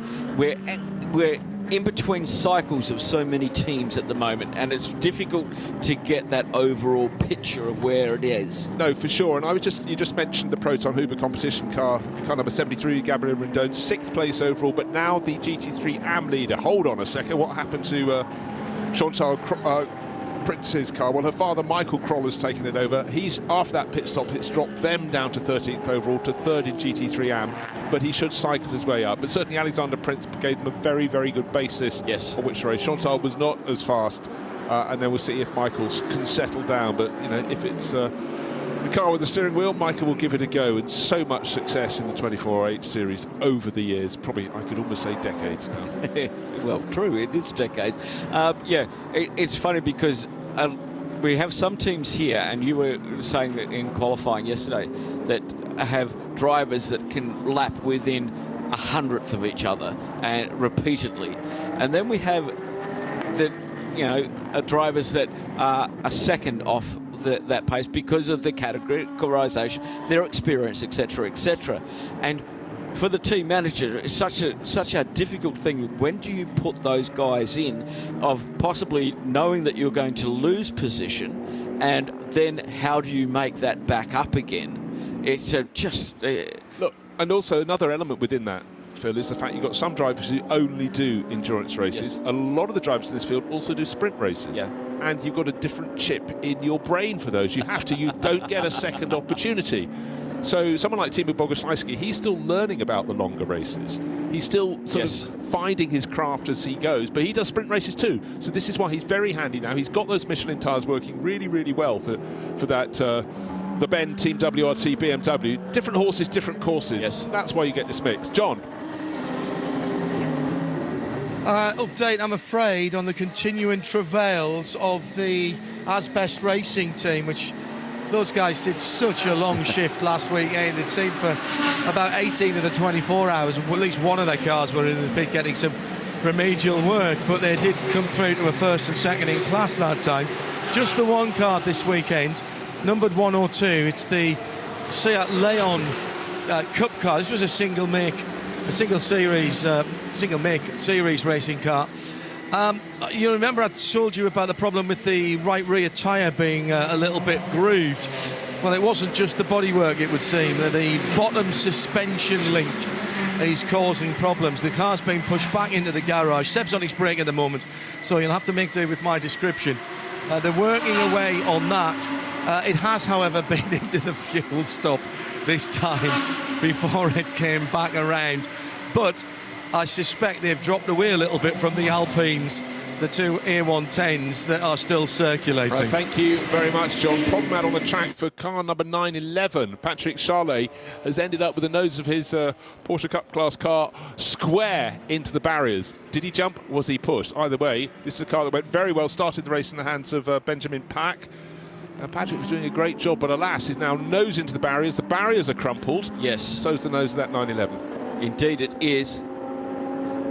And just hearing it, it was all on his own. I was waiting for a replay, but it will actually show that he cannot claim anyone else pushed him. The steering wheel is still connected to the front tyres as he's trying to reverse back from that barrier. Let's have a look at this as we wait for him to come down on... Oh, he's already done it. Yeah, he's got onto the rumble strip on the outside. Okay, turn 5. Yeah. He got to turn 5.5 and he parked it there. Code 60 within 20 seconds. This will be our fourth Code 60 of the day. We've had just under 29 minutes of Code 60, and this is number 4. As we go and check the air, it looks like I can see fluid on the ground underneath that car. The front radiators are gone. And this is at 2 hours 43 minutes to go on lap 88.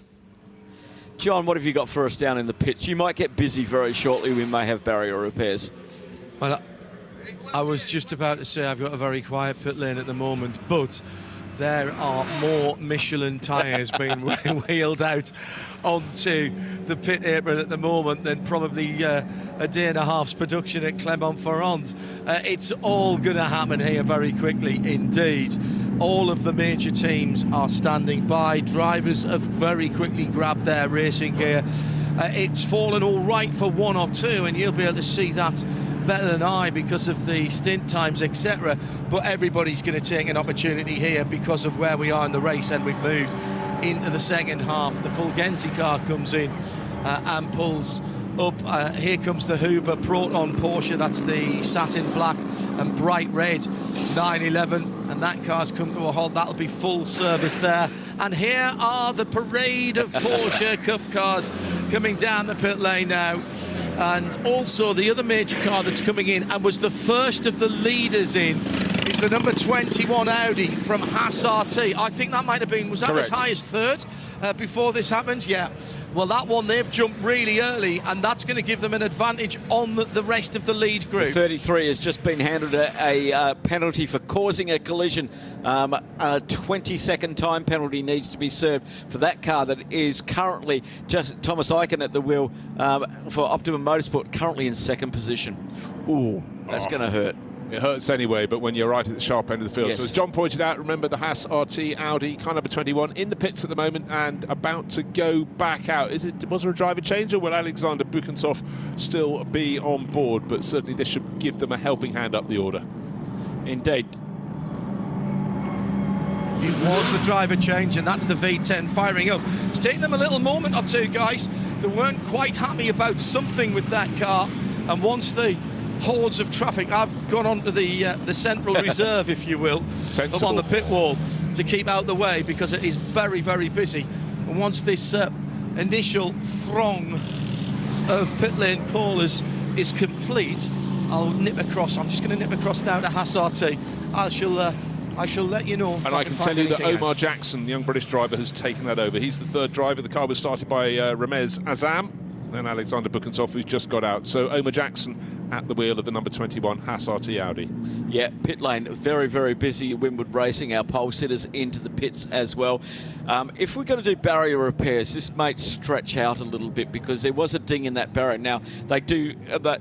It didn't look like where the barrier repairs, especially for Armco, get tricky is when the concrete pole, the poles behind, and the concrete gets damaged. That looked like it struck in between two poles and just bent the Armco, and they can get a JCB behind that and push it straight again. So the acute.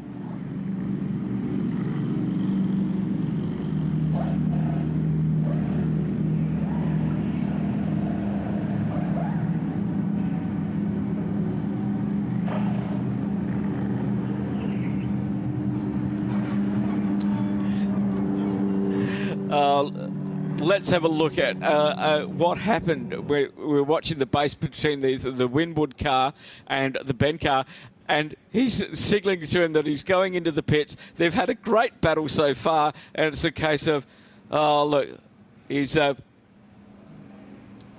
Yeah. Well, that's really sweet. That's Rinat Salikov in the... Oh, he's waving to him. Bye-bye. I hear they've got salad niçoise for lunch. I'm going in. I'm going.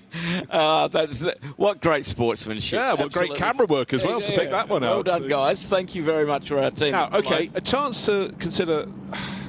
When you get it wrong going out of turn 5, the first of the hairpins around the circuit, you're accelerating hard, but as you said, ran a little wide, went over the curbs, got it loose, but he did hit those barriers on the left-hand side of the circuit squarely with the nose. This wasn't a glancing blow. No. So that's possibly, that could do a whole lot more damage. We all know how energy we can dissipated by angle of incidents and angle of the other whatnots. And the only saving grace is it wasn't a fast hit. No, correct. Okay, the speed was not great. He was coming out of a second gear corner for a cup car, so it would have been on the change up to third, back right wheel on the ripple strip, loses traction, steers against it, gets the Porsche tank slapper into the fence.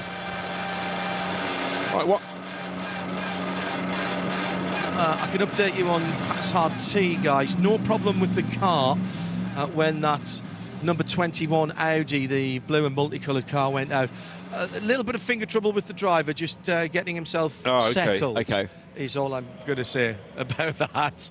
But no, I mean, it was under code 60. It was literally maybe 5 seconds that they lost once the car was on the ground. Right in front of me now, the second place McLaren has come into the pit lane. The Optimum car comes to a halt right next to its pit box that I was talking to you about earlier. These are brand new, unscrubbed. And a 20-second penalty on this car, which of course they can't serve now under code 60. You used to be able to double the penalty and still serve it. Can't do that now. So they will have to do that either at a green flag pit stop. They can't actually, I was going to say, they could leave it till the end of the race. They can't leave it to the end of the race because you've only got 2 hours to serve it. The driver's whizzed off, but that was a superb stop by the Optimum team. And what was the 20-second penalty for, guys? Driving conduct causing a collision even. Let's try and get the words in. Yes, a delusion. It didn't happen, it was a delusion. I've had that all of my driving career. That's been one of your downfalls, I've had John. delusions of I've had disillusion. Yeah, delusions of yeah. Well, we've all had that as car owners, haven't we? Delusions of grandeur, maybe. Let's see if I can quickly grab the driver while we're. Who was it who got out of that car, guys? Just having a quick. It was Alexander Bukansov, the. Alexander from the 21. Yes. No. Sorry, no, not from the car. Optimum Beg your car. pardon. Let me just flick through my list of who it may have been. It would have been the car was started by Mikey Porter, Andrew Gilbert, I think, and Thomas Aiken was taking over. No, I don't think so. Thomas, it was Thomas, wasn't it? It's Thomas Aiken. Sorry, Thomas, just waiting for the booth to come down to me. Right, how was that? You came in right up at the sharp end of the field. Yeah, really good. We had some really good pace in the car. It felt really strong from start to finish. Had a bit of contact with the BMW. He went in really deep and just cut back across the front of us. So, not sure about that one from them. But other than that, the car felt mega from the Optimum guys. And, I think we made some good progress. Just over halfway through the race, I don't know how anybody plans for one of these endurance races, but would you say it's going to plan at the moment? Have you got anything for the cars ahead of you going into the last couple of hours? Yeah, we're a little bit out of sync with some of the cars up front. We've gone for a little bit of a different way with the Code 60s, but hopefully it'll pay out for us at the end. And how will it work with the drivers from here? Who got in, by the way? Who took it over? Mikey Porter went in after me, and then I think I'll go in again after Mikey to the end. Right, OK, so you can do another 2 hours all the way at the end, but Mikey will stay in, for an hour, do a full stint? Probably, about, I think a stint's an hour 10, hour 15. So, if we can extend the 2 stints, I think we should be able to go to the end. How are you finding the circuit? Have you raced here before? No, it's my first time here this weekend. Really good circuit, though. I enjoy it a lot. We were at Dubai for the 24-hour last weekend. Very different track to that, but yeah, really good in its own way. Yeah. Well, we've still got the Code 60 on the circuit, guys. I could see from the big screen up on the top that the recovery's going well. Tom Aiken, thank you very much indeed. Thanks, John. And in fact, good practice here, whatever happens to Thomas Aiken, because he's back for the Asian Le Mans Series race in a blink of an eye away with the same car. Now, that Armco looks to be broken at the very front of that car. That will necessitate replacement, obviously. But the car is wedged into the... It's no longer wedged. The 911 is out, thank you to the lifting eyes on top of these cars now. Now, these lifting eyes were brought in for tracks that have gravel on the overrun because you can't drag the cars. You rip the floor and the splitters, everything off. So having the hooks on top connected to the roll cage allow you to get some purchase like we are doing right now with the 911. That wasn't towing out, that was lifting and tugging, wasn't it? It was. They had to get a different angle because it was wedged under there. And once they pulled the back of the car up, it dropped the front down slightly. And that will be... try not to get seasick at the moment. She's swaying about a bit at the top of the telehandler as it gets put over the barrier. Well... People of a certain age in the UK will understand this. I'll not say which advertisement it was, but there was a bit of lift and separate there, wasn't there? Was that Cadbury Flake? No. No. You know very well what it was. But actually, when you see a car lifted up, were you 2005, end of 2005, the inaugural season of A1 GP, Dubai? Yep. And we had a helicopter to move cars that went errant. It was the Zermatt Mountain Rescue Crew were there with their helicopter, and it was bizarre, if not frightening. Concerning, seeing them lifted up quite high off the circuit and whisked to the back of the paddock to be put in a waste paper bin. Yeah, different way of doing things back then. Yes. It was such a success that it's never been repeated. Exactly. Back then we didn't have Motor City, we had the track, but the Motor City complex hadn't been built. The closest thing to it was Arabian Ranches, but that was it. And it was on the absolute outskirts of Dubai. There was a roundabout and a dirt track going in there. Now it's actually 2/3 of the way into the city with all of the growth around it. Extraordinary. 21, and yeah, this is a battle now under this Code 60 because the Haas RT currently running in third. That's the 21 car. The 32, Timo Bogoslavsky in the Bend Team WRT, nose to tail. Guys, There's some drama down at pit in for, I believe it's the QMMF team that I've just seen jogging gently down there. The joy of this time of the day racing here is that the pit lane has not yet been in full sunshine, and we've still got a nice cooling breeze coming out of the final corner, turn 16, the right-hander, heading down the front straight. It's not chilly, Phil. It is not chilly. Still just with my work shirt on and a pair of dress shorts, or golf shorts actually, not that I ever play golf.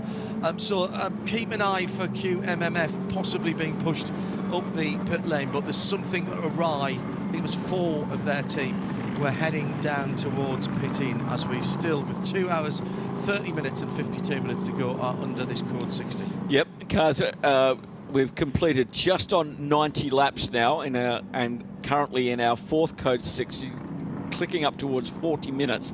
We've got to have a look at that barrier to see if they've got to replace the arm code down there, because you may see, if this is going to go for a while, you may see the pro teams come in and throw their AM in the car if it's going to be along code 60. AMs are as quick as a pro under code 60, so it's a good time to use that hour. Save your pro for the remaining, well, 2.5 hours to go now at the second round of the Middle East Trophy and the Michelin 2025 Michelin 6 hours of Abu Dhabi, with Team Motor Park, the number 5 car, leading the way from Optimum Motorsport in second. Mikey Porter at the wheel of that, and then it's Omar Jackson in the Haas RT Audi. So it's Mercedes, McLaren, Audi, BMW. So yeah, well, again, this is one of the many beauties of a balanced performance. All the manufacturers coming out to play in GT3, but in this battle, the BMW, Timo Bogoslawski, will be coming into the pits some point. We know the number 21 Audi has just emerged from the pits. Omar Jackson just settling down in that. We heard from John in the pit lane, lost a few seconds, a bit of finger trouble. And, oh, is that message saying under 1 minute to the end of the code 60 procedure? So maybe how have they done that? Well, magic? Well, they are magic at this circuit. John? I was just going to offer an idea here. If you thought it was going to be a very long code 60, wouldn't you stay out as long as possible, knowing you were only going to get 25%, and just keep on going? You're not losing anything. It would put you back, figuratively speaking, in the same spot as the guys who pitted earlier, but you're just extending your fuel window that little bit longer. But with a minute to go now, you don't have time to come in without everybody else going back to green, even getting the 25%. And now we've gone back to green. So anybody who didn't pit has missed the opportunity there. And there, the swing of the tactical barometer, if you will, has moved to another direction. And I haven't worked out who it's favouring at the moment. The tactical barometer is confused. Yes, as we are as well, because this is turning into a fantastic race. Now the Audi's been caught out of position there, got absolutely hamstrung by the 77 Aston Martin, and it just lost some ground to the Ben Team WRT. That's going to get very interesting. Good little race coming up there. Well, okay, we know that the Ben Team WRT BMW is a pace setter. We hadn't had a chance. Andy's just ran a little bit wide. Cold tyres. Cold tyres, pressing too hard too soon there. That's Timo Bogoslawski, but tucked in behind and going so well is Talat Sathi-Tirakel, the only Aston Martin in the race from Earl Bamber Motorsport. That was a car that got a grid penalty because of change of class, as it got a new driver on board, Jamie Day joining the lineup. But it started down in 40. It started from the pit lane after steering rack problems, but when it's been on the track, it's been very fast. And I thought if he can stay anywhere near the WRT BMW, it's doing a really good job, but it put it under so much pressure. Timo Bogoslawski must have thought, hold on, what's he? Oh, good grief, I've missed my braking point. Yeah. Ran wide, got the BMW, that's car number 32, back onto the circuit. But actually, as someone who does enjoy the shape of an Aston Martin, I'm very pleased. And also, when a team ends up on the back foot, you want them at least to get some running where they can show that they do have the pace. Indeed. John? I just want to update you on this Porsche issue. I gave you the wrong number of car.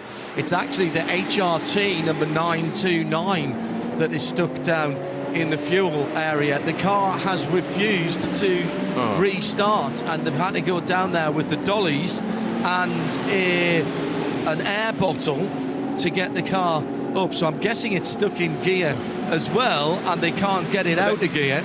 So that is going to take a while. So whatever positions the HRT Performance number 992 Cup class car had, they are dropping like a stone, I'm afraid, at the moment. Forlornly. Stop it now. There's a set of... Right, OK, that's down to 10th place in class, and the HRT Performance crew are very busy. They've got 3 cars running in their class. The best place of that trio is in 4th place in the class, and that's driven at the moment by Victor Titarenko. 2 Titarenkos in that one, but it's Gilles Thiers, the Belgian driver, who's the one stuck up in the fueling bay. Oh, such bad luck for the crew. Nigel Shundawa at the lead, in the lead at the moment, Team Motor Park. 45 seconds ahead of the Optimum Motorsport McLaren. OK, I've just got to sound the klaxon. Gabriele Piana has got aboard one of the 2 Winward Racing Mercedes, and he is suddenly running in 6th place, but 6 and 8, 86.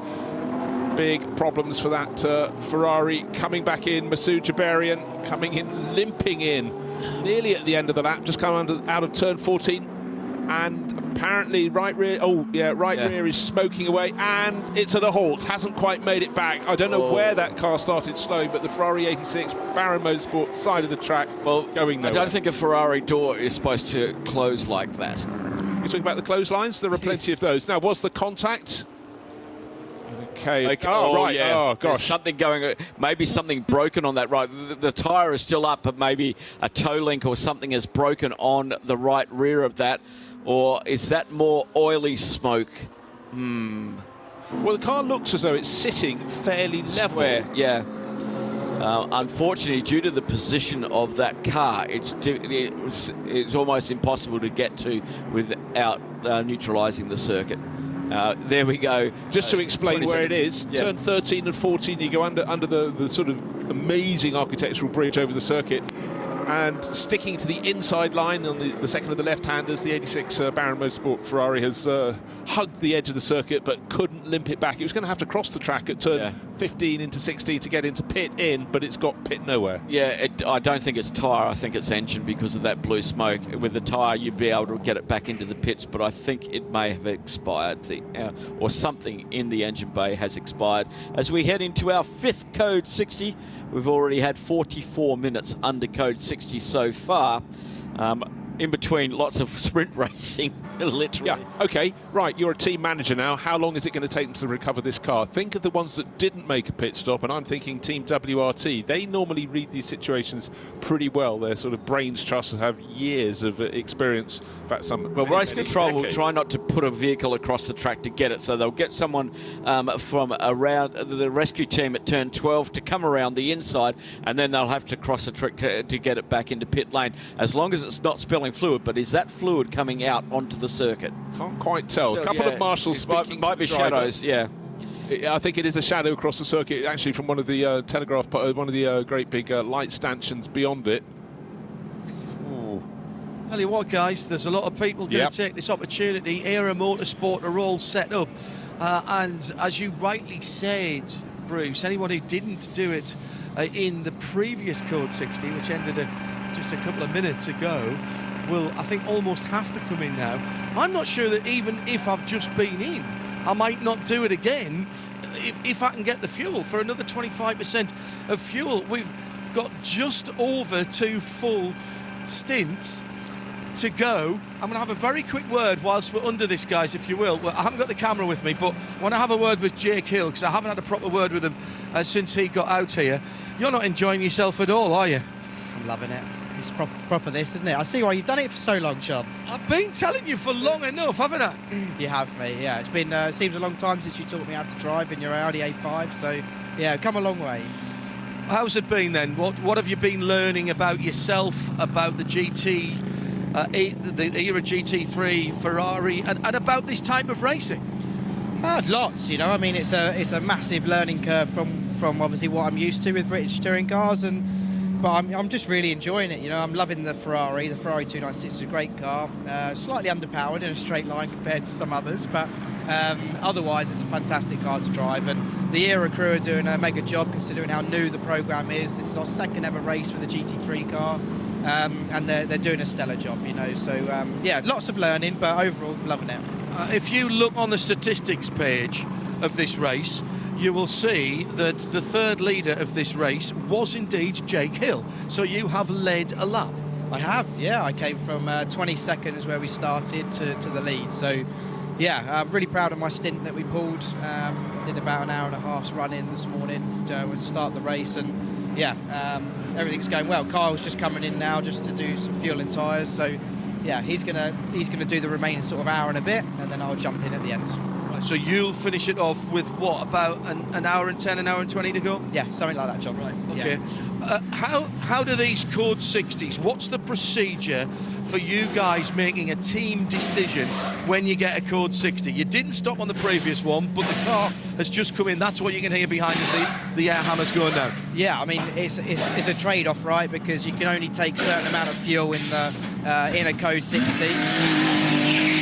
Absolutely amazing stop by the crew there, but yeah, you know, it's just a case of you have to use enough fuel. I mean, Kyle has only been in the car sort of half an hour, so you have to use enough fuel before we can take some again, you know. So the last code 60 sort of 5-10 minutes ago didn't work, but this one is prime. So another set of boots, load of fuel, and he's going to do the another hour or so stint before I jump back in. Right. All right, mate. Well, enjoy the end of the race, and if I don't see you before the end, race well. I know your dad will be tuned in over in Daytona. Have you heard from him? Is he enjoying Daytona? Of course I've heard from him. You can't not hear from him. Yeah. Looks like we might have another code 60 actually. The Merc's just broken down by the looks of it. So yeah.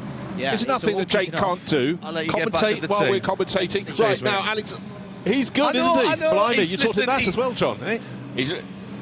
Multitasking. Right. Multitasking. There's no doubt about that. All right, which Mercedes AMG has come to a halt? The good news is it's on the side of the track that makes its recovery Yeah, just a on the little approach bit to turn easier. 15, which comes very quickly after the corner from which the Ferrari had parked itself. Alexander Smoljar, SMP Racing, up in 5th place overall. 4 pit stops under its belt, so that might have been considering a splash or dash, but there's no dash at all. But they've already hooked it up to one of the rescue vehicles. So this is the car, remember, that was running clear at the start of the race. It got into the lead from the outside of the front row. Sergei Sirotkin at the wheel and seemed to be able to ease its way clear, Phil, as the driver wished. Got caught a little bit in traffic, but worked the traffic really nicely after that. And now it goes to show nothing ever runs entirely smoothly in racing. Yeah, SMP, they've led the race from lap 1 to lap 33. When Jake Hill took over. Yeah, and then from lap 73 to lap 77. And then we are on lap 94 now as that car is making its way around turn 15 into 16 to get back into the pit lane to find out what that issue with that. And it was very strange. It was on the right side of the track, but it was just rolling under code 60 and then not rolling. So it was it's hard to tell because it's sort of 60 kilometres an hour, you know. Right, they were going very well in the early stage of the race. Another car doing that was Mulner Motorsports, number 918, which was in the lead battle. Remember, it was a 5-car, then a 6-car lead battle for the Porsche Cup class.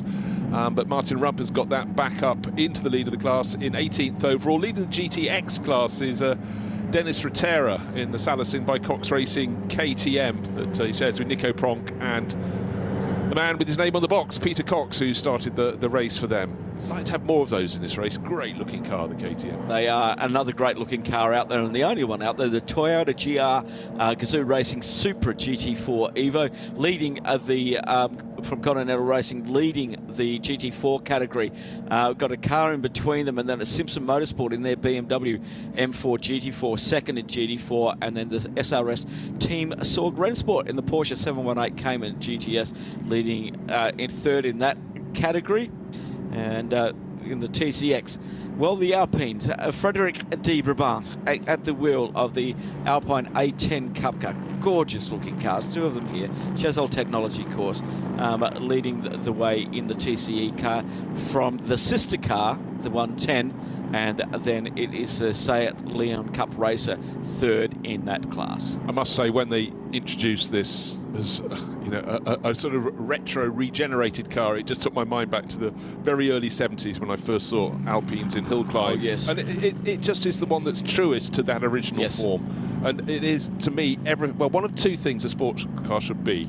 It's light, It's good to look at, and it would be just so nimble to drive. The other end of the sport car spectrum, I do also enjoy a car with a stonkingly large engine. Like me, unsubtle. Sublime to ridiculous. Literally, that's what we are. Yes, I used to have a Mini, and then I had a 700 horsepower Skyline. I had fun in both. A Catholic taste to educate everyone. Indeed. So right, let's the driver possibly with the longest surname out there. Nigel Schoeneveld is the driver leading the race at the moment under this Code 60 period. That's the team Motorpark Mercedes, number 5, that he shares with Jelmer Berman, who does a lot of driving with him, and driver I haven't seen before, Levent Reves, a Hungarian racer. So they have been going very well, because it's not just about having one quick driver in the car. If you want to be at the front, you've got to have a crew that works well as a team. What we're looking at the moment, a lot of teams chose to pit under that Code 60, and once they get underway, we'll have a look at where all of these gaps are. Mikey Porter's only 9.6 seconds behind Boguslavski for that battle for second position. Rima Jafali just 9.3 behind Smalley in 8th and 9th. So battles going on and up and down the field as they come in and come out of pit lane. John, what have you got for us? I've got a damaged Ferrari. This is the number 86 that we've been talking about. There's quite a bit of damage behind the right-hand doors. We've just gone back to green flag racing here, and in fact it's done so much damage they could barely get the dolly jacks underneath. It's going to go back into the garage itself, and the team have descended upon it. We still haven't had that Porsche back that's stalled down the pit lane, so that one has still not come back, and the team are sort of looking forlornly down the pit lane as to when it might pop in. 2 hours and 15 minutes to go, guys. I think anybody who's just taken a 25% splash here has put themselves right in the game for one more full pit stop from here, and that's what they'll have been doing, counting backwards to the end, from the end of the race to here. You're going to have other cars coming in slowly, I'm afraid. John, Keith Gatehouse in the WS Racing BMW, that's in the GT4 class, is rolling, but not quite at the speed he normally would be expecting. And that's car number 470 falling down the order. And one would expect 44th is about as high as it's going to be at the moment. It's going to drop down the order. It's coming into you. And puncher left rear as he's just a couple of corners away from pit lane, staying off the racing line in the 470. Keeping an eye on where that car is in the GT. It's 44th overall, it's 4th in GT4. There are 4 cars in class, so it is down at the tail of its own pack. Yep, the second BMW running here this weekend in the GT4 category. Remember, they've got a bit more work to do because they don't have, who almost couldn't get it turned into pit lane. He almost hit the wall at the end of pit lane. Now, they have 5 stud wheels in GT4, so they're allowed to have 4 guns. The GT3 car are only allowed 2 guns. So it minimises. He's going to fuel with a flat tyre because you have to. So he's making his way into the fuel bay now, and he'll be down with John reasonably quickly to get that sorted.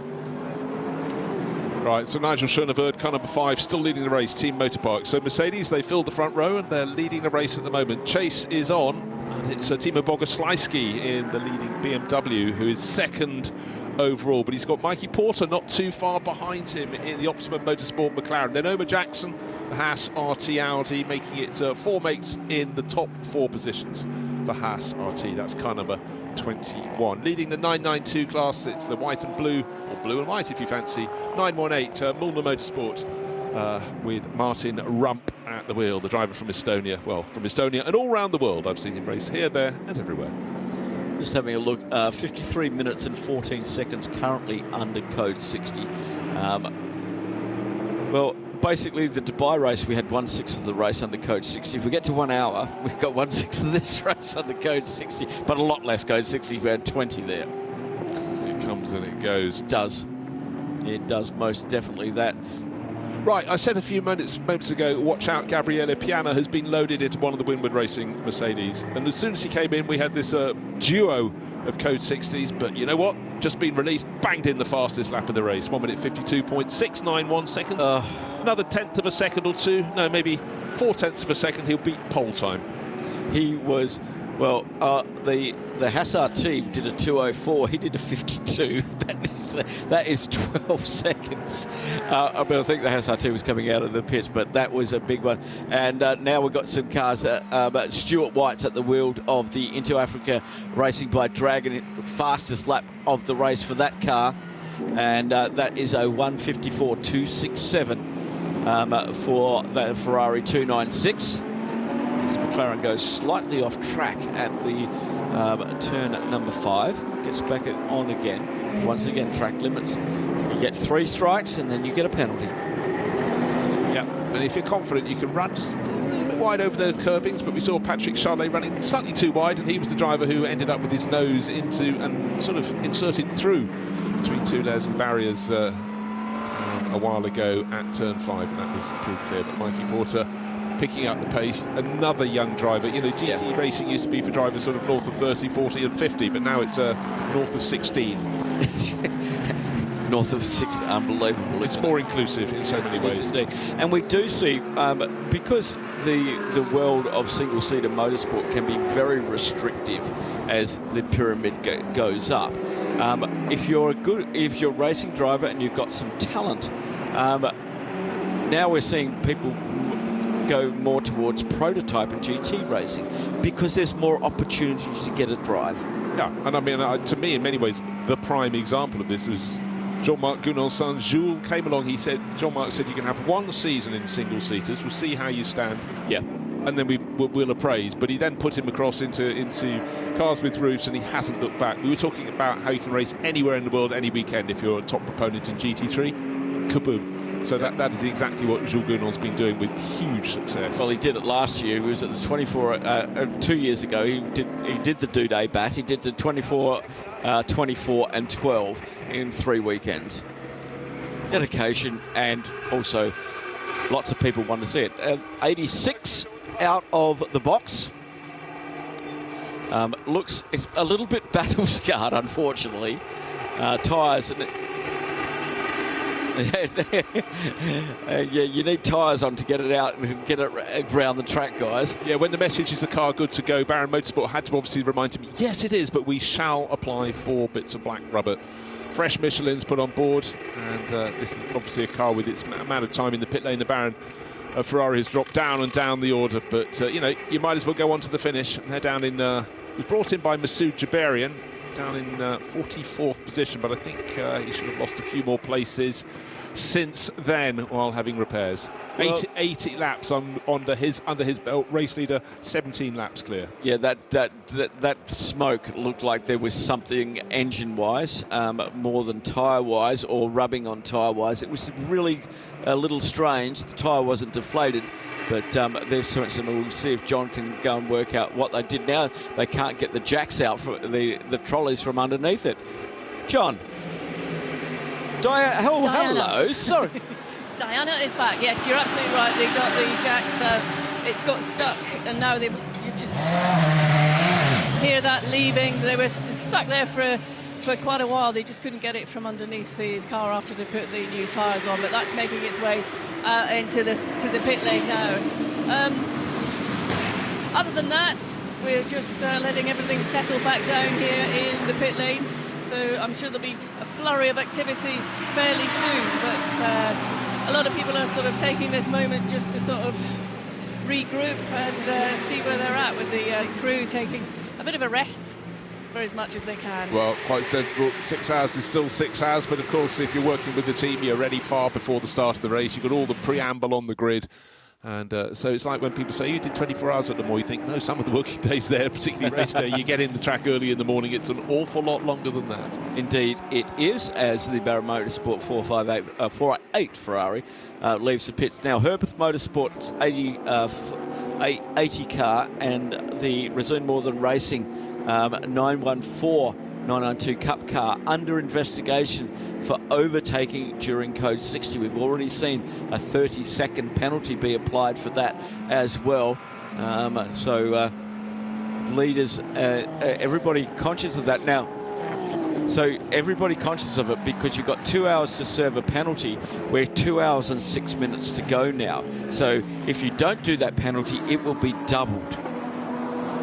Nice. That's simple maths. Or added to laps. Right, I tell you one thing that's very, very simple indeed is the lead battle. It's down to 1.6 seconds. Wow. Timo Bogoslawski's been delayed as he gets to turn 12. They've got to turn left and left again. He's picked off one of the 2 Porsche Cup cars, and he's being chased all the time by Mikey Porter, young Mikey, British racer, the Optimum McLaren. He's taken about half of that lead away, but still the Porsche Cup car across the bows of the orange, blue, white and black McLaren, but he's got through now.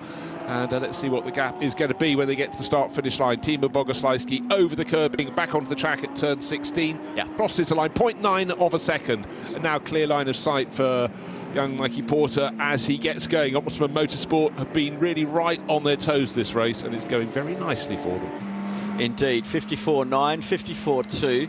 Just waiting for Gabriele Piana to come through, the Winwood Racing car, currently third. Not up with that battle at the moment.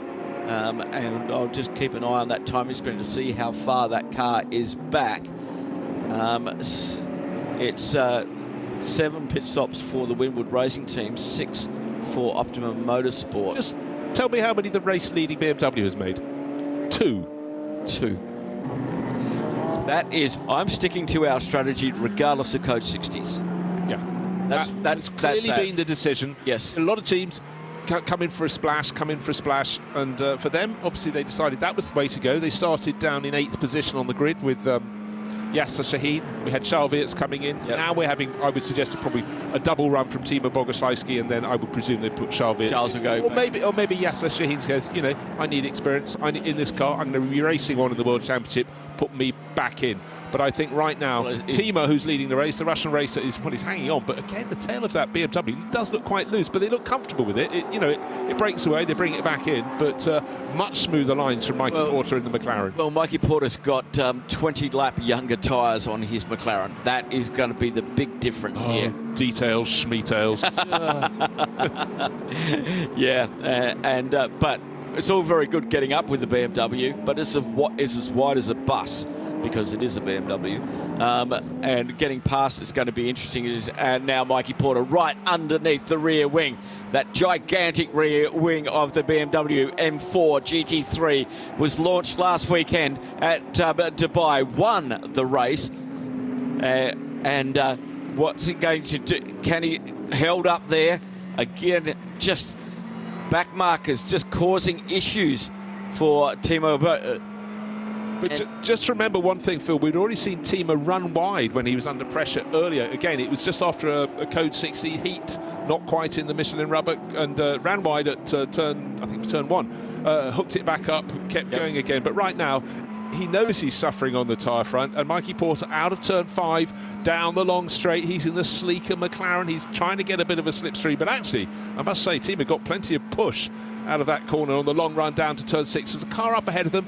Looks like it could be, I can't quite make out what it is as yet. Oh, in fact, it's the Toyota Supra, and that just gets into the left-hander before the BMW comes onto its tail, and Mikey Porter trying to accelerate harder.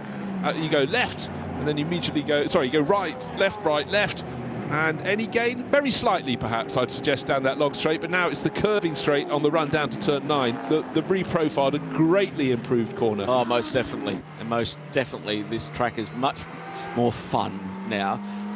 We used to have 21 corners, we've got 16 now, and it's a little bit shorter, but it's still great fun. The Herberth car currently in 5th position, 60-second penalty for overtaking under Code 60. They've got to stop getting it for that car, because I've run out of space in my notes against the car. I stopped at 3 penalties. I thought there was enough space for that, but obviously they just keep on gathering them. Unbelievable. And Terzau at the wheel of the Porsche at the moment. Mikey Porter in full attack mode. But the BMW were handed a plus 5 kilograms BOP overnight after qualifying yesterday. It doesn't seem to have affected them very much, because that car on much 20 lap older tyres is he can get within under the rear wing. He just can't get past it. No, he can't. I mean, he took the gap down. This, when I say he, I'm talking about Mikey Porter in second place for Optimum Motorsport. It's down to 0.67 of a second. So he took a third of a second out of the race lead last time around. Now, of course, both drivers looking up the track. The dynamic Porsche, that's a GT3 car, up ahead of them. Next to it was that a Ferrari travelling rather slowly down the run from turn 5 to turn 6. We'll find out shortly. Riding on board with Mikey Porter. So again, you know, the BMW has plenty of poke down the straight. That is a dynamically fast car. No wonder it won in Dubai last weekend. But it's just they've basically got a for a brand new car, that is unbelievably quick. It goes around corners like it's on rails. BMW, they've got a real shot at lots of titles this season. Well, they certainly had the dynamic Porsche, Johannes Zelger, just moving out of the way. So the BMW has gone through, and so far the McLaren has not. The luminous green Porsche gets out of the way, and it was it was the silver, grey, and yellow Ferrari that was in their way. That has moved away. That's Dragon Racing's other car. Of course, we're confused this weekend. They're running not 98, yeah. When you say Dragon Racing Ferrari, mind you, for years it was Team WRT Audi, but we have to get used to the fact they run BMWs now, several seasons in. But the traffic worked for race leader Timo Bogoslawski. It rather hampered Mikey Porter, but I think in terms of regular pace, without interruption, without traffic getting across the nose of his 720S McLaren, he has the pace to catch onto the tail of Timo Bogoslawski. Bogoslawski, as Phil pointed out, 20 laps further on his rubber. Yep. It's going to be aching and groaning a bit. He's 1.1 seconds clear now, so that was a lap in which he gained best part of half a second. When you're having a bad day, it can only go one of two ways, better or worse. For Barron Motorsports, it's just got worse. The 86 car has been handed a 60-second penalty for overtaking under code 60. When you're running down in 45th position after that repair job, and 8th in the GT3 AM and 26th in GT3, it's just not what you want to sit in the penalty box after fueling for a minute.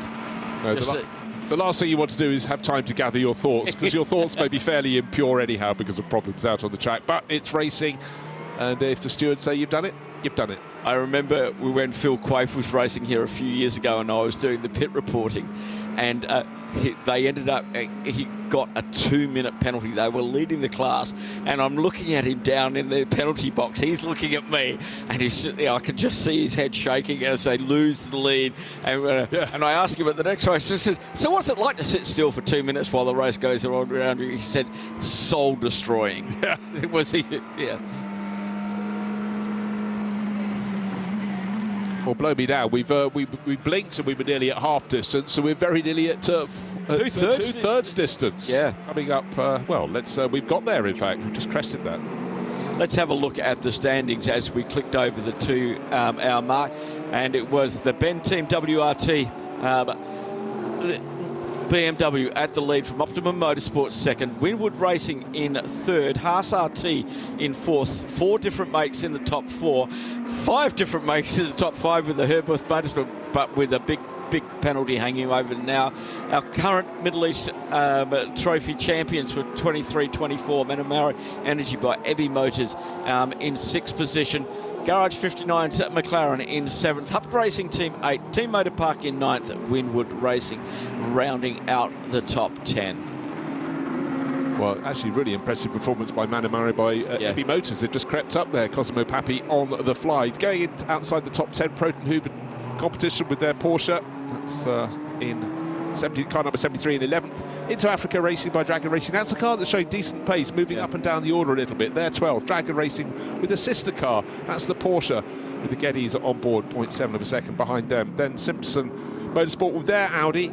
Continental Racing with them in 14th place. SMP Racing, a car that we saw stopped on the track. Yes. That is a car that led the race early on, the number 7 Mercedes. That's down in 15th. Then Hofer Racing, another car that led the race with Alexander Prince on board at the end of the opening hour. He's down in 16th place. Now Michael Kral at the wheel of that. Trezo Attempto Racing, gathering penalties, not for fun, has knocked them all the way down to 17th place, just ahead of the leader in the 992 class, Mulner Motorsport. Then Scuderia Praha having a few problems with their 296 Ferrari, they're 19th, and QMMF by HRT. That was one of the cars of the 3 from the team, the one that didn't get stuck in the refueling bay. ASE Bratislava in 21st position in the remaining Lamborghini Huracan. Aero Motorsports in 22nd position in the 296 Ferrari. GWR Australia in the AMG GT3 in 23rd. Resume More Than Racing in the Cup class 24th. Elbamba Motorsport in the Aston Martin Vantage. Good job to get that repaired with the broken steering rack earlier on. 25th. 26th Dynamic GT by Tsunami in the 911 GT3 992. Salison by Cox Racing is 748. Leading the GTX category at the moment. Fulgenzi Racing in 28th. Fulgenzi Racing there. HRT Performance 29th, and Sebjalou Racing in 30th position. Triple One Racing, the IRC, and the GTX category, then 32nd Sebjalou Racing by Climax, the 992 Cup car. Speed Lover in 32nd position. 34th, We Buy Anyphone.com Racing by Motor in the M4 GT3 in the GT4 category. HRT Performance in 35th. Continental Racing by TTR leading the GT4 category in their 496 car. 37th Climax Racing, the number 2 car. We saw that on the end of a tow rope, dropping down the leaderboard. 438, the second in the GT4 category. Simpson Motorsport in the M4 GT4. SRS Team Sorg Brensport in the 718 Cayman, running third in the GT4 category. Then leading now the TCE category, Chazelle Technology Course in 40th position. 929 HRT Performance in 41st. 42nd is the WS Racing 470. The second of the Alpines Chazelle Technology Course in 43rd. TFT Racing in the 911. Barron Motorsport, lots of travel for them in the 45th. A damper failure on the Red Camel Jordans.nl. They are reigning 909 Middle East Trophy champions in 46. Problems earlier on for their Vortex on the rear left. Now in 47th place. The 48th is the Asbest Racing that was leading the TCE category for a long time. Was in the pits now for a considerable amount of time. 49th wrapped down by Fulgenzi in the 971, and then in 50th position the Scott Sport Huracan Super Trofeo car is no longer in the race. A big explosion on the right rear tyre that was for our first code 60. And I think it's time to do a refresher of what we've been going on since we started this race over 2 hours ago and over 3 hours ago with two. Let's call it 4 hours ago. It's gone so fast, Bruce. I mean, there's always been action on the on the track, and let's have a look at some of the highlights.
Okay, then the 928 getting in the way of the GT3 cars, trying to come through, trying to get some back into the lead of the race.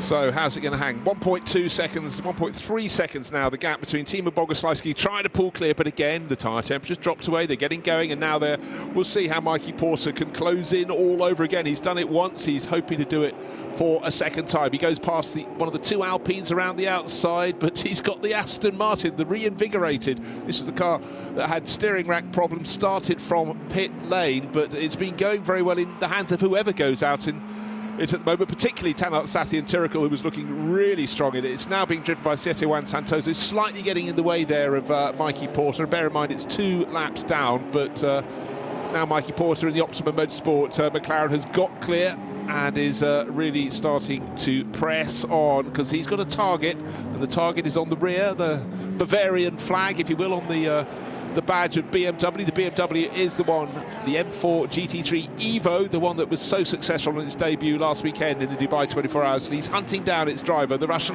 Timo Bogoslawski. 1.2 seconds between them. McLaren's coming all over again. If you're watching on the Creventic YouTube stream, you can see some clouds are starting to come over the circuit now, and we've got dappled sunlight, dappled shade. Track temperature has dropped from when we started, and we're into the 30.3 degrees. So that's the tell, and the air temperature's also dropped by a degree as well, 22.7. Wind has picked up 4.2 kilometres an hour. Once again, a headwind down the start-finish straight, but also the grandstand's now starting to shadow the circuit as well. This will make the tyres react slightly differently. Michelin and Tyre Techs are aware of this type of thing. As you can see, we're in shadow now going around turn 9 as the clouds are starting to form in the early afternoon here in Abu Dhabi. It's still a great place to be if you come from the northern hemisphere. We've had a pretty grey, not very cold winter, but sitting at 21, 22 degrees, it's really, really comfortable. Of course, with the refueling not happening in the pit lane, happening separately, you know, people in the garages are actually wearing shorts, but not those working on the cars. Of course, they're in full race overalls. Antares Zhao is now in the driver of the Herbeth Motorsport Porsche. This has been quick all race long, and Antares, the driver from Hong Kong, pressing on with that. But both Luke Hartog and the driver who started, Joel Sturm, picked up penalties, time penalties, that could cost them. I can't remember if Antares had one now, but in fact, yeah, the latest message on the board about 15 minutes ago was an incident involving his car. Was he in it? Was Antares in it at that time? Not sure. I'm not sure. I think he might have been just before. A 914, which is one of the Porsche 992 Cup class, overtaking during Code 60. That is under investigation, so they haven't been charged. They're being investigated. And that will hurt, because their car is, Antares is running around in 6th place overall at the moment. Yeah, there's already a 1 minute alongside the 80 cars at a name, so that's going to hurt. That's going to hurt them towards the end of the race. Now, we are under 2 hours to the end of the race. All penalties have to be served before the end of the race, okay? If you don't serve them, under 5 seconds will just be added to your race time. Over 5 seconds will be doubled. It does cast my mind back to a certain British Grand Prix with Ferrari, Michael Schumacher serving the penalty after crossing the finishing line, but diving into pit lane when they're still part of the race. Ross Brawn had been on the rule book. They came through and everything. They've won? Okay, right, good. Yeah, unbelievable. Understanding the rules of this and understanding how it works means that if your team manager really knows what they're doing in regards to how to work the penalties and how to make it happen. Just want to point out, Timo Bogoslawski has finally come in for that car's third pit stop. When I say that car, I mean it's the Ben Team WRT BMW's come in from the lead. Mikey Porter now leading the race, but how's that for that? The driver chasing in second place, Winward Racing Mercedes, 1 minute 52.409 seconds. Gabriele Piana, known best for being a champion in pretty much everything he drove in GT4, but making GT3 look so easy. 2 seconds quicker than Mikey Porter and the McLaren. Unbelievable. Yeah, he's 2 seconds, he's quarter of a second thereabouts faster than anything anybody did in qualifying, and of course that car was on pole position. That happened last weekend too. The race time was quicker than qualifying because they're trying to preserve the tyres and they've got limited fuel to run. So it's a very much where this is one of the race series, probably the only one on the planet where the qualifying time is bettered by the race time. Yeah, no, indeed, it's about keeping your nose clean and getting those three pretty good laps from each of your three of your drivers, or all three of your drivers, getting a pretty good lap. Not their best lap, but just one where they don't drop the ball. Adam Smalley's going very well now. So McLaren leading the race for Optimum Motorsport. Garage 59, that's Andrew Kirkcody's team. Got Adam Smalley, lapping nicely. Same sort of pace as the race leader. He's up into 4th place overall. Gap between Mikey Porter and the Optimum Motorsport McLaren leading the race, and Gabriele Piano, who's giving chase, is the best part of 1 minute 24 seconds. So Mikey doesn't have to worry in this stint, but then again, who knows what penalties may be added later in the race. But certainly the pace driver, not last time around, the time before, was Gabriele. Then he's obviously hit traffic. Yes. Next lap was the best part of 3 seconds slower. Scything their way through the traffic now, even though we've got less cars out there running at this time, probably around 48, 47. That's still a lot of cars out on this 5.281 kilometre 16 corner. Look, Phil, we've talked about how this is the 5th edition of the Michelin 6 Hours of Abu Dhabi, and the field grows and it grows, and cars coming in and out of the pits. But it's also just fact how the endurance of these cars. We've lost, effectively, I think we've got 3 retirements thus far. I don't know if the Vortex now appears to be parked. Yeah. Oh no, sorry, one of them, they did get into the race, but sorry, I was looking down too far down the order. We know we lost Mikkel Mack in the Scott Sport Lamborghini with that big blowout running down the back straight. Asbest Racing, well, that's sitting in the garage, I think, at the moment as well. I think 102 has retired. 971 retired on lap 83. Yeah, with that fueling issue. Yeah, so they're the two that have definitely retired. The 971 Porsche from Rabdan Fulgenci and the Scott Sport Lamborghini. Asbest Racing, we'll wait to see what happens. We'll wait to see, with their veteran vintage and greatly enjoyed and pre-used and pre-raced Seat. They could race out at Goodwood in the historics. Now refueling going on for car number 1. This is a car that Cosmo Pack. This is the one we said has been the sort of the silent car in this field. It's moved up. It moved up to 6th place a short while ago. It's fallen to 8th at the moment. Manamori Energy by Ebi Motors, and they really do enjoy this racing in the Middle East. And for Cosimo Papi, well, he's in refueling, but car number 1 has just moved up as others have had their problems, others have served penalties, others have had incidents, and don't forget, actually quite a few of the top runners have had little glitches in their run in the first 4 hours. And penalties have been the bugbear for them. This car carrying the number 1 because it is the reigning GT3 Middle East Trophy champion for 23-24 season. 3 races back then.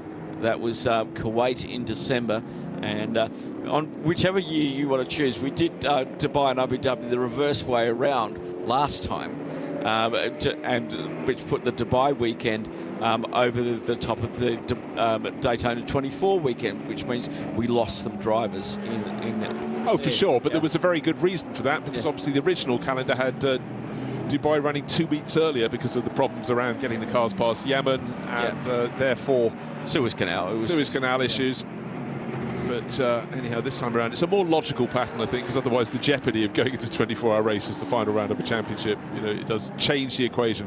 Martin Rump continues to lead the 992 class. He's been going very nicely indeed. He is sitting in 16th place overall. QMF, the Q80 crew for HRT, second in class, actually just going very well about their business. That was remember that we thought their run had been stalled when John thought theirs was the car that was sitting up in the garage, but of course that's run by HRT, and it was another of the HRT performance cars. HRT is running 4 cars. 4 cars. I said 3. I'd forgotten the QMMF by HRT, if you like gathering letters together in a bunch. But the QMF car is running second in 992, but first in AM. They're the reigning champions of the Middle East Trophy 992 AM class.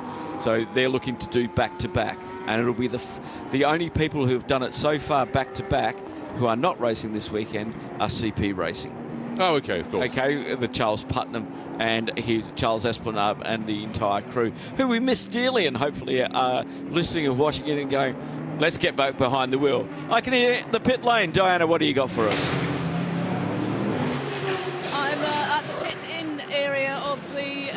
lane here, and the we were just talking about the Manamori Energy by EBI Motors, the Porsche 911 GT3, being the car. The livery on that car, for anyone that can't see it, is fantastic. It's bright colours. It's got red, green, black, red spots all over it. That's been the consistent car that you were talking about. An absolutely perfect pit stop by the guys here. No driver change during that one. But very quick, all quite relaxed down here, but that car's back out on track. We've got a few more cars coming in now, up here, up and down the pit lane, and it looks like it's just tyres and fuel at the moment. Not too many driver changes going on just yet. Thank you, Di. Yeah, you need a set of. I need to get you some sunglasses there to view the crew's shirts as well as the car. They're quite loud. And then some. Right, another car that's been at the front end. It's just come in from the front end is the Optimum Motorsport McLaren, and that's Mikey Porter sitting on board, enduring, the sort of pit stops they're not accustomed to in lots of racing. But this is how we do it in Creventic Racing for the 24H series, and you just have to sit there, gather your thoughts. And remember, if you're new to watching this race in its 5th running, the crews actually dive in to refuel before they enter the pit lane. They come into pit in and then turn incredibly sharply to the right. So you've really got to drop down your speed. So up into the lead of the race goes the 87 Winward Racing Mercedes. It's the car with the fastest driver in the race thus far. Gabriele Piano's done the 2 fastest laps of the race. And actually consistently, he's happily sitting in the 1 minute 53. He's the best lap of 1 minute 52.4, but he works the traffic very, very well indeed. Then there's a gap back to, well, in fact, Herbert Motorsport ought to move up into 2nd place overall. Antarizal at the wheel of that number 80, the blue Porsche. Still penalties being served, the driver penalty box vacant at the moment. Looks like another car was going into the background as the pit lane of shame for them. So that McLaren that was in the pit lane, now under BOP, they can take 110 litres of fuel at 100% fuel flow. With their base weight of their car, their dry weight at 1280. Some of the other cars, the 488 Evo of Barron Motorsport, can only take 95% fuel flow, which slows things down again. Same with BMW M4 GT3 and Ferrari 296 Audi R8. So they slow the amount of fuel going in, which means it takes it longer to fuel. So this is all part of the BOP, and it's all on their smart tag that they have to put up onto these 6 pumps that we have that are very intelligent indeed, and it will tell them, it will limit to its BOP. It's clever stuff. Well, what it does, Bruce, it stops having to make expensive mechanical BOP measures. Okay, which costs the teams a lot of money. This is all done with fuel, weight, and driver time. Perfect. No, exactly, but it also is the thought, the application. Is it cost effective? Yeah, actually, in answer to this case, definitely. Most definitely. Diana Binks down in the pits. What do you got, Di? I am. I've just having a look to see what's going on down here, because obviously a lot of drivers are at the back talking to engineers. But I've managed to come to the TCE category, the Alpine A110 Cup car, the number 193 Giselle Technology course. Frédéric de Barant is just waiting and watching. Frédéric, how are you? How satisfied with how your race event is going for yourself and the team? Well, it's going on quite well, actually. The car is working pretty well. The thing we have to put the most attention on is the traffic with all the GT3s. Trying to be very careful, but the car is working perfectly. We have a perfect trio with the 2 other drivers, and well, still an hour and 40 minutes to go, but it's looking good so far. How would you describe this Alpine car? Well, the Alpine is like a big go-kart. It's fantastic because it doesn't have too much horsepower, but it's quite light and it's very handy, and the pleasure is just amazing when you drive this car. How important is it to have great teamwork and teammates around you? Well, actually, it's very important. We saw that with the Code 60. When it happened, I had to jump in the car while I was eating my pizza, actually. So you didn't take the pizza with you, I hope. Yeah. But actually, that's great teamwork, and it's really a teamwork. We are alone in the car, but it's really a teamwork, and that's what I like as well. How much are you enjoying this event? Well, the event is fantastic. That's my first time with the 24 Series. And first, the track is amazing. I mean, coming here on that track is just fabulous. And the event is great. I mean, endurance is a great way to focus on your drive and try to work on yourself as well. So no, I really love it, and we'll try definitely to be back. Maybe with a more powerful car afterwards, but we'll see. Well, that would be great if you do. Just let me ask you, though, you said it really helps you develop your driving. What's the biggest thing you've learned so far? Consistency. It's easy to do one lap fast. It's another thing to do several laps very fast, and with the traffic, you have to learn where to put the car on the track in order to lose less time as possible. It sounds like a fantastic challenge, and clearly one that you enjoy doing. Yes, it's fantastic to be here, and definitely a great way to begin the season 2025. Wonderful, thank you. Thank you. So things are going well for Frédéric de Brabant there. Very enthusiastic, the Alpine driver, but not so good for the Toyota crew that was leading GT4, tumbling down our screen because it looks a slightly shorter, slightly crimped front end on that Toyota Supra coming in. I think there's some suspension damage on that car because it was bouncing all over the place as that was being brought in. Now, they were leading that. Stanislav Novikov was at the wheel. They've got around about 3 minutes over the BMW M4 GT4 of Simpson Motorsport. Takahashi Hata at the wheel of the 438. That is their second place competitor at the moment. So we'll keep an eye on that and whether Dye can head down to the 496 garage. The car had gone. He went to fuel before he went down there, so we'll try and find out what has happened to our GT4 leader. Right, the field sort of released all over again to go and do what it needs to do. Penalties, some have just been served. We saw a McLaren sitting down there a short while ago. That was the number 33 car from Optima Motorsport, their 720S GT3 Evo, and that will have cost it a position. Most certainly, in fact, it's tumbled down to 8th place. Thomas Aikin now at the wheel of that. He's about 20 seconds down on the Tracer attempt to Audi. So, in fact, if you look at the lap chart, it's bobbing up and down as penalties are being served, pit stops are being served. But hey, we've only got just over an hour and a half remaining in this race. Settle down. Let us know what's going on. Indeed, as our leader from Winwood Racing, the Mercedes AMG of Gabriel Piana, into the fuel bay after that very, very exciting little stint that he did. Now, the GT cars, they won't get an hour and a half on fuel. They're going to have to box again and sort of working out where it's going to play out. They've done, this is their 8th pit stop, right? Antaz in the Herbert Motorsport car has only done 5 in second position, but they got a 1-minute penalty to serve, which could cost them that second position to Winwood Racing. But you talk about that, but just look a little further down in 6th place overall. Timo Bogoslawski's just served a pit stop, and that's only the 3rd pit stop for the number 32, Ben Team WRT. BMW, and going nicely on the track. That's now setting off after Andrei Solokovtsev for the Continental Racing by Simpson Audi, lapping about 1.5 seconds a lap faster, so that 5th place should be within Timur's grasp sometime soon. Then I think Charles Wirtz will finish. A little bit slowly is Kyle Tilley at the moment. He's running off the track. I think he's realised he's got a problem. Has he got a puncture? Possibly right front, but the 81 era Motorsport Ferrari not running at the sort of pace that Carl Tilley should normally manage. In fact, last lap was about 8 seconds off the very fastest lap of the race, but maybe he's just feeling his way back in. Or Cup car going past him, so I think definitely saw a little bit of smoke from the right rear of that car as he came around turn 3. Just keep an eye on him down here. Oh, there is the pipes are very hot.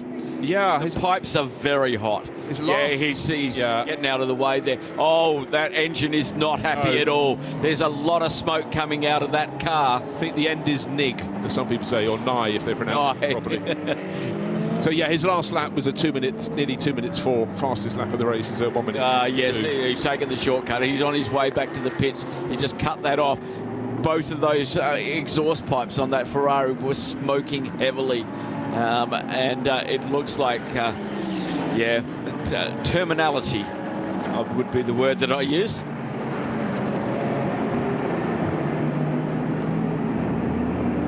let's have a look at maybe what happened here.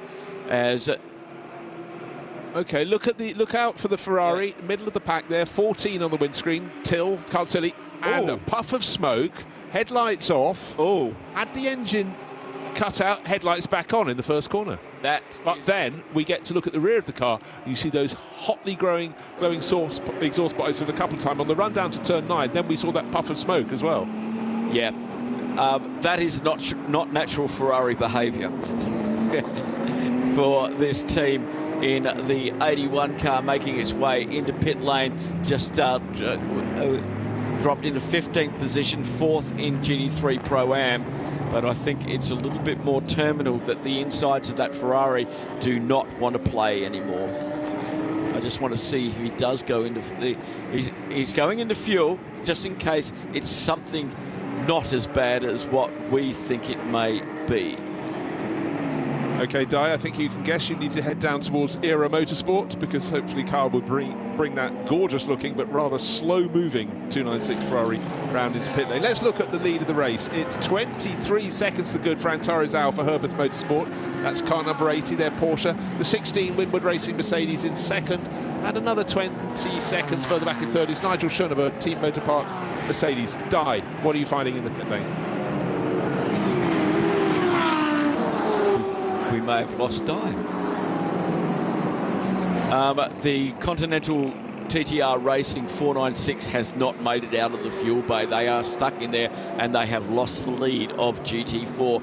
So the car may have said no more there, or they can't get it going. But it's still in the fuel bay. Yes, I can hear you. Sorry, I just lost sound there for a moment. Go ahead, Di.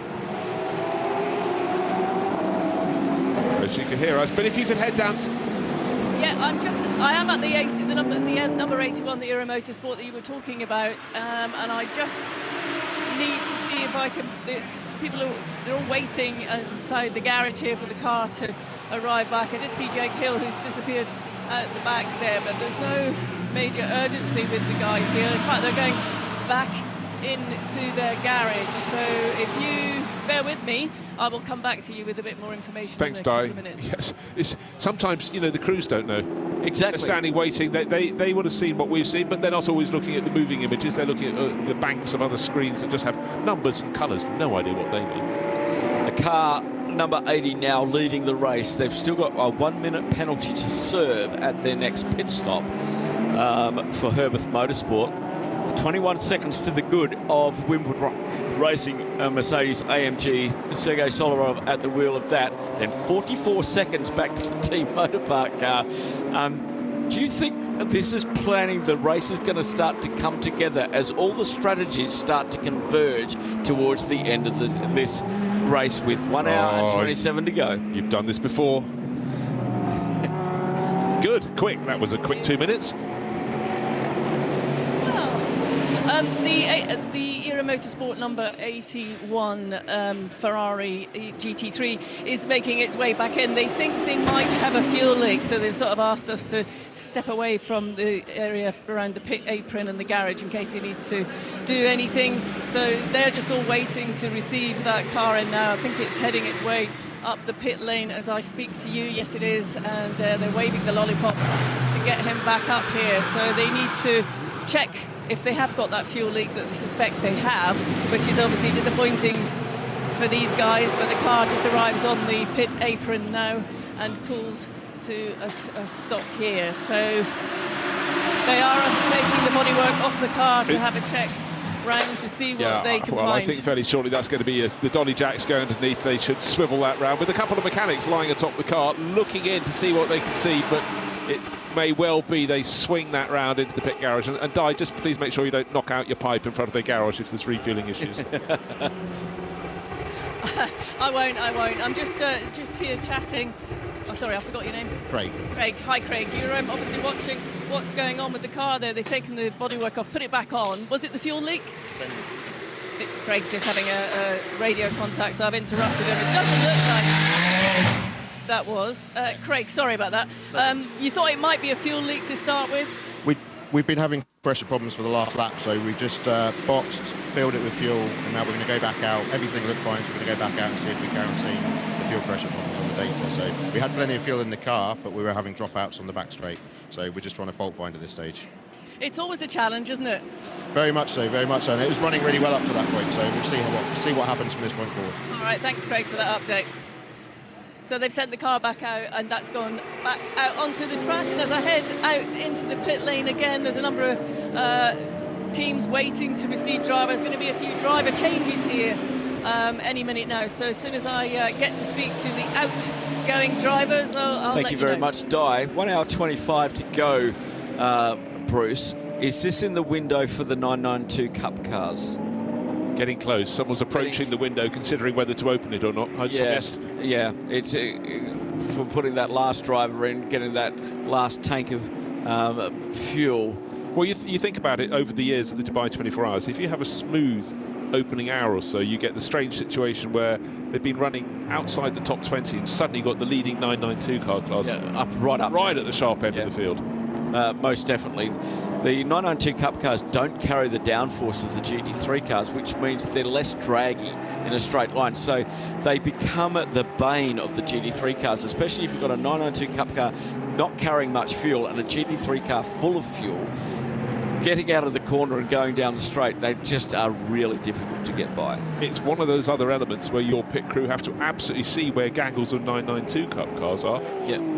What are we going to do? Are they going to be in our way when we emerge from our pit stop? And if there's one I might be able to pass, but if there are 2 or 3 fighting, and remember at the start of this race we had 6 992s covered by just over a second, chopping and changing. But the car that was right at the front early on is still in the front now. It came back, but it's the Mulder Motorsport car, and it's running around with Martin Rump still on board, the Estonian, up in 9th place overall. He's not too far behind the second of those 2 Winwood Racing Mercedes. So another really, really strong run for the 918 crew. But they are one of only a handful of crews that only have 2 drivers. He's the driver from Estonia, and Valter Sviedris from nearby Latvia is the other driver. So they're getting plenty of time in the car, but I think it's the point in which Martin will be getting out, and certainly he's the quicker of those 2 drivers. Yeah. And maybe we'll see that then falling back a little bit. Next car in class, the car in second in the 992 Cup class, but leading the AM section of that category is Abdullah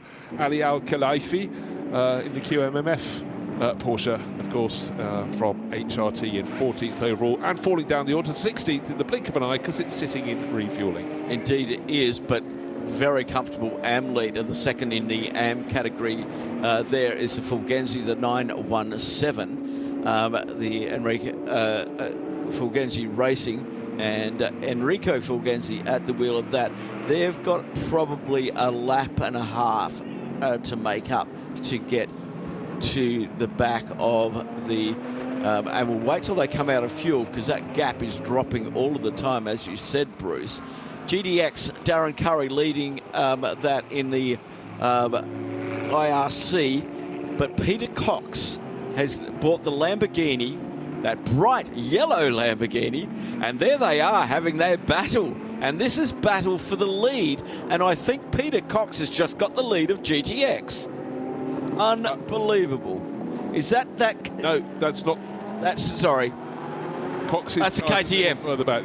Yeah, we're looking for the KTM with Peter Cox. I saw that and I went, oh, they were racing. Sorry. Yeah, no, what happened? The Lamborghini was racing last weekend in GTX. Exactly, so that's the ARC Bratislava car. I'm just waiting to see what the gap is, but Peter Cox is lapping faster than the IRC, so Darren Curry still leads the class, the Australian racer in the 111 racing car number 111. I got all excited for You did. 54 seconds clear, but that number will reduce. Yeah.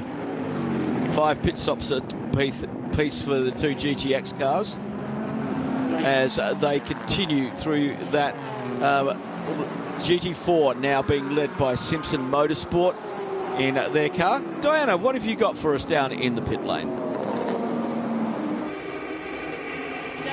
Yes. Continental Racing 496. Now that car has just arrived on the pit apron. They've got a fuel pressure issue, and they're actually going to take that car, put it on the jacks, and take it back in to the pit garage to check everything out. The other problem we had is that they lost radio contact with the driver. So there's been a bit of frantic activity going on around here, but the car is now being jacked up and back into the garage so they can check it. Our current champions in the GT4 category at the Middle East Trophy 23-24. There's Johnny Westbrook just having a look over 496 fuel pressure issues. The second car that come in with fuel pressure issues in the last 20 minutes. It's getting very, let's see what they can do. Now, does that actually mean fuel pressure, or does that mean they haven't got enough in the tank? Well, he went to fueling and he couldn't get back out of. They pushed him back from the fuel bay, so that means he doesn't have pressure. Very, very pleasant conditions out there. Still, the pit lane, because of the design of the circuit here, which is genius. Much as we had in our couple of visits to Kuwait, actually. Oh, yes, yeah. It's pretty much a north-south pit lane, so it's been in shade all of today. And actually, with that breeze going down that front straight through the funnel, if you will. It is. It's a Venturi. Oh, it is. That's actually... Get you. Hello. Very good. Still, we have the Winward Racing car at the head of the field. I should say it has recycled itself to the front of the field, with Team Motor Park in second, a little under 35 seconds behind them. In third now, as Antara Zhao is in the pit lane for Herbert, having given up the lead in number 80 Porsche, is Timur Boguslavsky and the Bend Team WRT. Remember, for Timur and for Yasser Shaheen, they're getting some very important laps in that car before they head over to Qatar at the middle part of February for the prologue, the pre-season test effectively, and then the 1,812 kilometres of Qatar. Yeah, and that fifth car in fueling now will go to the penalty box and sit for 1 minute. 1 minute? Yeah, overtaking under code 60. So they're going to drop a little bit further down there. We are under 2 hours to go. Remember, the rule is if you don't serve it, if it's under 5 seconds, it gets added. If it's over 5 seconds, it gets doubled. Yeah. So they need to get that one sorted. I think I would rather like that out of the way. Yes. So that I've got in my own mind and in my driver's mind, if I'm racing the car in front, am I really racing that guy, or am I a minute or possibly 2 minutes behind? I mean, 2 minutes here is a lap. Yeah. So you do not want, you're not going to easily get a lap ahead of anybody. So that is going to hurt that car. That's hurting that car a lot. It's 7th in GT3 as it stands at the moment, but with other cars still to make its pit stop, or their pit stops. I'm just looking at who's best off in that top running set of cars at the moment. So cars that have made their pit stop on this round of pit stops is the Optimum McLaren. They've done 9 laps since they were last down the pit lane, and they changed their Michelin rubber. 6 laps on the Michelin rubber of Winward Racing, Rinat Selikov. They're looking in good place, and that's a Pro-Am car as well. All of the cars ahead have got to do the same stops, apart from the Bend WRT car, which is only 14 laps into its stint. So there's still a lot to play out here. This is exactly what we had at Dubai, and this is just in the main class. Never mind about what's going on further down in Pro-Am and Am. And also in the 992 category. Well, there's an AM car leading the 992 category. I know. From Genzi Racing. Well, they've had a tale of two sides of the garage, tale of two halves of the garage there, because the other car that they're racing, that was the car that came in with the fuel fill issue. Yes. On the front of the car. You fill those 992 Cup cars through a hole in what we will call the bonnet, but of course that's not the engine end of a Porsche 911. They did change it. It was fixed. They had the new part and everything, but it just took them too long. Yeah. So Enrico, who's behind the wheel of the Fulgenzi 917, basically on the 971 side of things said, "Nah, well, we're going to park it," and they agreed with that. But there's only 12 seconds between first and second there, and that Mulner Motorsport car just coming back out for Valter Savridis in that car. So that's not over with by any stretch of the imagination. There's just over a lap as we've had a spin at the exit of the hotel complex for the HRT performance car. That's Greg Gorski in the 930. It's hard to turn around there. He's going to have to rely on the marshals. This is where the marshals come into their own. Has he got enough lock? Oh, he hasn't. Oh, no. He didn't spin up the back wheels. Now he's got to try and find reverse, and that's just as difficult sometimes. That'll be double yellows at the hotel bridge. Reverse the lock. And finding, I'll tell you now, finding reverse on a race car is something. Oh, he's done it. Well done. Along with pulling the pin from your fire extinguisher, that was one thing I learned early in my racing career. And as square reverse is the second. Now that car was in 9th in the 992 category, 7th in the AM class. So Greg hasn't hurt the car's chance, but I better put his heart rate up a little bit when you're facing oncoming traffic. He's doing double duty this weekend, racing in the Golf Radical Cup. Is he? As well, yeah. Did it last week. So he's just can't get enough motorsport. Did 2 races yesterday, did qualifying, comes back here, takes part in a 6-hour race. It's going to hang around till 10 o'clock tonight and do a radical race. 45-minute mini enduro. That is a perfect time for a very civilised evening meal. Oh, most definitely. Supper, a little light supper, and some maybe a pot of tea. And a massage. And some socialising with one's friends. Yeah, and before one goes racing in the evening. Exactly, change the race seat. Off we go again. John, we're getting into that window, 1:14 to go, where it could be the last fuel, last tyre stop for a lot of the GT3 cars. And that's key, isn't it? Yeah. Now, Antares Au has soaked up that penalty in the Herbert Motorsport number 80 Porsche. That's dropped him down to 10th position. He's on his out lap now. So keep an eye open for that number 80 car. As that one is back circulating. Glyn Geddy for Dragon Racing in the number 98 Porsche. I feel odd saying Dragon Racing Porsche. My mind just cannot get around that. They're based at the Garage 12. Yeah, basically right next to the Cars Cafe, isn't it? Yeah. They're right there. That's their head office. They have a permanent garage stall set up in the 12th garage at the Autodrome, where they keep all of their Ferraris, and they run the Dragon as well. Didn't they used to be on the other side, on the outside in the mall? Yes. Had a place there with a showroom. Yep. Yeah, I thought so. They move around, and once they... Julian Hanses just dropped in a 157.023 in the QMMF car. Well, that car had problems as well early on. Yeah. And that dropped them a little bit further down. They're still in a podium position in the AM, and they're 4th overall in 992. The best of the 992 class cars is that Mulliner Motorsport car, which is just a lap or so off the lead. So there's still something going on there, because you've got, it's advantage, I think. Let me have a look. I think it's advantage Mulliner. Yeah. Because they're the car that's made the stop. Now the question will be, can they get to the end from what they put in the car a lap ago? And my answer in a 992 Cup car is heck yes. So they've done, I reckon Baltasar Vides has done his last stop in that car. Oh, really? Yeah. Okay. I think I would agree with you on that one. As we have a look at... Can they do an hour and 20 minutes? I don't know. It's difficult to tell, because we can't take it off the first stint because the tanks were brimmed, okay? And we haven't had enough clean running for them to do a complete 1 hour, 10-minute stint without Code 60 intervention. So it's very difficult to just try and put that together. I'll tell you what, this is a heck of a run as well from the Hoffer Racing number 11 car. Yeah, Timo Rumpfkel, Kyle, behind the wheel of that car. And he's up into 3rd with the pit stops going around. Nigel Schoenderwerder is in with that Team Motorpark car at the moment.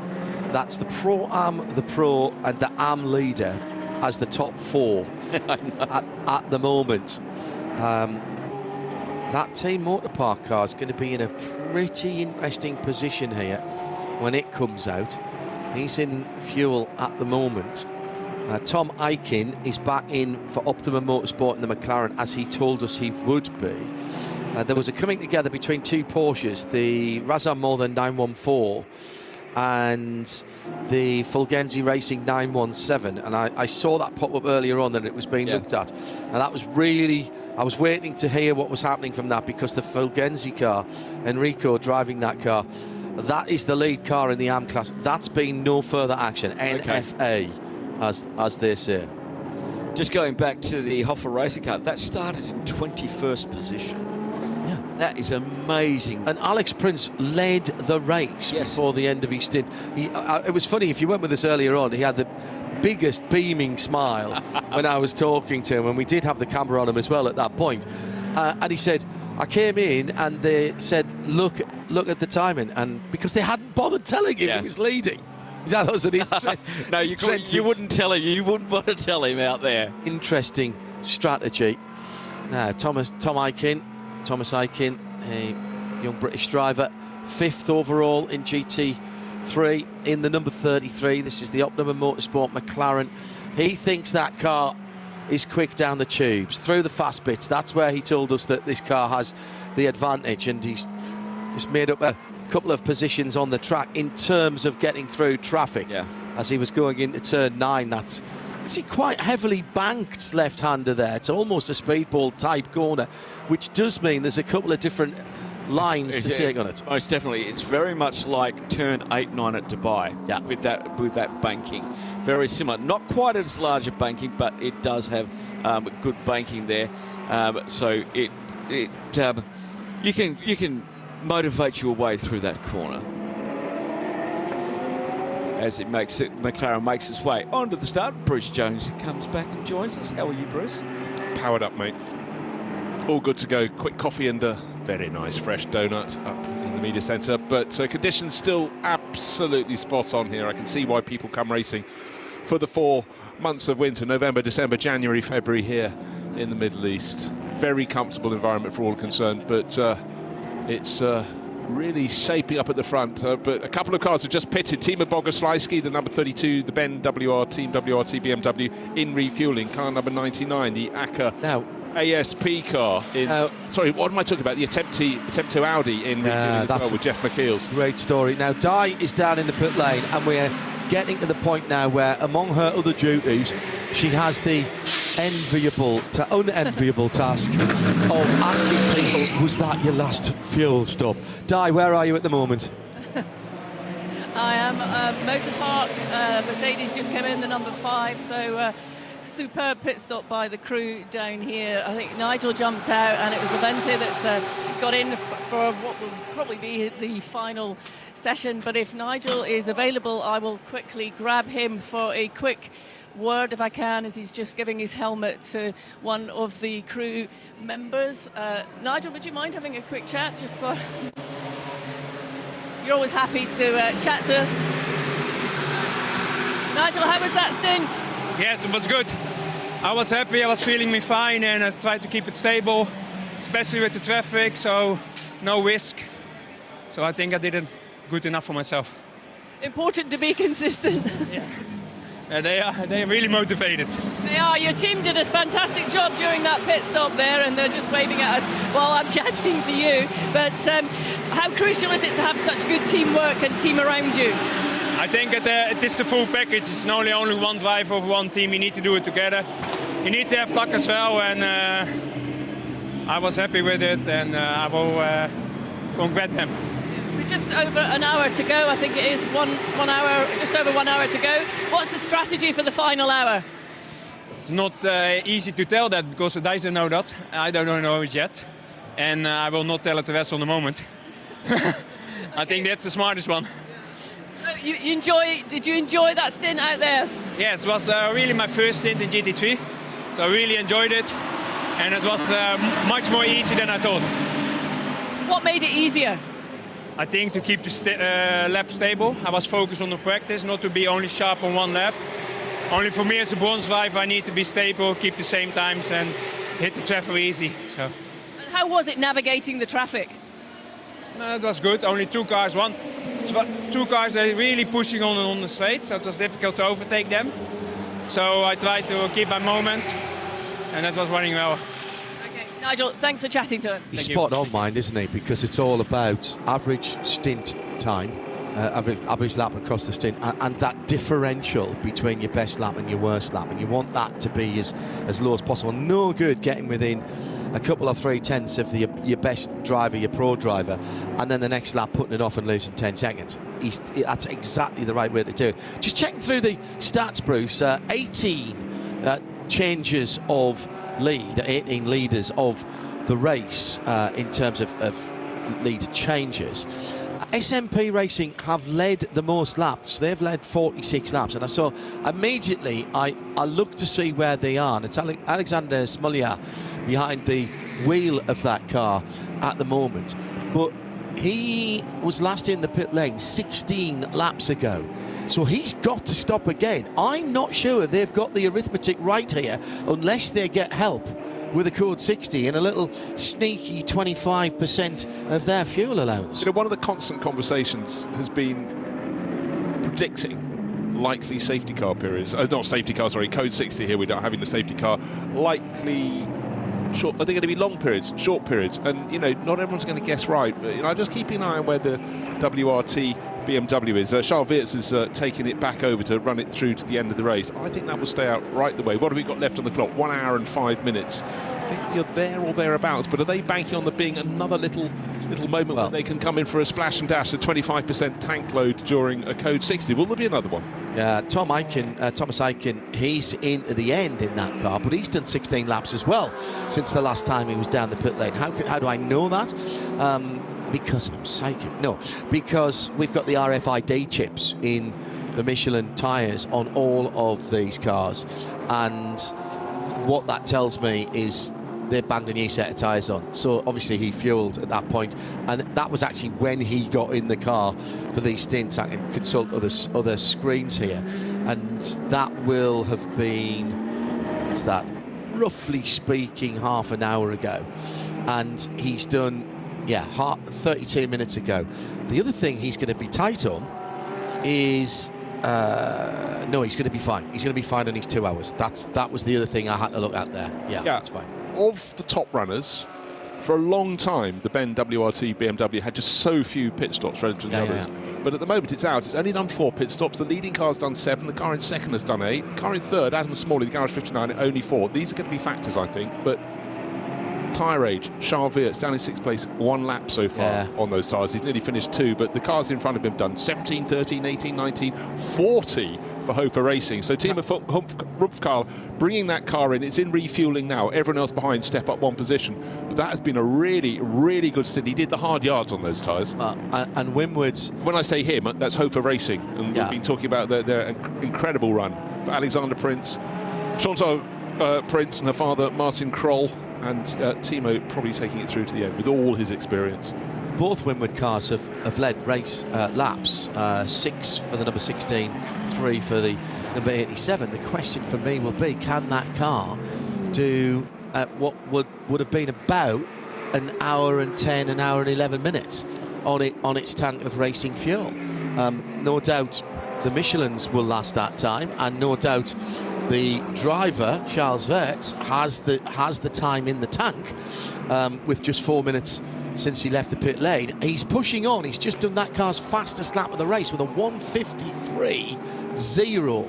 Now, that's an impressive time. Now, that suggests to me that they're not saving fuel. So either they're very confident that they can get to the end, or they know they've got to get the hurry up, because there's nothing to say they couldn't just splash a fuel and then drive straight through the pit lane without putting Michelin tyres on. Exactly. This is something I hadn't really mentioned, but it's certainly been in the back of my mind. It's how you use the rules in this race, use the pace in this race.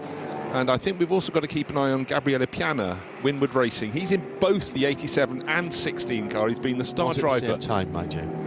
Well, I'll double check on that for you.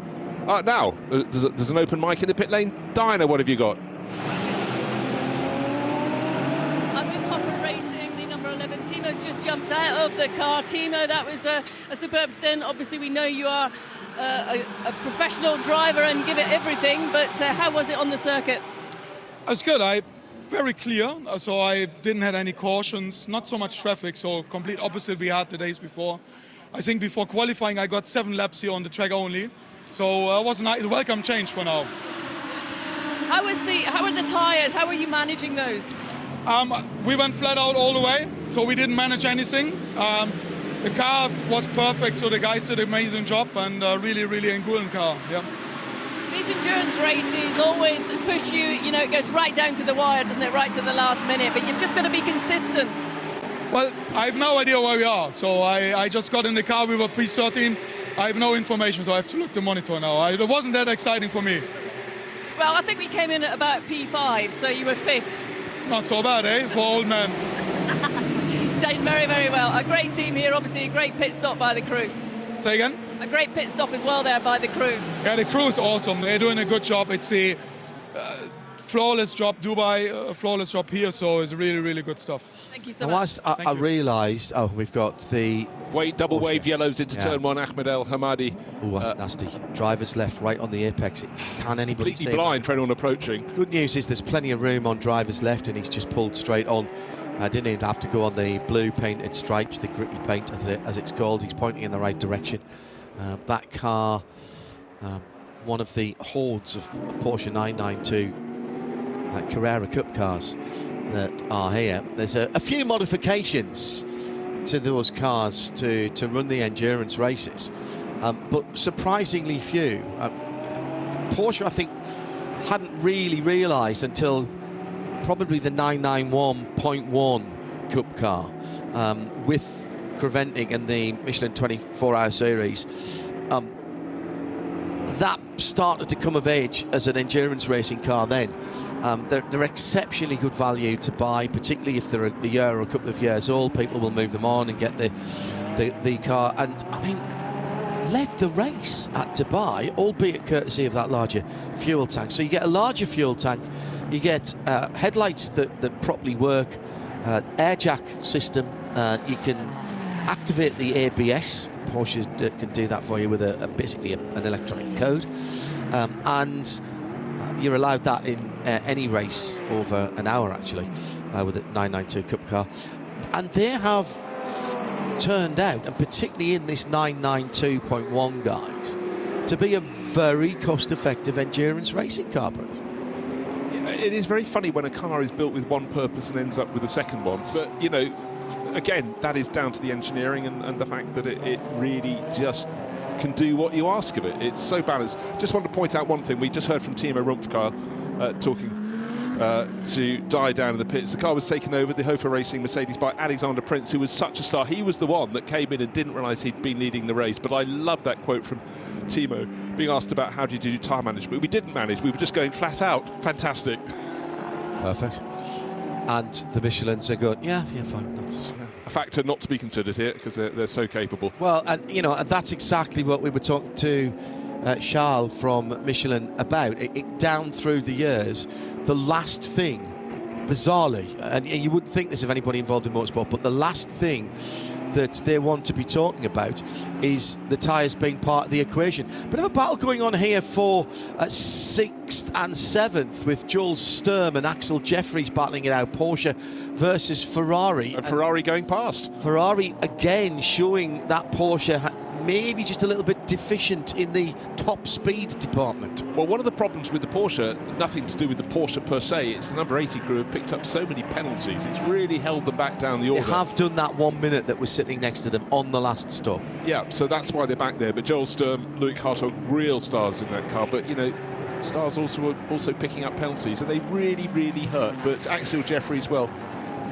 he knows himself. He knows this circuit very well. Works at the race school here, so he has to go well. He goes very well all the time. Let's take a little look at. I think there was some outside influence. Yes, the GT4 BMW, the WeBuyAnyPhone.com car, just meant that Joel had to modify his line a little bit and tighten it a little. As the Americans would say, pinch the corner. Yes, at coming through that fast right-hander just before the hairpin on the back straight, and it just the Michelins did complain a tad there. There was a squeak and a chatter. Yeah, a moment of polar inertia from the rear heavy Porsche 992 Cup car. I was driving a Macan Turbo, which isn't a turbo at all. The new Macan is battery car last week. Thank you to Chris Jordan and Porsche here in this area. And I was remarking on how fabulous that car was handling. And I've driven the Audi version of that car before, and it was when I delved into the technicals of it. It's a twin electric motor car, so front and rear wheel drive. But Porsche being Porsche, the rear axle motor, they've turned it around, and instead of being in front of the rear axle, in Porsche style, it's behind the rear axle, which changes completely the balance of the car, and when combined with a little bit of rear steer, really helps the car on turning. This is a 2,300 kilo SUV or crossover, pumped up, very, very nice piece of kit. And I just thought, that is so Porsche. That is so, using what they know about 911 and that moment of polar inertia that you get from the pendulum effect with the back end and the engine, and using it to their advantage in a car, in a brand new car that will take them far into the future. Brilliant stuff. Indeed. Now, while you were just talking through there, Gabriele Piana lost third place because Charles Weerts, we mentioned he was on a charge. They're both on fresh tyres. In fact, Piana's have done 1 lap fewer. They've done 4 laps, whereas Charles's have done 5, make that 6. Charles crosses the line. 4th, has become 3rd. He's 1 minute and 4 seconds behind Cosimo Papi, who's running in 2nd place at the moment. It's Optimum Motorsport leading. Tom Aiken at the wheel of their number 33 McLaren. So Gabriele Piana driving both of the Winward Racing Mercedes. The better place is the one he's in now, in 4th place overall, car number 16. Into Africa Racing, not too well, he's about 15, 16 seconds further back. Axel Jeffries has just put the fastest lap for his race, his car's race in, as he's trying to stretch clear of Joel Sturm. He got ahead by dint of Joel Sturm losing momentum when one of the M4 GT3s ran across its path, and no second invitation required for the Ferrari driver. He goes through, he's trying to put another of the Porsche Cup cars between himself and the chasing Herbert Motorsport Porsche. Both cars looking handy at this stage in the race. Team Motorpark putting in their fastest lap of the race as well, a 1:53.94. We saw this in Dubai. The fastest lap of the race in Dubai was done on lap 540 or something. So with the Michelin rubber going down on the circuit, and it was getting there to it's rubbering in, the circuit's really rubbering in, and these guys with their last set of Michelin tyres, they'll be really going for it. Yeah, no, absolutely. So that was actually for the Hungarian racer, Levent Reves, that is very impressive. He's under 1 minute 54. That's impressive. Best lap of the race, still Gabriele Piana, 1 minute 52, trying to find... oh, it's a sister car, of course. He's in both cars. I've got to look for the number 87 car. 1 minute 52.409 seconds. But Axel Jeffries probably about... No, the car that's leading, actually, the Optimum Motorsport McLaren, 1 minute 53.0. And also Charles Weerts, 1 minute 53.0 in 3rd place. So those showing pace, but between them is Cosimo Papi, car number 1, 2nd overall, and really putting in a good stint. That's leading the GT3 Pro-Am class. Leading GT3 Am is Hofer Racing. We've just heard from Timo Rumpfkarl, who got out of that. Alexander Prince into the car, very close to its best pace as soon as he gets back in. So he's really, the Swiss racer, having a great weekend in that number 11 Mercedes. Getting back to car number 1 now, that is our reigning champion in the Middle East Trophy for the 23-24 in the GT3 series. Didn't have the best of runs at Dubai, finished 9th in GT3, and they ended up with 15 points. They've got a bit of competition this weekend to retain that Middle East Trophy. Currently running in 2nd, that's doing them no end of good. They're really, really starting to, luck didn't run with them in Dubai. We know this team. They are consummate professionals, and they won this championship. It's good to see where they've got to in this race. Just looking back to where the number 1 started, in 12th position. So they have used the just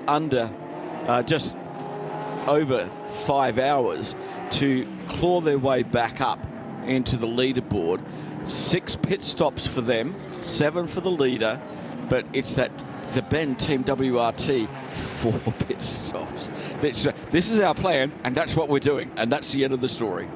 Well, in fact, they don't have the fewest in the GT3 class. The Scuderia Praha car, only 3 pit stops thus far, but the difference is for them, they're down in 15th place. So, but the scrap that has just been so entertaining has been Herbeth Motorsport, Joel Sturm, overtaken because of traffic by Axel Jeffries in the Into Africa racing by Dragon Ferrari. The Ferrari's still in front, but we've got oh dear, that's more traffic has sort of brought the Ferrari back onto the Porsche back onto the tail of the Ferrari. But we got a squirrely wobbling around Alpine, looking as though that could get in their way shortly, coming round slowly, and in fact the pack are coming across it as they go up to turn number 5, the Alpine in the middle of the track. Bodywork rubbing, or is that the engine blowing? Oh, spinning on its own oil right in front of them. That's a that right rear tyre is no longer attached to the rim in many places. Oh, is it not? I just have a look at it. Look, because it was smoking, and I thought, okay, is that tyre? Is it bodywork on tyre? Is it engine? But the fact it went round on its own,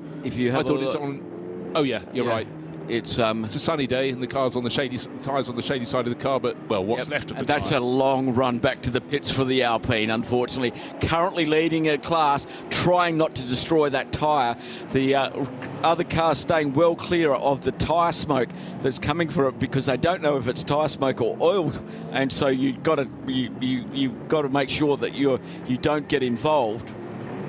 Leading the class at the moment in their category, they've got around about a lap and a half over the second car, the 1110, Stefan Lipp at the wheel of that one, and this one we have Luca Desranges at the wheel, and that's a long trip back to the pits. No, Mike went off. But he's got to be careful he doesn't spin it again, because he's staying on the track. There's places he can actually shortcut the circuit, but he needs to get off the circuit, because the speed he's doing, he's just not. Now he's off the circuit, so he's sort of understood the message. Hello, Di. Hello. I just wanted to give you an update, really, on the SRS team. So Red Sport 427. BMW. No, I'm not. It's the Porsche Cayenne.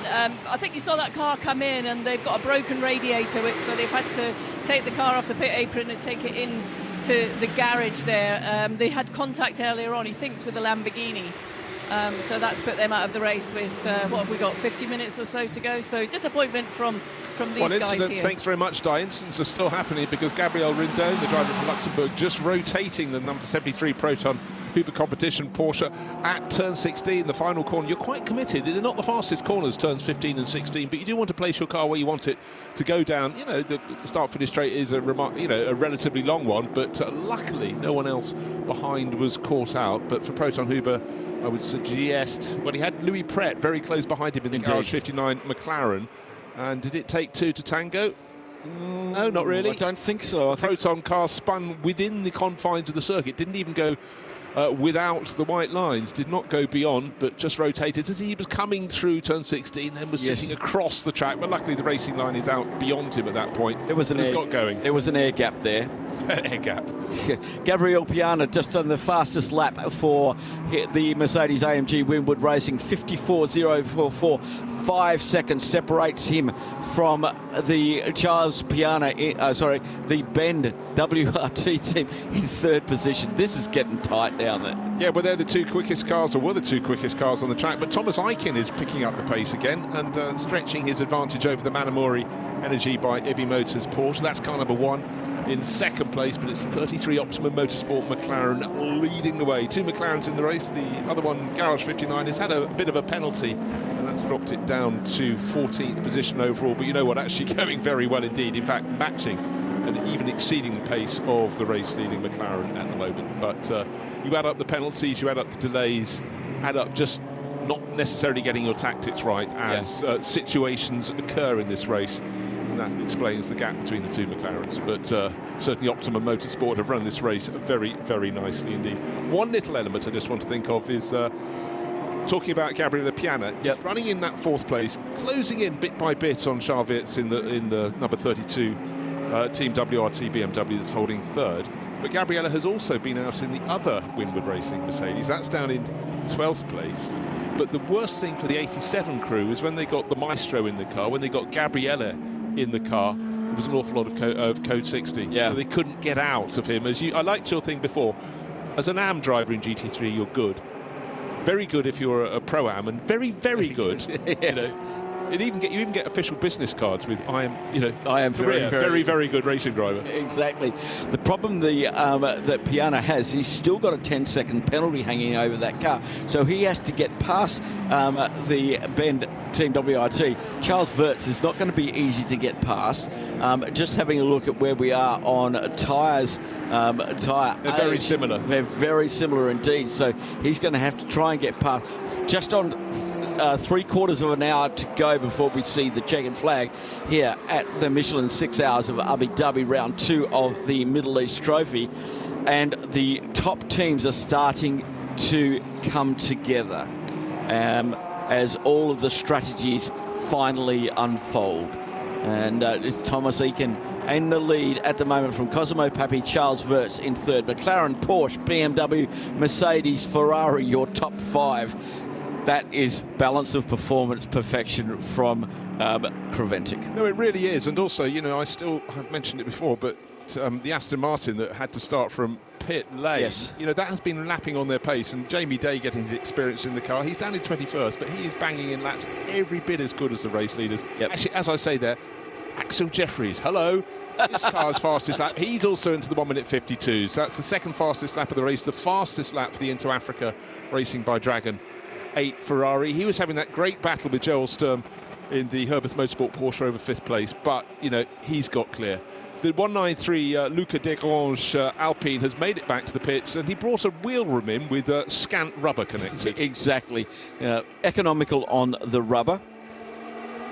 And the 498 and 914 now getting penalties. You've got to serve them before the race is finished, and it might not be your pit stop strategy to come in and serve the penalties, but they will be doubled. So you've got to look at where you are and where your competition is, because if it gets doubled, it will be 20 seconds for the 438.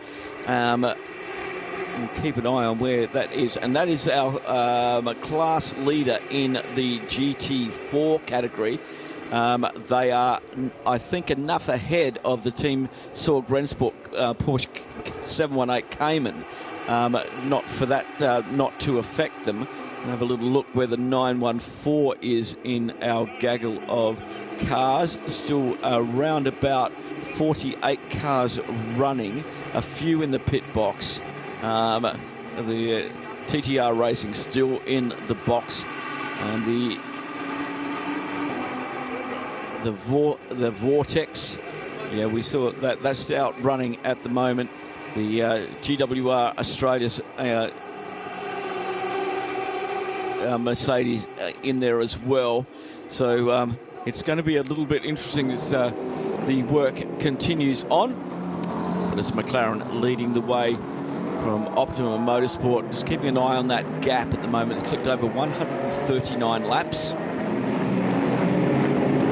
He makes his way down to the final corner to click over 140. And we'll keep an eye on that gap between him and Cosimo Papi.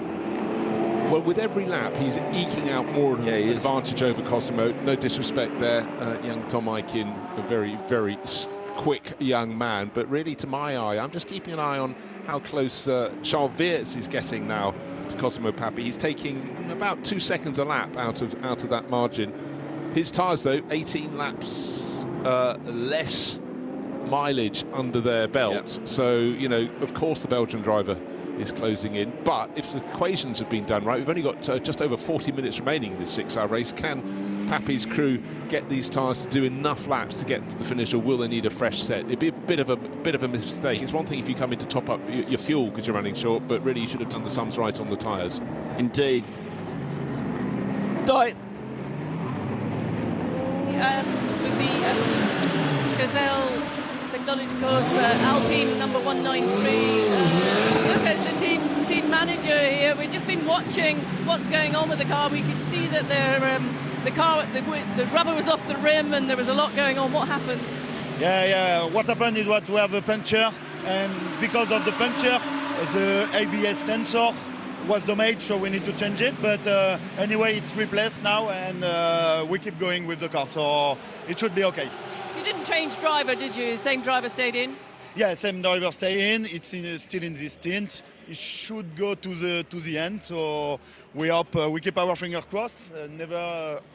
All the thing is not done yet, so we will see. You did a good job, a very quick job to get him back out on track. Yeah, we try the best. It's no luck. Puncture can happen anyway, so that's the race. So we try to do as best as we can, and now we hope that it will be our only problem of the race. Okay, thank you. We obviously keep our fingers crossed for you too.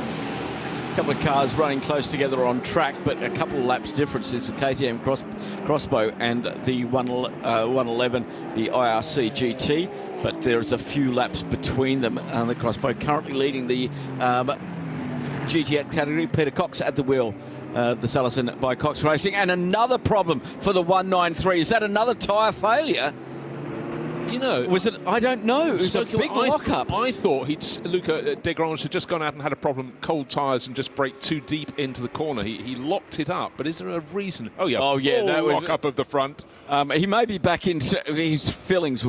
He missed that by a mile, absolute mile. He was staying offline as one of the slower cars on track. He was staying offline, but it's pretty dirty offline now, and they really suffered with that. And that steering wheel will not be nice in his hands, and his teeth will be getting shattered around as those tyres now look like 50 pence piece on the front end of that Alpine. Yeah, and for those of you watching and listening in metric, he missed it by a kilometre. Exactly. Well off the circuit. 2.5 kilometres by the look of it. Back up to speed now, just getting passed by the Redone in BMW.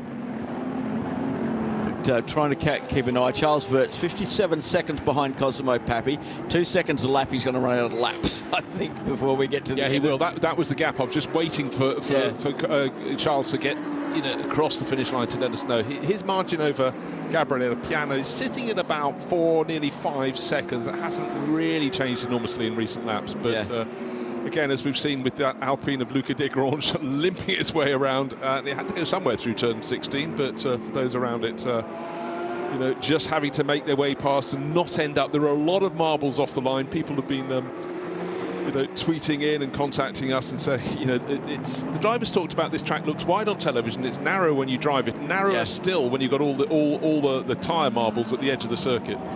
Cosimo Papi into the fuel bay from second position. You were right, Bruce. He didn't have enough to go there. He'll get a new set of tyres with 38 minutes to go. Will they change driver? Well, looking at that car, the race was started by the Romanian racer Sergio Nicolai, and Sabino De Castro went second, so it gives a choice. 193 back in the pits. Hello, guys. Remember me, Luca Degrange. Fresh tyres, please. Front ones no longer work. Exactly. I'm just keeping an eye on where they're sitting in the grand scheme of things of their second car. They're on 120 laps. The car behind is on 119 laps. If they keep this up, they may lose first position to the sister car. Yeah, could definitely do so, but let us wait and see who has got fresh rubber on their cars, who has got just a handful of laps within this stint, because it really is a case, if you go early in the scheme of things under regular running, decide to have a short first stint and then just try and play it out, you may find yourself an advantage. But I don't think, even though we've had, is it 6 code 60s? Yes, I think we... Just waiting for my screen to refresh so I could answer my own question. But what I can tell you is Gabriele Piana is running in... 5 code 60s, 5 code 3 minutes. Okay, yes, because last time it was just under an hour. We were debating would it get to 1/6 of race duration under code 60. Hopefully we can get through the remaining 37 minutes without any further stoppages, and it's looking rather handy for the Ben Team WRT in that they've got up to second place, but Thomas Eichen and the Optimum Motorsport McLaren crew sitting very pretty at the front of the field, not lapping quite as fast as Charles Weerts in the number 32 WRT BMW or Gabriele Piana in the number 16 Winwood Racing Mercedes, but I suggest by keeping their noses relatively clean at Optimum Motorsport that this could be their day. They have hedged their bets, but 31 lap old tyres now with 36 minutes to go. And Charles Wirtz on 15 lap old tyres. I think that's going to play into something at the end of the race. It also depends on fuel load as well. Is there going to be a splash and dash at the end of it? Axel Jeffrey's just doing the fastest sector 2 of the race on 30 lap old tyres. The track is coming to the tyres now. The track is coming to the tyres. It is, and actually quite a few of the front runners have actually had relatively clear lap traffic-wise, because you suddenly get periods in the race. It's inexplicable. It doesn't matter how long the race is in an endurance race. When you're in one of the quicker cars, you've got just gaggles of cars sitting in front of you. Jamie Day doing a really good job. He won't be happy to be down in 20th place. Late signing for EBM, but since that car, the Aston Martin number 77, started from the pit lane, was effectively lost 2 laps before it got going. They've done a really, really good job. Tanat Sati and Thiracal, the Thai racer, doing just a great stint. Setiawan Santoso, not a bad run either, but Jamie Day, well, he's young, he's keen, he's very quick, and he's doing a great job. And it really, for them, would be a question of if only, what if? If only. Remember, that car was involved in a very nasty crash, and so it had to be rebuilt. But once again, the Aston Martin team got on top of that, and El Bamba Motorsport. Jamie Day ran in the 24 hours of Dubai. There were 2 Aston Martins out there, Come To You Racing, and so he had a drive up there as well. Local base Carter moving up into the GT3 ranks and just named as a Aston Martin junior driver as well. So people coming up through the karting ranks here have gone on to great things and are going on to great things. Yeah, and he's lapping comfortably quicker than Gabriele Piano, who's running in 3rd overall. Optimum Motorsport into the fuel bay at the moment. Here we go. We knew it was coming. Well, I think what triggered that was the first car that came in to sort of go, oh, I'm going to need fresher tyres to get to the end of the race. Okay, because of the threat from Charles Wirtz. Okay. Came in with a lead. We can't tell you until Charles Wirtz crosses the start-finish line, but it was 1.5 minutes or so. Will that be enough to come in? Fuel, which Tom Aiken is doing at the moment, or other people are doing for him, and then come through the pits. Will there be a tyre change? Will they say, no, you've got to go through to the end of the race. Your tyres can be... We've seen people with 40 laps on their tyres. You need to do a few more than that if they keep this set. They're sitting on 31 laps. It'll be 32 when he crosses the beam in the timing. 2 minutes 53 at the moment, I think. We'll wait to see. Die down in the pit lane. I'm still with the Chazelle Technology course, the number 193 Alpine car. That came back in. You talked about it earlier. It's been in for a good 2 or 3 minutes. They said there was an ABS issue, and they've had to rectify that. There could have been a cable that became disconnected after it came in earlier. So they didn't. Obviously, that's not what they wanted. You know, when I spoke to him last time, they were saying, hopefully, that's the end of our bad luck. And then the car came straight back in, so I was a little apprehensive about going back in to ask what the problem was, but they were happy to tell me. But that car has now left the pit apron and it heading back. Yeah, had a big lock-up down at turn number 5, as we have Axel Jeffries also into the fuel bay in the Ferrari, currently in 6th position for Inter Africa Racing by Dragon. So quite a few of the leaders with just over half an hour to go, Bruce, heading into pit lane for this 30-minute sprint to the finish line. Top up your fuel, get the tyres that can take you to the end. It's not just take you to the end, take you to the end at a pace that's quicker than the car ahead of you. Yeah. Can you pick them off? I certainly think Gabriele Piano will do everything he can. He's in 3rd place now, but he's fallen nearly 7 seconds behind Charles Wirtz. And 33 in from refuelling into the pits, stopping Optimum Motorsport right on the board there. 4 new tyres going on. Tank of fuel, well, maybe not a tank of fuel, maybe half a tank of fuel, just to keep the weight down. You only got to get to the finish and get back to Parc Fermé. That's all you need to do. So they are in the pits now. Charles Wirtz, 31 seconds is the gap between them at this time. And stretching, because, of course, at the moment, the Optimum Motorsport McLaren has just got going, but it has to run at pit-restricted speed, not just down the pit lane, but all the way through that curling underground exit of the pit lane. He'll be the best part of a minute behind when he comes up where the track, when he can rejoin the track at the exit, well, the entrance to turn 3. Charles Weerts doesn't want to waste a second. He's up behind the Russian-driven Audi, flashing his lights, wanting to get that out of his way. He needs to gain every single second he can. When I said it'd be a minute behind by the time Thomas Eichen goes up the slope and rejoins the circuit, it could be way more than that, actually. It's such a long pit exit and so slow. Massive pit exit. Now he's got the McLaren up to pace. Don't cross the bend line. And there is the Ben car heading down to turn number 5. Yeah, the BMW through turn 6, 7, 8 now as the track bends around to the left, and then of course the second of the long straights down to that wonderfully reshaped double left-hander. He's just flashing his lights, and there's an Audi in front that doesn't want to get out of the way at all, and that will certainly be frustrating him a little bit. Indeed, Attempto Racing up into 6th position now after all of those pit stops. Axel Jeffries still in the pits, dropping down almost out of the top 10. Yeah, it's the Continental Racing Audi with Vasily Vladikin that is delaying him. So this actually is giving a little bit of a helping hand, not just to Thomas Eichen in reducing the deficit he'll have, but also to the chasing Gabriele Piana. He was 6 seconds down, in fact 7, nearly 8 seconds down when they crossed the start-finish line, but he is gaining all the time. And finally Charles Weerts picks off one of the cars, but it's not the Audi, the Continental Audi in front of him. That is still across his nose. He's going to want to pick it off. They're coming through turn 16, over the curbing, back onto the circuit, from the sunshine into the shade, and he's determined, no, he's looking at the inside, or hinting he wants to take the inside into the first corner. And the BMW from the Bend team WRT takes the lead of the race with half an hour remaining. Can they make it 2 from 2 this weekend? Well, can they? They sort of built up quite slowly really through the course of this race, but good to see the Asbest Seats back in the race. 0.8 seconds is the gap now between him and Gabriele Piana, and Piana's got 19 lap younger tyres. This is going down to the wire, Bruce. It certainly is, and sitting between them is the Aston Martin with Jamie Day. You know, he is running on their pace, but unfortunately with a 2-lap delay before they got going at the start of the race. That's why he's so back. So for them, you know, it's also important for a driver just to prove he can do what he needs to do. Jamie wasn't expecting to drive the car, but when Munkong, Sati and Dirical got things a little bit wrong and crashed it on during practice, and it was decided that Jamie should be drafted into the team.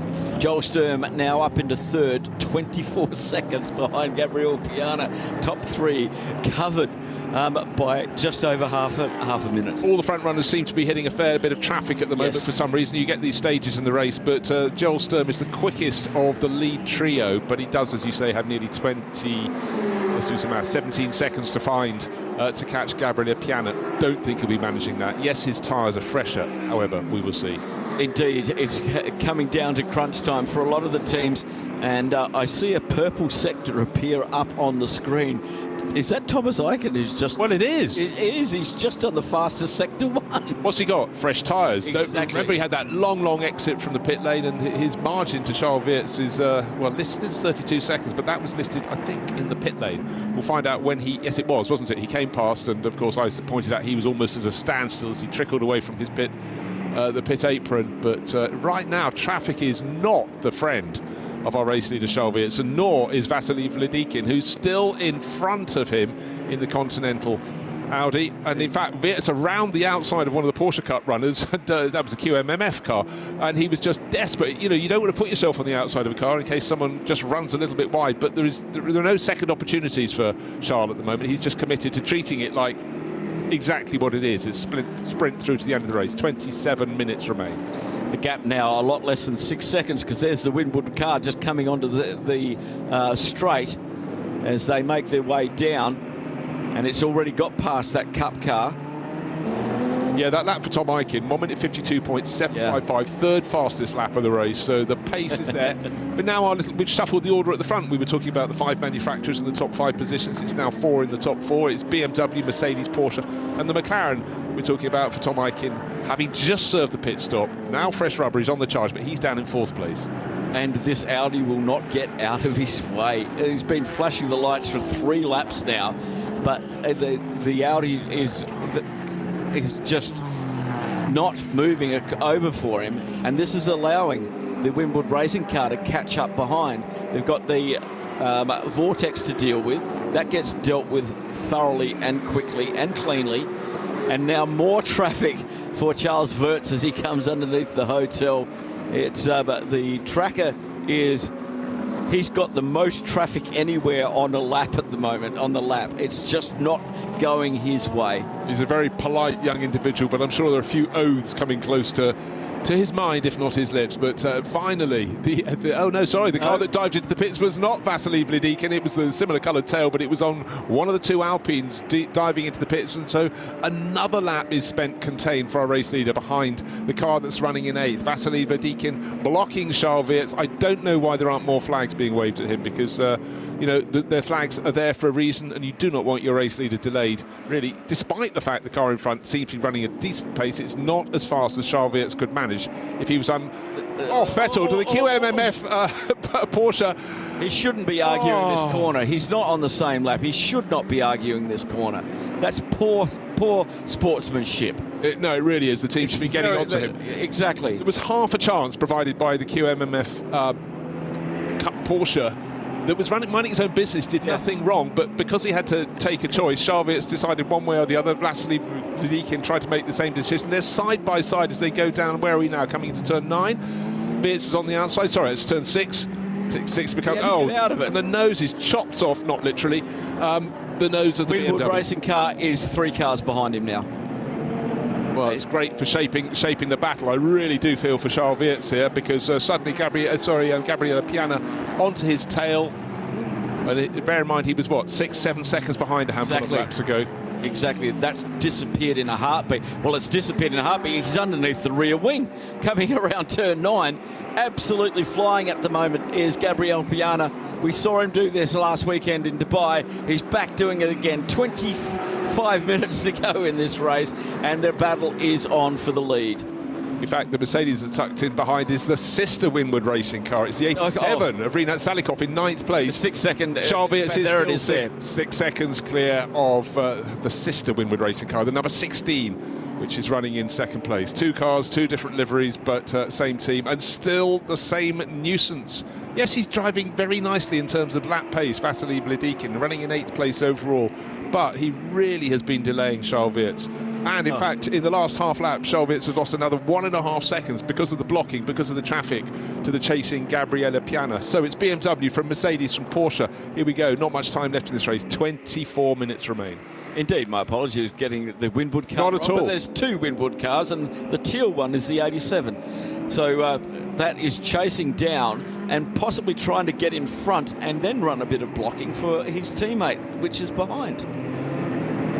I don't know what you're saying, Phil. These things do happen in racing, apparently. Apparently they do happen in racing. 148 laps are now done. And Axel Jeffries, fastest lap of the race, 52.089 for the 13th place, and in GT3, 4th in GT3 Pro-Am.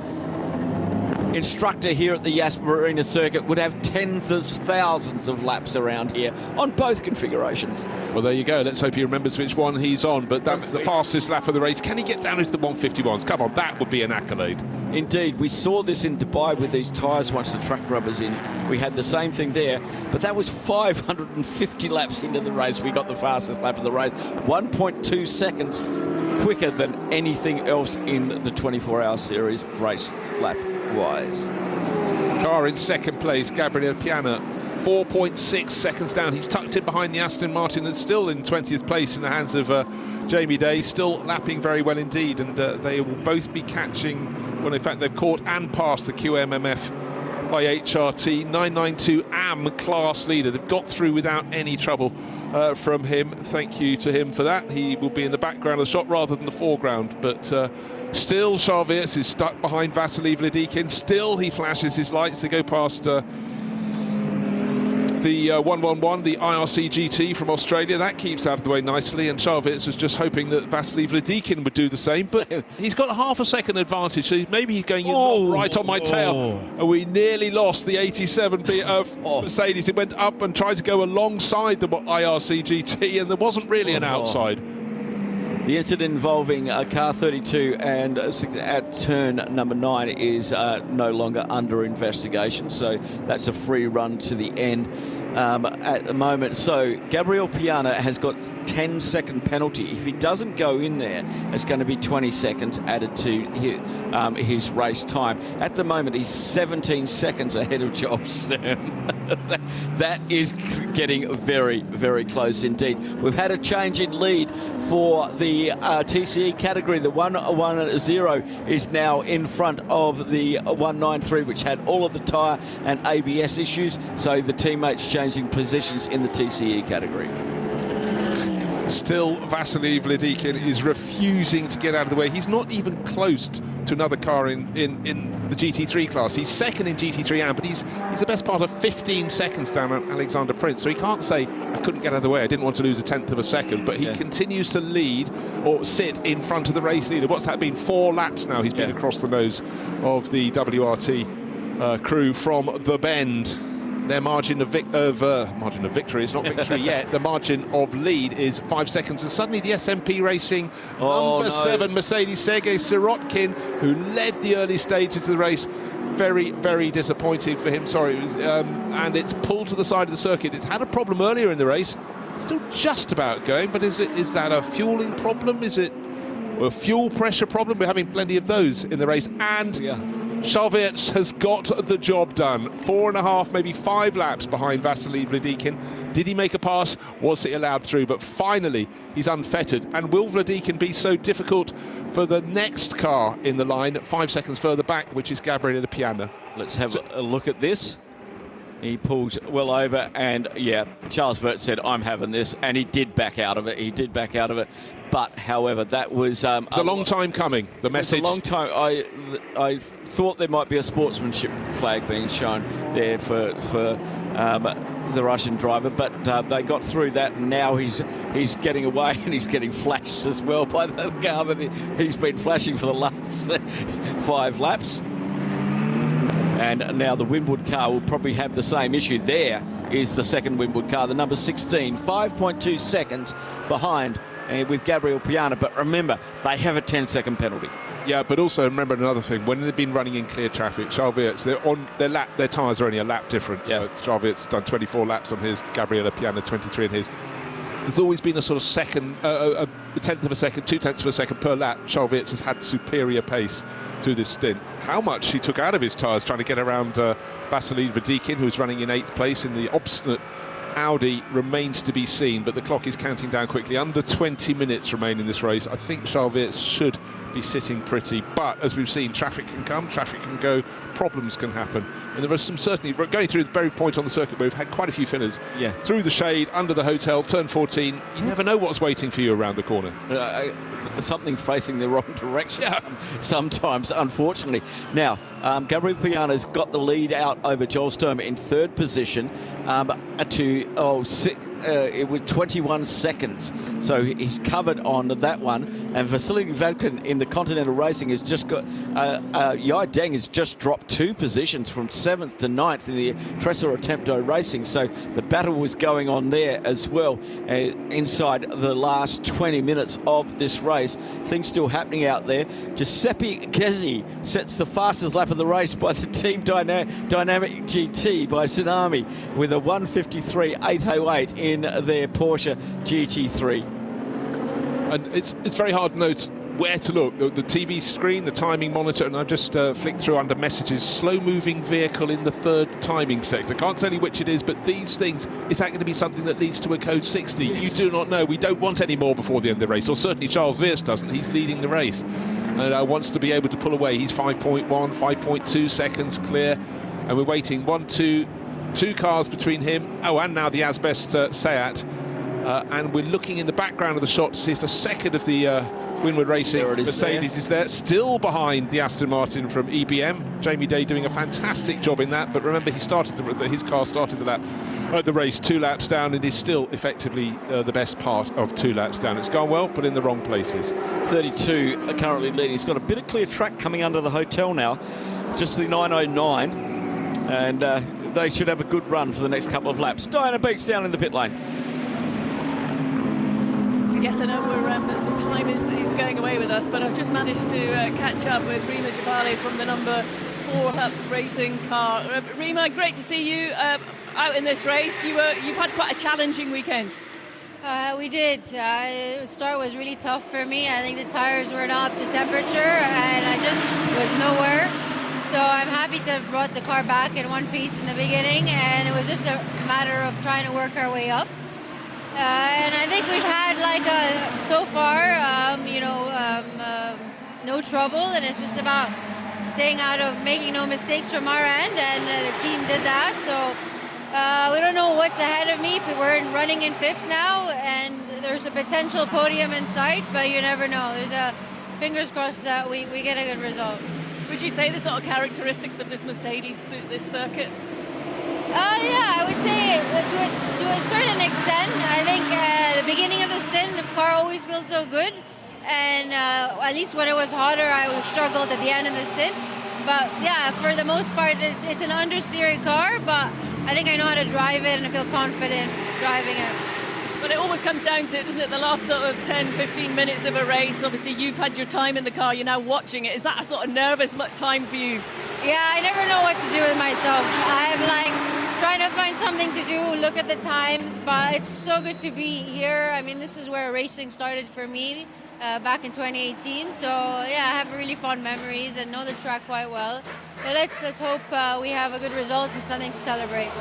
Thank you very much, Rima. Rima Jafali, Saudi Arabian national. Right, as she said, 2018 she started here racing F4 UAE, and then into tin tops, and now very polished races here and Europe competitively, and they're still looking, and with the Hupp racing team still looking at a podium. Yeah.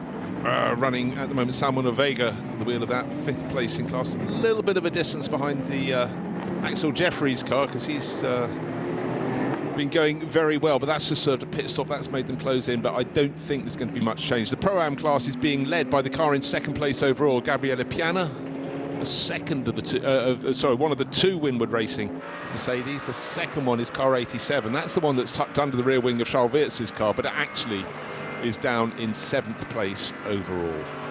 Yep, changes there. Facility Vatican Continental Racing. By the one that was in the way is in the fuel bay, and we just saw Gabriel Rindone come in and do a splash and dash as well. Jake Hill also in for Era Motorsport, splash and dash. Not enough fuel to get to the end. No, and indeed he's about a minute behind, or was when he pitted behind Stéphane Perrin in the car that's 3rd in the 992 AM class, one of the Seb Lajou cars. But Jake will be gunning it to the end of this race. It's good to have drivers who are getting their first experience of endurance racing and loving it. You sort of knew with Jake he would, and I'm sure he's brought a lot of feedback to the team. Yeah, well, when you're the BTCC champion, it's all good fun, and it's even better fun when you can get behind the wheel of something that's got 550 horsepower. It's a brilliant thing. Gabriel Piana at the moment 2nd with a 10-second penalty hanging over his head for the one of their infringements. It will be doubled, but they have 22 seconds over Joel Sturm in the Herbeth Motorsport Porsche. BMW, Mercedes, Porsche, McLaren, Mercedes, the top 5 at the moment with 13 minutes to go. This race really has flown past, to the extent that I completely forgot to put my head around, and your head around, and maybe John's and Di's, the Spirit of the Race Award. Who has done what that deserves? I mean, a lot of crews were rebuilding cars before the start of this race, yes, and some rebuilding them because they'd simply done the Dubai 24 hours. But if you could have a think, it's all about who really has put the most into their racing to eke out a result. Have some people bounce back? So do have a think. We will have a think. I will jot some ideas down, but you'd have to say there are quite a few candidates, and often they're not the ones at the front of the field. It's bouncing back from setback. So the clock is counting down. We only have 12.5 minutes remaining. Didn't give people much time to think about it, but and close to the end of the race. Here we are with the 111. It's the IRC GT from Australia, sitting sideways on across the track, but gets going again. A simple spin there for Jake Camilleri, the driver who started it. The car's running 2nd in the GTX class. But bodywork, well, did a tyre go down to make him spin? Yes, I think it most possibly did. Is the bodywork rubbing? Yes, it is as well. Oh dear, with 12 minutes to go, the 111 is going to the pits. Luckily that happened very close to the finish line between turns 13 and 14, but that looks like broken right rear suspension, not a puncture. It does. The camber on that wheel is not natural. Well, certainly not intended, so very unfortunate there, and we will see.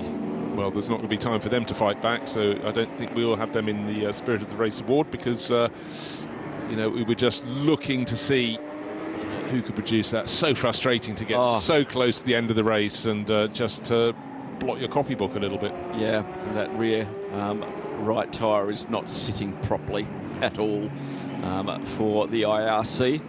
Very Camaro-esque from the front. It is, isn't it? Yeah, complete change from the Mark car, which is very Mustang-esque on the front end. The gap between the two leaders, 5.9 seconds, 54.8 for Charles Wurz as he completes 155 laps, 54.3 for Gabriele Piana, and it stays around 5.9 seconds. Wurz is managing this lap, and just 1 lap difference between the tyres. There's not much else they can do. You know, they're basically on exactly the same strategy, even though Wurz has done 4 pit stops and Gabriele Piana's team has done 7. It's amazing, isn't it? It just seems extraordinary. You can get so much discrepancy in the amount of time. Obviously, the minimum time you spend in the pits ought to be the best way through. Yes. But it is the judicious application of fuel when you may need it later in the race. But our point in discussion, Phil, is the fact if you've got 24 hours, you've got more scope to adjust if you feel you've adjusted the wrong way. But the rules are such you can only take in 25%. If you could take half a tank coming in under code 60, then that would be a different roll of the dice. Indeed, like the 24-hour race has 3 stanzas. The Vortex is off at turn 10. Trying to get that refired. The lights go on and off, so they're trying very hard. The 7-0-ish Lionel Amarouche at the wheel of that, running 43 third overall at the moment, and the door's coming up. Yeah, you know what? This is 2 GTX cars in 2 laps. You know what is extraordinary? Just when you think an endurance race has settled down, and seemingly with weather being fine, no adverse conditions, it's amazing how often, if you run away from your commentary box to go and do a podium ceremony, how many cars were there when you left your booth and not there by the time the checkered flag fell? The end of the race is an extraordinary thing. This may go down to the wire because we are going to go code 60 very, very shortly, within 20 seconds, to get rid of the 701 and that gap up the front. Now, under code 60, the gaps should all stay the same, but we've had so many people being penalised for speeding and overtaking under code 60. Even though this is a 6-hour race, people are still tired, right? So that can come into play for this. So this is going to be very, very interesting as the cars now just make their way around under the 60 kilometres an hour. This shouldn't take too long. The clock is ticking down. We've got 8:35 to go. And 2 GTX cars within 1 lap out of the race. Unbelievable. How cruel is it? How cruel. What I'm quickly doing is scanning up and down the screen thinking, was anybody else going to come in the final few moments? Well, we're down to 8.25 minutes that have left it very late for a splash of DAS. Now, what we've got to look for is if this race gets restarted, if the code 60 ends before the end of this race, the battle for 3rd place is very, very tight indeed. Joel Sturm holds it at the moment for Herbert Motorsport. That's the number 80 Porsche. And tucked right in behind him is the Optimum Motorsport McLaren. Remember, that was leading a short while ago before its last fuel stop. Tom Eichen has been very quick since he rejoined, and he's going to be primed. He's going to be like a spring that's being compressed, ready to be released. But will he get a chance to do so? I think he will, because the turn 10 is where the Vortex is, and we saw that there was an open gap in the fence behind it, but we had to go code 60 to get people out from behind the barriers. I don't think it's going to be too long. The door was going up, so I don't think they're going to bother trying to bring it back. They can't win a position now. There's less than 7.5 minutes remaining. Also, that Jake Camilleri in the IRC 111 Racing probably won't lose 2nd position because they've completed more than 50% of the race, so they'll be classified. Well, let's wait and see. And the driver of the WS Racing BMW that's just in front of this third place battle, very fortunately, it's Jerome Blakemolen, because he's such an experienced wise head. He will keep out of the way as quickly as he can to let this battle through. Doesn't want to be caught out in their moment if they have one together, but also he knows he's been in front running cars. He's in a GT4 car, not a GT3, so he's at the back of the field. He's not that accustomed to, well, he is accustomed to that, but most of his career has been a front running car. He would have had slower cars blocking him, so he'll be very sympathetic to their plight. I'm just looking at where our race leader is at the moment. He's basically the second part of the back straight. He has got that clear of traffic, so Charles Wirtz is not going to have an issue with traffic. It's 11 seconds back to Piana now and 49 seconds back to Joel Sturms, which means Piana can cop that 10-second penalty being doubled because he's not going to serve it and still take second place. Joel Sturm, he's got a bit more work to do at the moment, unfortunately, because of that very, very tiny gap between him and Eichen. That's a podium position that they're fighting over. This is brilliant stuff with a 5:50 to go. We've seen the Vortex under tow heading back to pit lane. That should take about a minute, which will leave us possibly 2 to 3 laps of actual sprint to the flag. That's enough. It is indeed. Shan't have a problem with that, but the big question is, can third place remain in the hands of Joel Sturm, who's been driving really beautifully well this weekend, but Tom Eichen continues to impress in that Optimum Motorsport McLaren. This is his opportunity. A podium would be very welcome indeed. It does seem as though Charles Wirtz has got enough in hand. He's marginally quicker than Gabriele Piana in the laps before we came to this Code 60, and he's sitting on a margin of 11.2 seconds. It's Code 60, so that doesn't get closed up as it would behind a safety car, so that ought to be enough for the tall and very rapid Belgian. 5 minutes to go here at the Michelin 6 hours of Abu Dhabi, and what a race it has been. We're going to crown the race champions for all the classes, and we're also going to crown the champions for the Middle East Trophy, of which the teams must have competed in both the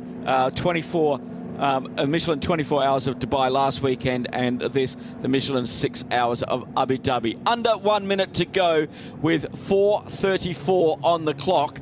This is going to be probably 2, maybe 3 laps, but we don't know. It depends where the leader is at the time, as the leader now making his way around turn 15 down towards turn 16. And we are green racing with 4:13 to go, Bruce. And immediately Jerome Blakemolen moved out of the way. That's not just gentlemanly, that's sporting, and that's very, very intelligent. That releases the battle for third place between Joel Sturm in the number 80 Porsche from Herbeth Motorsport and Tom Eichen tucked in behind in the Optimum Motorsport McLaren. McLarens have shown well in this race, but will they get a podium? Well, he's the opportunist there. He's going to see if he can do it. But at the moment, Charles Wirtz is leading his lead down to 4.7 seconds. It was 11.2 a blink of an eye ago. I don't think the problem. I think it's just a restart. But what have we got left on the clock? 3 minutes, 35 seconds. Yeah, and it's going to be a frantic 3 minutes, 35 seconds. That is the battle there for third position on the GT3 podium. Gabriele Piana, they will keep the Pro-Am podium, but for the outright podium, that's the battle for that third step. Either side of the Cup car, and he was off the track there. Defensive under brakes, trying to keep that McLaren behind him. Joel Sturm using every trick in his very extensive book of tricks. Yeah, bear in mind though, he's been pinged for going off the track before, and that was as wide as you possibly could go. But anyhow, for now, down the run from turn 5 to turn 6, the McLaren is getting closer, half a car length behind, under the rear wing, almost invisible as you get the head-on shot, but he's on the outside, braking heavily, but the inside line into the left-hander is held by the Porsche, but he's wide, he's sweeping around, trying to go around the outside at turn 6. There is no outside at turn 6, and the McLaren's going to have to come back to terra firma back on the track. There's contact between them. They both, the fence came out, and there was contact between the two cars. Is there damage? They're bouncing around off each other. My goodness, there is damage on the Porsche. The Porsche left rear rubbing. Certainly is. Meanwhile, at the front of the race, no, let's stay on with this battle because it was really tight. It was super close, and Eichen was nothing if not brave, going out, trying to find the outside, and the Porsche kept coming across. That's what led to the contact. Through turns 11 and 12 they go, then they're going to duck briefly under the hotel into the shade, but can that tyre last another lap? 2 minutes remains on the clock, and where is our race leader? We're just going down to turn 1 now, so this will be 1+1, but look at that tyre smoke coming off the left-hand side of the Herbeth car. That's going to be a problem if that keeps on rubbing like it is. It's 3 wide going into turn 1. They keep it all together. The 33 lights up those rear tyres as Thomas Eakin really under attack. He can see that smoke. Well, he can smell that smoke as they go down to turn 1. Smell it, he can chew it. He's that close. Tucked in behind. Through turn 1 they go, but all along Joel Sturm's going to know that tyre is right on the edge. But he's got about a half-second advantage. Can he hold it? What traffic is up ahead of them? Meanwhile, at the front of the race, Charles Viets leads by just under 4 seconds. And again, Sturm going wider still off the side of the track, and as they go up to turn 5, it's braking so late. Is there going to be contact there? No, there isn't. Who gets the power down earliest? Because of course this is the drag the whole way down the longest straight of the circuit, turn 6, and I must say Sturm is very staunch in defence. He is indeed. They were both off the track, but what happened when they hit, the guardrail comes back towards the track. Here we go, down the inside for the McLaren. There's contact again, and the Herbeth car has lost its front wing. He's going down deep into that corner, gives them a touch. They're both off the circuit. Oh my goodness, this is going to go to race direction to work out who is going to finish second, because both cars left the circuit and overtook. Yeah, well, the passing move was made. The contact that flipped up the left front wing on the Porsche was before, well, as they got into the braking zone. The McLaren was first into the corner, but then the Porsche just came across, took a diagonal line across the painted strips on the outside, and I think they're going to need a very wide naughty boy step. I think that is indeed. Just keeping an eye on car 32 now, coming across the start-finish line. The clock kicks down to 13 seconds. Could this be the last lap? Yes, the leader's on the last lap, and that is done. The tyre has exploded on the 30 car. Joel Sturm may not make it to the finish of this race. Where is... Ikin's gone through. He's easily clear, but the question is Levente Reves. He could gain. Well, if the Porsche of Optimum of Herbeth goes into the pits, well, it hasn't quite got there, and the bodywork at the front was up high. The bodywork on the left rear has been removed. I think he might even have 2 punctures there. The McLaren, though, seems relatively unscathed. How bulletproof is that car? As our leader on the last lap, heading down the back straight at the moment towards turn 6 and 7. As the Herbeth car limps back to the paddock. He's got broken everything on that at the moment. The front tyre is deflated as well. You're right, Bruce. He's got two flat tyres. Absolute disaster. But really exciting racing. But I think that might go to the stewards for a little chat. I think it may well. I think the bodywork is described as akimbo at the moment. But our race leader, Charles, is 3.2 seconds clear of Gabriele Piana. Piana's been driving beautifully in this race, but you have to say this M4 GT3 Evo clearly is fresh from the box and right from the very moment it goes out onto the circuit.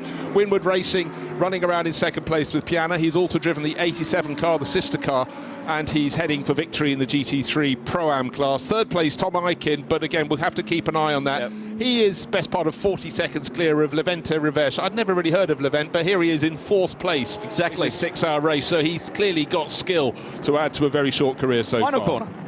Final corner for the Michelin 6 hours of Abu Dhabi, and it's a back-to-back wins for BMW. Charles Wirtz, Team Team WRT. I'll get that out. The Ben Team WRT winners of these Michelin 6 hours of Abu Dhabi.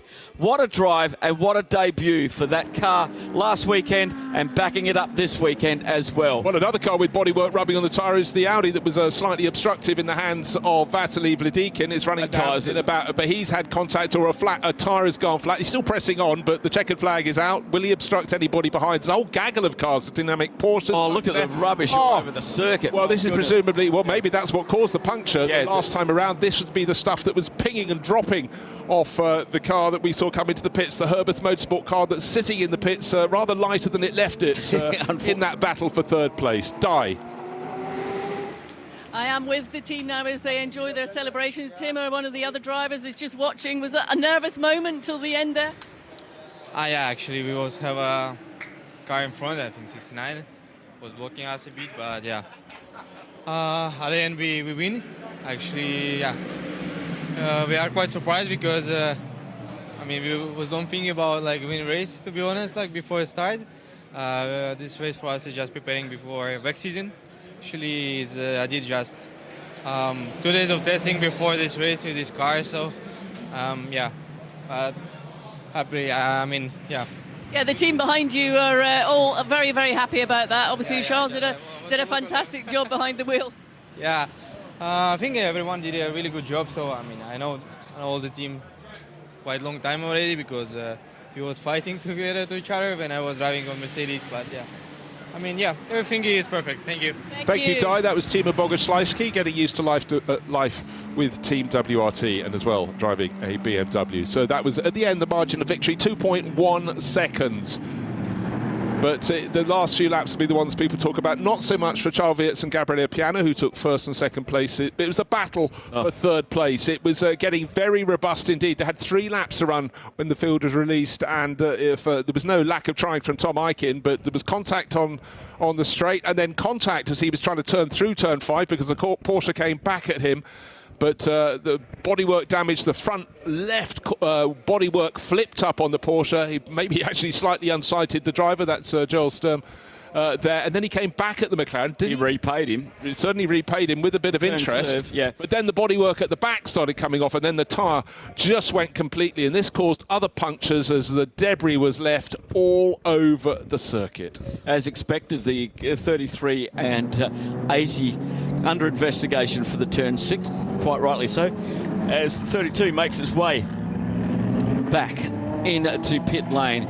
Well, what a debut and what a launch for this new BMW M4 GT3. What an absolute stellar start to the season. How to stamp the mark already. How to give the drivers confidence and momentum, that's another thing. And, you know, success in any sport just gives you so much more of an oomph to take into the year ahead. But clearly that car looks good, and one thing that really impressed me was the drivers were able to press on very quickly on tyres, you know, that were fresh on and after safety car periods. Tom Aiken comes in to stop in third place. Of course, that incident, or those incidents are under investigation, but the young Brit, you know, he made robust moves and positive and brave, but we'll see what unfolds there. But 6 hours on, well, it's been a race. It's been a cracker from start to finish. The field expanded to 50 cars at the start of the race, so each year it gets not just larger, but the quality is so much better. But we will talk one more time about what happened in the battle for third place. We knew it's going to be tight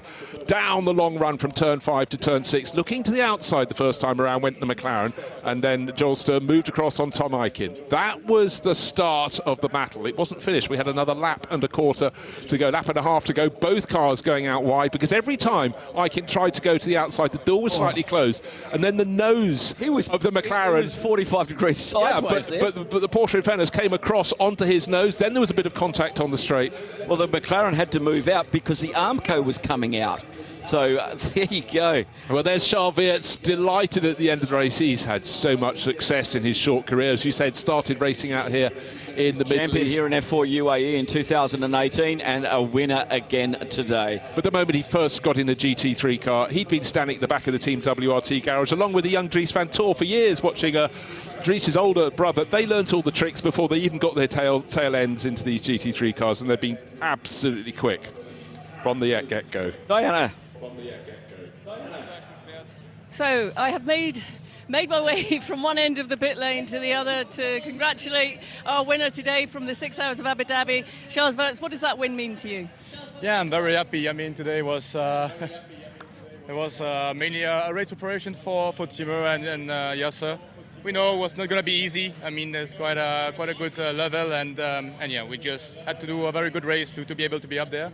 That's exactly what we did. So yeah, also a big thank you to Timo and to Yasser, and obviously to Team WRT for this great race. And I think it's quite a good success for BMW with 2 wins in 2 weeks. You really had your work cut out for you the last half an hour of that race. We watched you sort of being held up in many ways, and you managed it to perfection.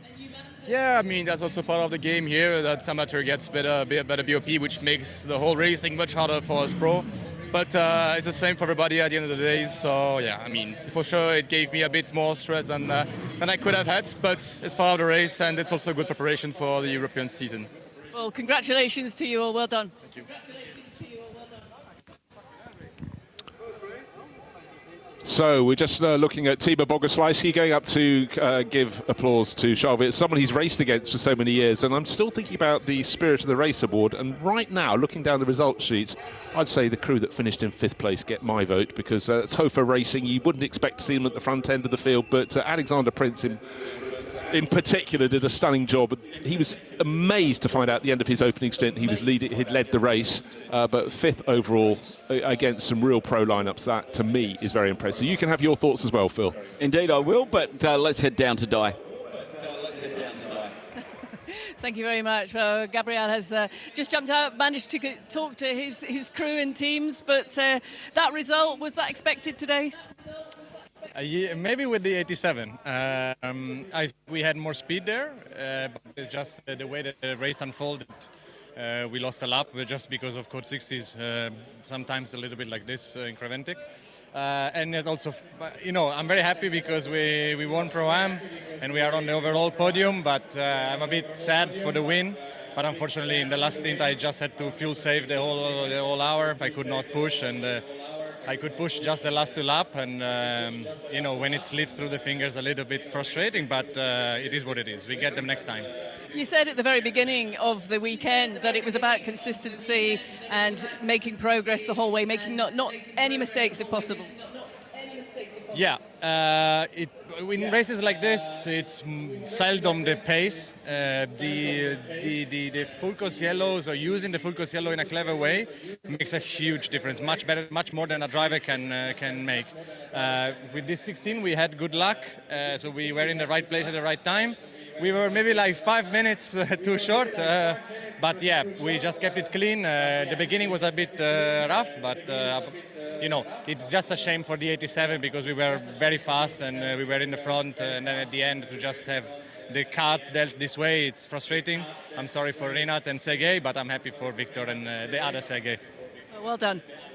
And just worth pointing out there, the sister car came home in 7th place overall. But yeah, that was a car that was very impressive at the start of the race. Bit of free fall. Quite a few cars had a bit of contact. But, yes. It's a 6-hour race. Incidents will happen.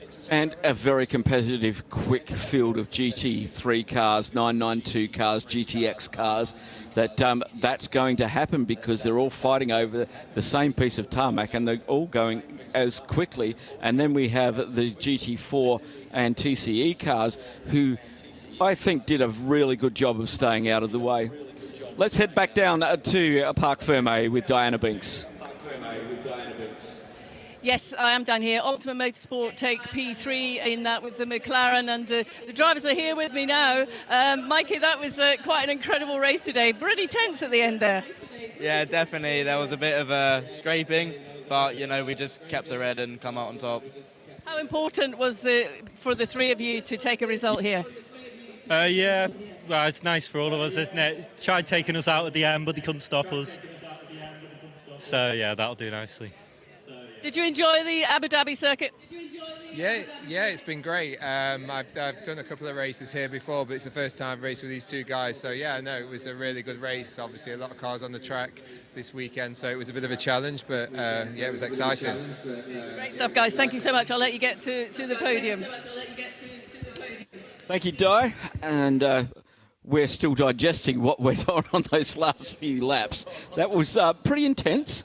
But let's have a look at the provisional standings so far for the Michelin 6 Hours of Abu Dhabi and the Middle East Trophy round number 2. And it's the Bend team, WRT, who takes the win in GT3, Winwood Racing in 2nd position. Optimum Motorsport in 3rd, Team Motor Park in 4th, Hoffer Racing 5th, Herbert Motorsport 6th, Winwood Racing 7th, Tresor Attempto Racing in 8th, Manamiri Energy by Ebby Motors in 9th, and Into Africa Racing by Dragon Racing in 10th. Bear in mind, of course, that car in 10th place took the fastest lap of the race in the hands of Axel Jeffrey. Garage 59, they had their moments in the race with their McLaren ending up in 11th place overall. Haas RT with their Audi coming home 12th, and just a whisker behind them, the Hout Racing team number 4, Mercedes in 13th place. SMP Racing, they had travails and travails, but were quick at various points in the race with their Mercedes car number 7. They come 14th. 15th is Continental Racing by Simpson Motorsport with their Audi. Dragon Racing with their Porsche, that's the Geddes Sherry Will Fulkeen in 16th. Proton Huber competition, we saw him have a late spin in the race, but they went remarkably well, just ahead of the first of the Porsche Cup class cars, the 992 class, and they were at the front most of the time. Mullner Motorsport, 18th place overall, victory in the class. EBM started 2 laps down with the Aston Martin, showed great pace, equal with the front runners. They come 19th, ahead of QMMF by HRT, who were the 992 AM class winners, with Julian Hanses concluding the voting. Scuderia Praha finishing in 21st position, and then the 79 car from Dynamic GT by Tsunami RT in 22nd. Razun More Than Racing in the 992 Cup cars in 23rd. Fulgenzi Racing in 24th position.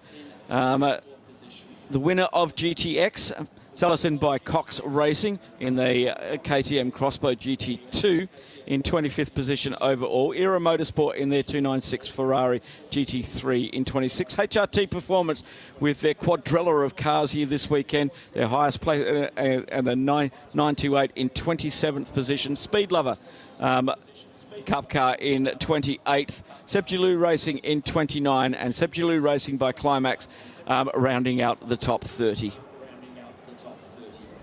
And then moving on to the 4th page of the graphics at the end of the race, ARC Bratislava with their Lamborghini Huracan had a few problems and ended the race in the pits. They come round in 31st place overall.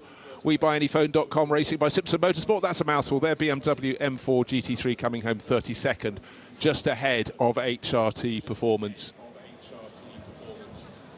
Climax Racing, well, we had great pace from that car, but it had problems almost from the outset of the race. Ended up down in 34th position overall. Then 111 Racing, that very, very late race spin. Both of the cars challenging in that class at the end of the race had their moments, but the Australian crew classified 35th. Simpson Motorsport, their BMW M4 victory in the GT4 class for the number 438 crew. And then HRT Performance with another of their Porsche Cup class cars coming home in 37th position, almost 2-3 minutes clear of Baron Motorsport's 488, almost a vintage Ferrari now, holding down 38th position. WS Racing second in the GT4 class, also in a BMW M4 GT4, and 40th position. Red Camel Jordans, they lost about 38 minutes right at the start of the race, and they kept on going. They come home in 40th place. And then in TCE, it was Alpine from Alpine, Chazelle Technology course, first and second in class with the Vortex V8 with its problems, and it ended the race in the fuel area, but it was brought back in. Asbest Racing with their Seat Leon Cup racer, the oldest car in the race. They had their travails as well, but they are classified in 44th position overall. Continental Racing, Track Time Racing, their GR Supra, that had problems late in the race, which dropped them down to 45th. 46th position, SRS Team Sorgren Sport Porsche Cayman. That was running in GT4.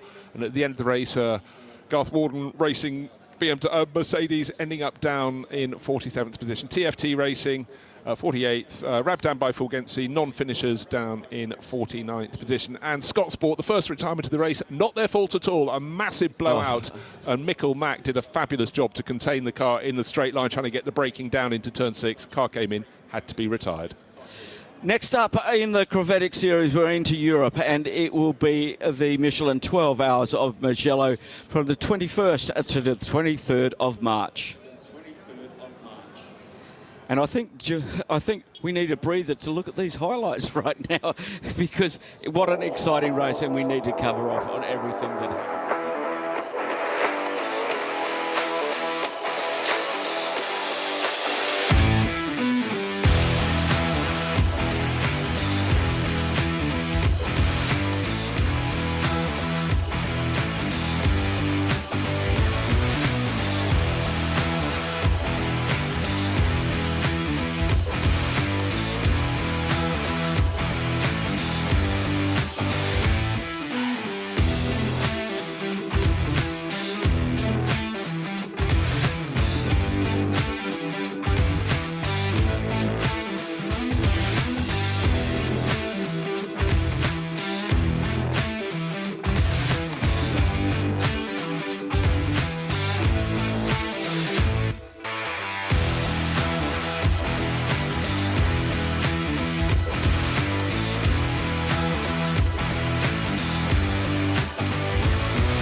Incredible. Brilliant. Astounding. And about a million other adjectives that I could think of as well. Thanks to Phil Anson and to Bruce Jones in the Global Broadcast Centre, John Hindorf and Diana Binks up on the new podium, which I'm very excited about. Well, Di, it did. Honestly, that had everything, didn't it? It did, right from the very beginning. I mean, when the race started, there was so much activity going on, and actually the pit lane got quite busy within the first 15-20 minutes, and normally we don't have as much going on, so everyone was on it from the off, and it was just interesting to see how it's now all played out. But it seems like the whole 6 hours there's been something. We're still waiting for the confirmation of the results because of that contact at the end. It's not our job to call that, and this is why I say I would never want to work in race control. But let's put that aside for the moment, because it was a clean race, it was a respectful race, there was plenty of racing throughout all of the classes. A very different atmosphere to, say, one of the 24 hours like we had last weekend up at the Dubai Autodrome. Yes, and obviously this being the 6 hour race and a number of teams that had come here, I think it was 32 teams that came here from Dubai, so they've had 2 weekends of racing to fine tune and do everything that they need to do. But at the end of the day, as we all know, when the lights go out, the racing is on, and they are here, all teams and drivers are here to try and take that overall win. Yeah, and also the second round of the Michelin Middle East and Championship as well, the Middle Eastern Cup. So we'll be having some extra podium presentations for that. I don't want to wish everybody's life away, but we're already looking forward to the European season, which we tag on when we go to Mugello next. Now, you and I have been to Mugello a couple of times. It's a lovely part of the world to go. It's an up and down circuit. It's got a nice flow to it. And if we get the same sort of calibre of entry, which there's no reason why not, we're going to have another cracking race. It will be, yes, and it's a beautiful part of the world to go to as well. When we talk to the drivers and at the event, they absolutely love that circuit, and it always produces something a little bit different. But it'll be great, as you say, to see how many teams are there for that one. I think there's quite a high entry list already, so that will make it really interesting, the more we get. Well, we've got the trophies behind this podium, and there's quite a lot of them to go through. I'm going to hand back just for a moment for some final thoughts from Phil Anson and Bruce Jones. Bruce, this has been your first visit to Yas Marina and to the Abu Dhabi circuit here. I would have thought that your first visit has actually been reasonable for you in terms of the action and what you've seen. Not just coming to a new track, but seeing a race like that.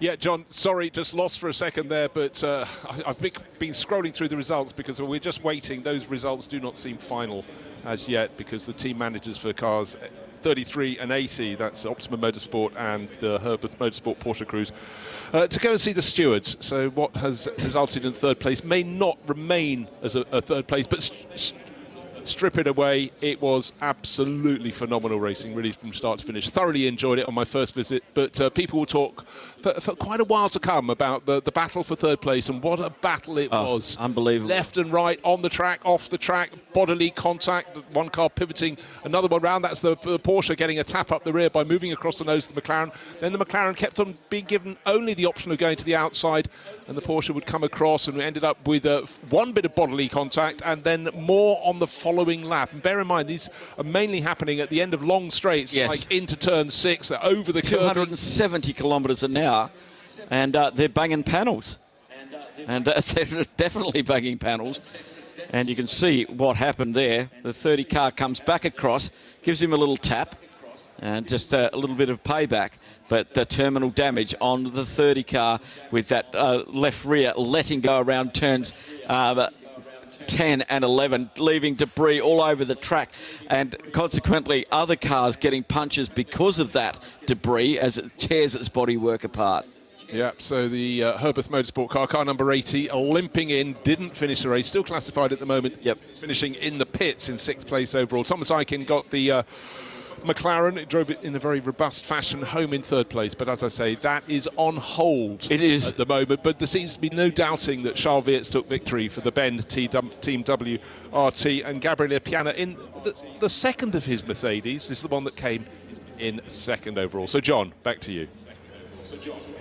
Well, Bruce, I was just wondering what you made of your first visit here, because it's another new track to add to your list. You're getting close to having 100 of 100 tracks that you've been to down through the years. First of all, did the track live up to your expectation? You've seen plenty of it on the TV, of course. Totally exceeded it, because this is a track that, you know, they modified it down at what is now turn 9 to make it better for Formula 1. It works way better for multi-class racing, way better for GT3. There are many overtaking opportunities, and the last 3 laps showed me you can try in places that other people don't try.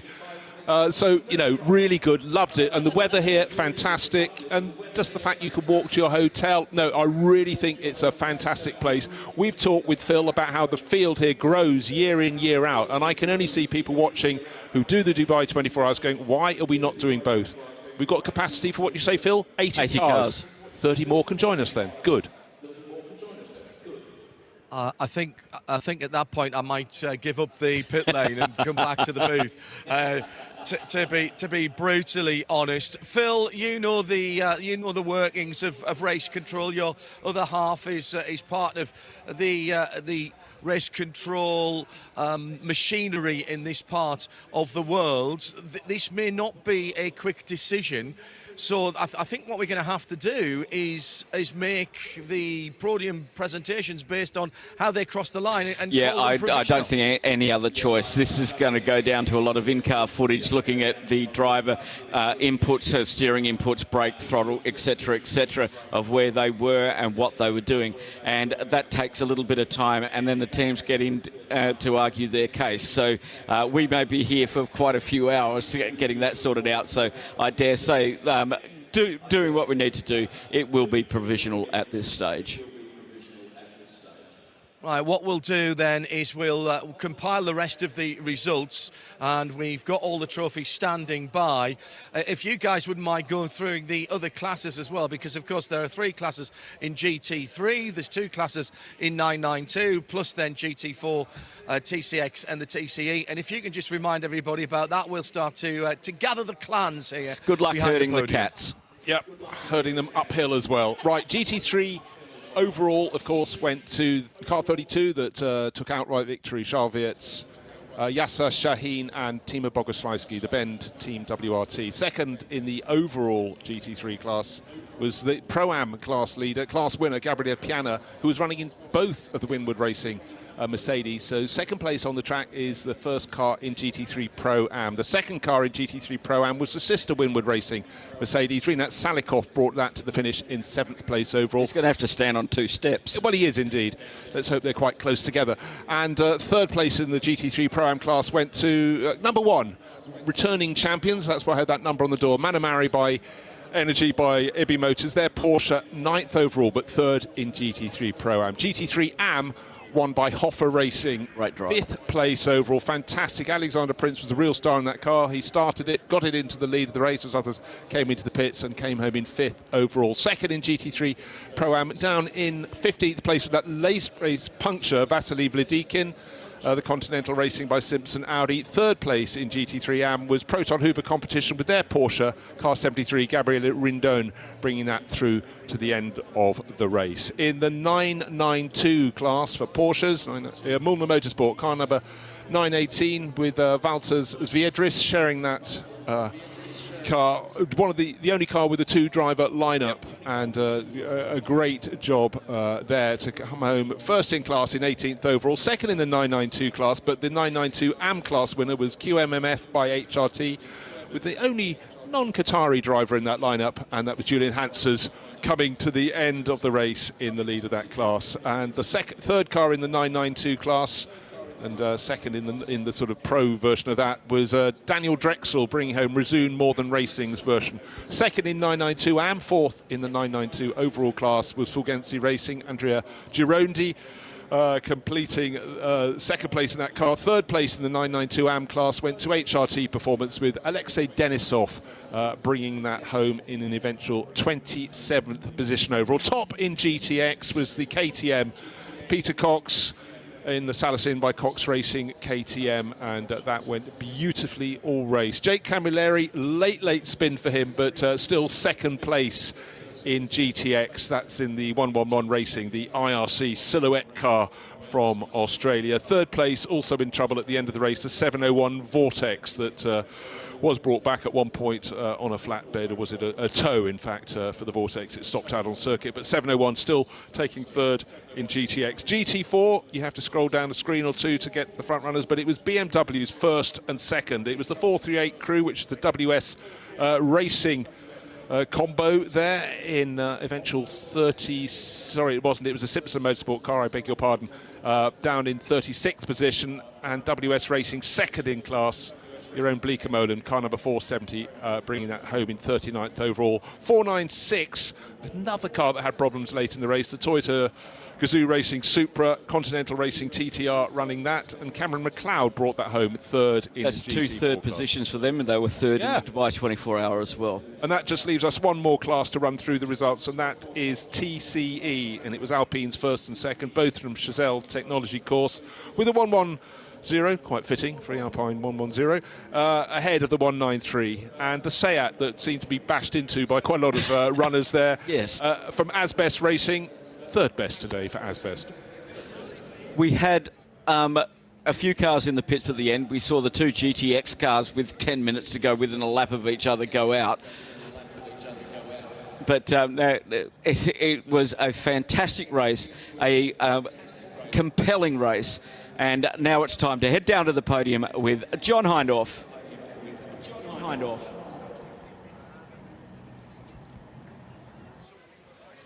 Well, there's still a certain degree of a provisional nature about what we for you coming up here because of those last few laps of the race. But what we're going to do is provisionally present you with the results for the top of the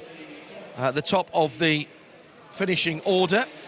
So, in the overall for the Michelin Middle East Round 2, the 5th Michelin 6 Hours of Abu Dhabi, the GT3 class, will you please welcome, in third position, the number 3 McLaren 720S GT3 Evo of Thomas Aiken, Michael Porter and Andrew Gilbert.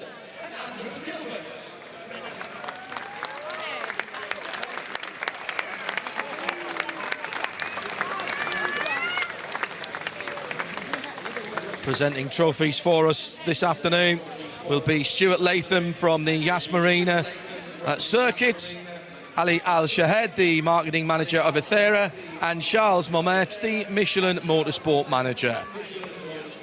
In second overall, and in GT3, representing the number 16 team of Winward Racing and Mercedes AMG GT3, Sergei Stolarov, Victor Scheitzer, Gabriele Piana and Sergei Borisov.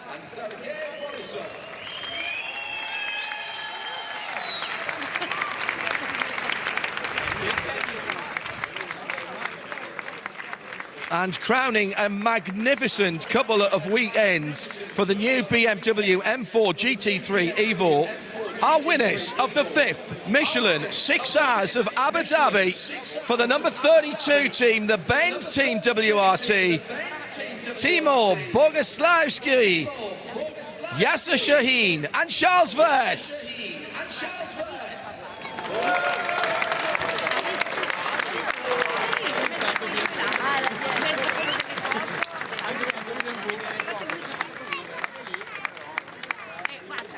What a brilliant couple of weekends for the BMW concerns. Here are our presentation party. Stuart Latham from here at the circuits, Ali Al-Shahed, the marketing manager of Athera, and Charles Momet, Michelin's motorsport manager. Gentlemen, if you could do the honours, please.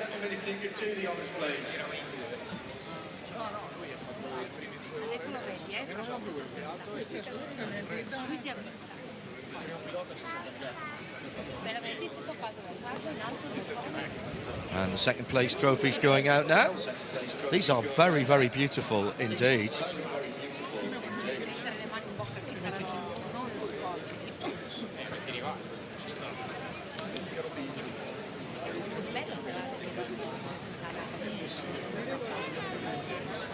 And would you please put your hands together then for our winners from the Bend team, WRT, receiving their trophies on the podium.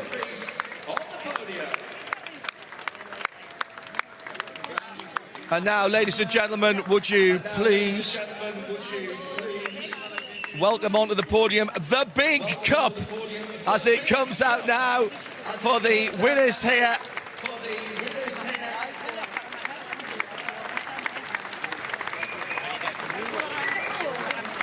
And now, if you are not already standing, please stand and remove your hats for the national anthem of the winning team.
Ladies and gentlemen, your winners of the 5th Michelin 6 Hours of Abu Dhabi, the Ben Team WRT, 2nd Windward Racing, and 3rd Optimum Motorsport. Thank you, gentlemen.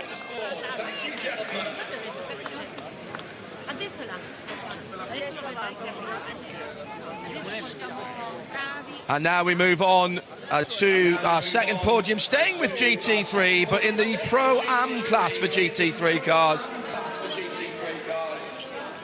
In 3rd position for Manamari Energy by EB Motors, representing Porsche Team Number 1, Fabrizio Brogi, Sabino De Castro, Sergei Nicolai and Cosimo Papi.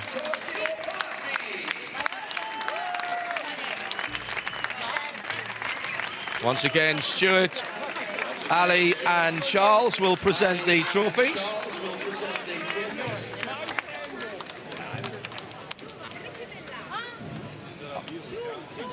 In 2nd position in the GT3 Pro-Am category for Mercedes-Benz, representing the number 87 squad for Windward Racing, Rinat Salikov, Gabriele Piana, Sergei Borisov and Victor Shaita.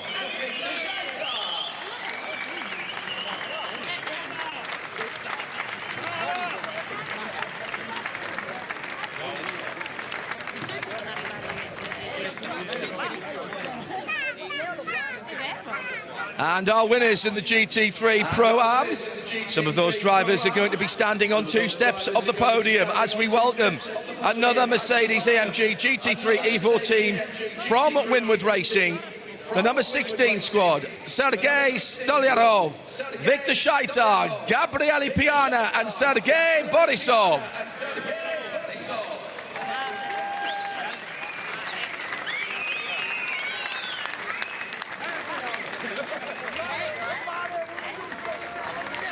And now the trophy presentations. Stuart, Ali and Charles will reprise their duties from earlier.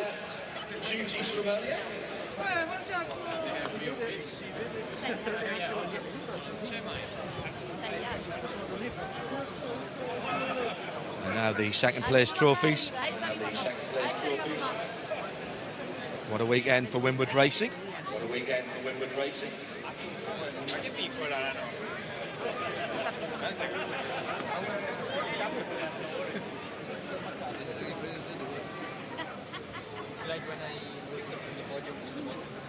And finally our winners.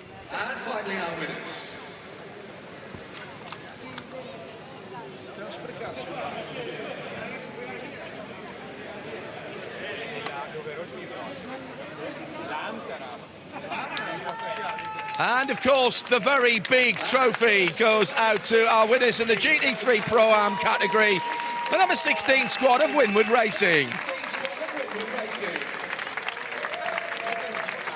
Get your trophies up, ladies and gentlemen. Let's have a big round of applause for our GT3 Pro-Am podium here at the 5th Michelin 6 Hours of Abu Dhabi.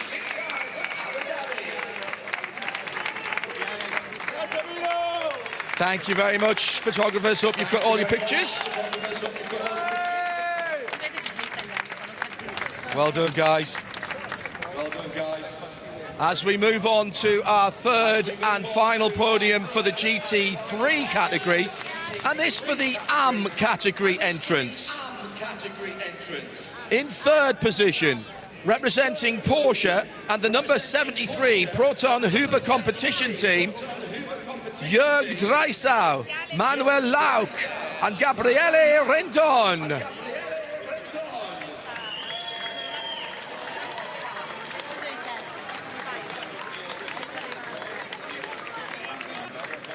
In second position,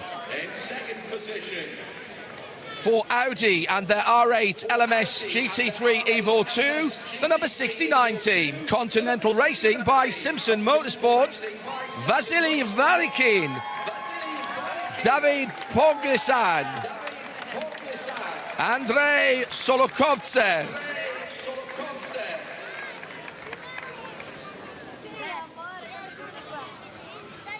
And our winners in GT3 representing Mercedes AMG and the number 11 Hofer Racing Squad, Michael Kroll, Chantal Prince, Alexander Prince and Timo Rumpfkeil.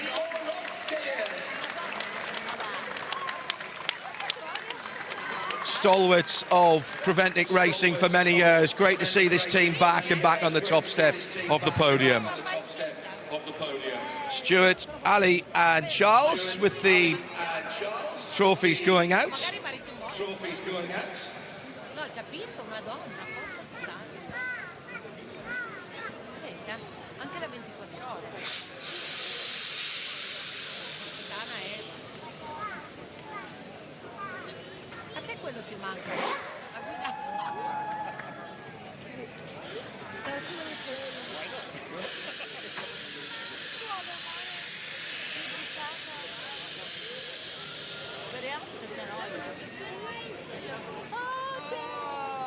And the final trophy for this category, once again, the big silver cup goes out to our winners, Hofer Racing.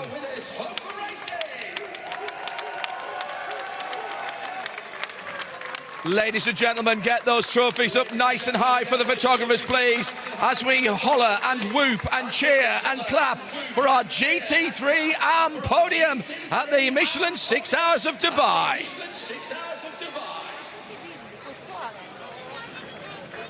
Or even the Michelin 6 Hours of Abu Dhabi. I shortened last week's race, or added it on to the end. I can't really work out which. I know I'm at a racetrack somewhere. Thank you, Charles. Our next podium is for our special GT car category, the GTX class. In third position, representing Vortex and the 701 Vortex V8 team, Lionel Amarouche, Philippe Bonnel and Gilles Courtois.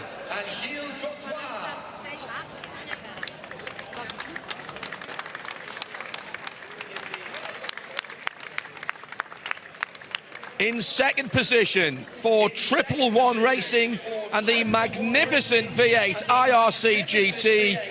Please welcome Darren Curry, Grant Donaldson, and Jake Camilleri.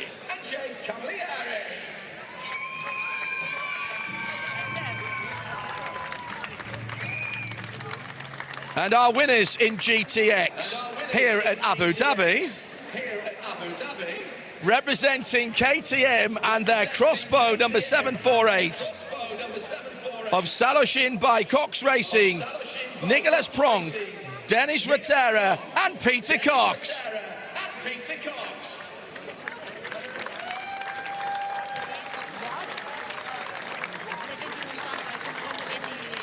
Stuart, Ali and Charles with the trophies to the third place team first, please.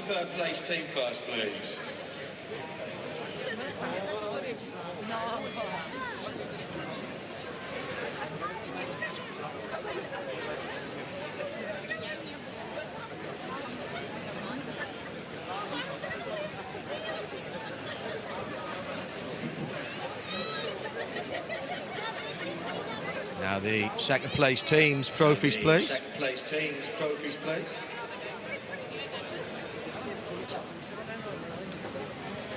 Our presentation team racking up the steps, just going backwards and forwards. And the class winners' big silver trophy coming out as well. Whose turn is it for that? Charlie's going to take that one out. Big one in the middle. Yes, please. Yeah. Going to have a go about getting the track wrong. I'm going to tell you, you've got to be in the guys in the middle. Ladies and gentlemen, get the trophies up high, please. Our GTX first, second and third here at Abu Dhabi for the Michelin 6 Hours. Photographers, get your shots.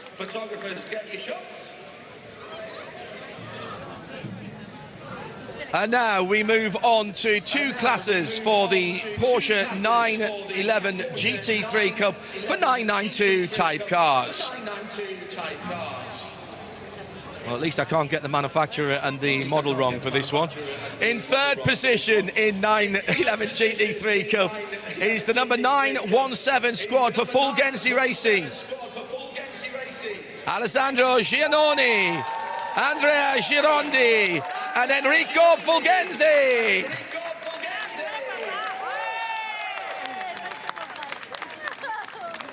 In second position, with the car that mimics the dialing code for Qatar, the number 974QMMF by HRT. Abdullah Al-Ali Khalifi, Ghanim Al-Ali Abrahim, Al-Abdul Gahani, and Julian Hanses.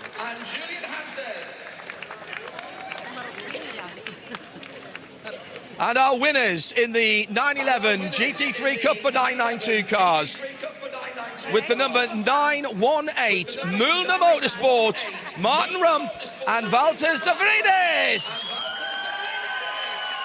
And well done to Marcel Duc, one of our Midweek Motorsport collective members who played a key role in the victory there. Stuart, Ali and Charles already with the trophies.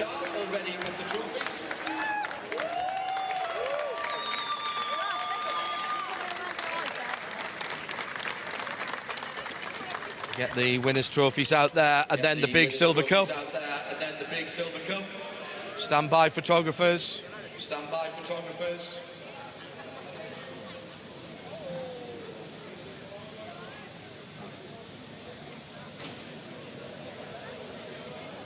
Ali Al-Shahed, the big silver trophy for the guys in the middle. Photographers, get your cameras ready. Trophies up, please. The podium for the 911 GT3 Cup.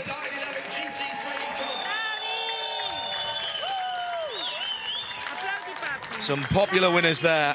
Well, that was the overall for the 911 GT3 Cup. We now move on to the secondary class of 992 AM in that category.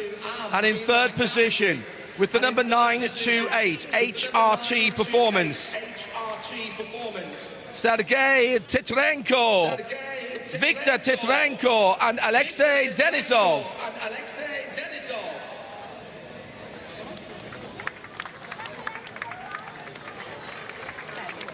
In second position, the number 917 crew are back with us again from Fulgenzi, Alessandro Giannoni, Andrea Girondi and Enrico Fulgenzi.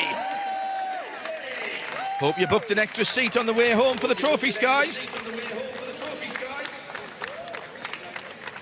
And our winners of Porsche 992 AM. It's the 974 team, QMMF by HRT. They can't stop winning. Abdullah Ali Al-Khalifa, Janeem Al-Ali Ibrahim Al-Abdul Gahani, and Julian Hanses.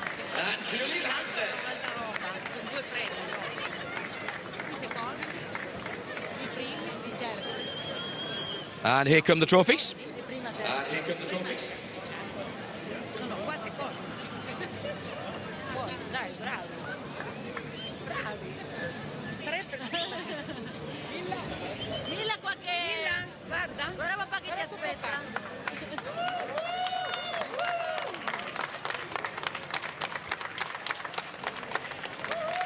And for the first place team, their trophies and the big silver cup.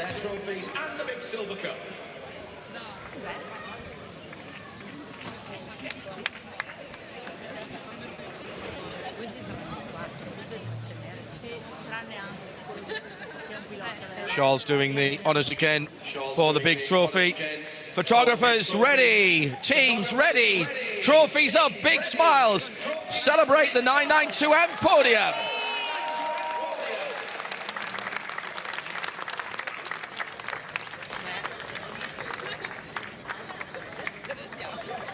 Thank you, teams. Thank you, teams. Our final celebration of winners is for the GT4 category. And in third position, Continental TTR Racing, the number 496 Toyota GR Supra.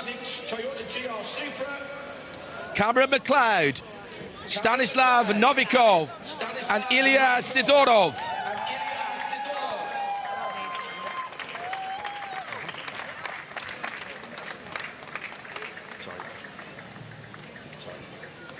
In second place, WS Racing's BMW, the number 470 team, Keith Gatehouse, Jeroen Blekemolen, and Tudor Tudoraci.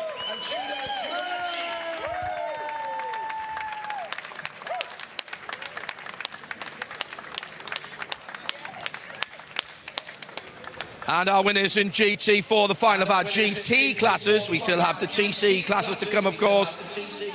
Another BMW G82 winner, the 438 team of Simpson Motorsport, Takashi Hata, Tayo Aida, and Kenji Suzuki.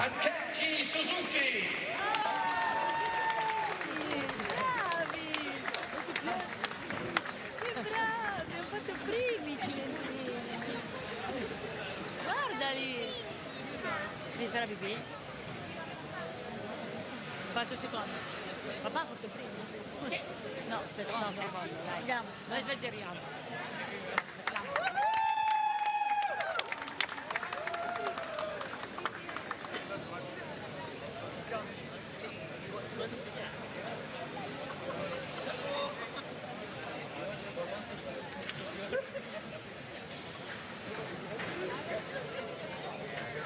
Who's doing the big silver trophy this time?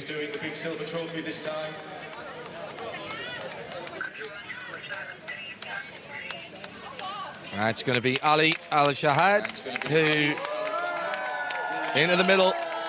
Photographers ready, trophies up, big smiles, and we are celebrating GT4 at the Michelin 6 Hours of Abu Dhabi. Thank you, teams. Thank you, teams. And now we move to the TCE category, our final podium celebration. In third position with their Seat Leon Cup racer, also winning the Spirit of the Race award. the 102 Asbest Racing Team. Fahad Nasir Khan, Ahmad Al-Khaja, and Johnny Kazoum.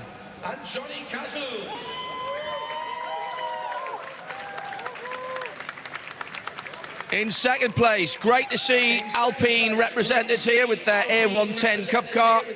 The 193 from Chazelle Technology Course, Frédéric de Brabant, Yvonne Ovsienko, and Luca Degrange. And our winners, appropriately enough, in the number 110 Alpine A110, Guillaume Massé, Félix Crepet, Stéphane Liep, and Michael Abattu.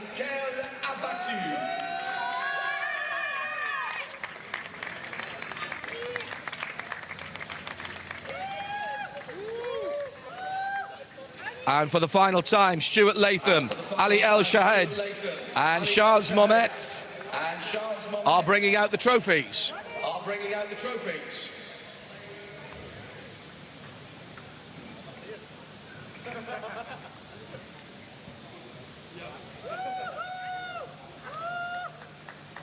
We're wearing out the carpet behind the podium here, backwards and forwards, for that many trophies.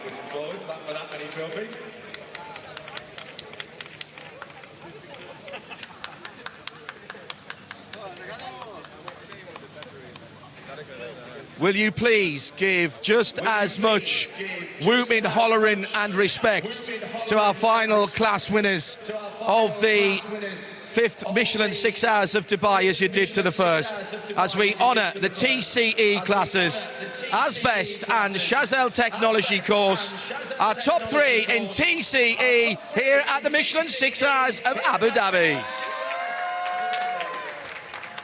Ladies and gentlemen, thank you for being with us this weekend, whether you were here at the track or further afield.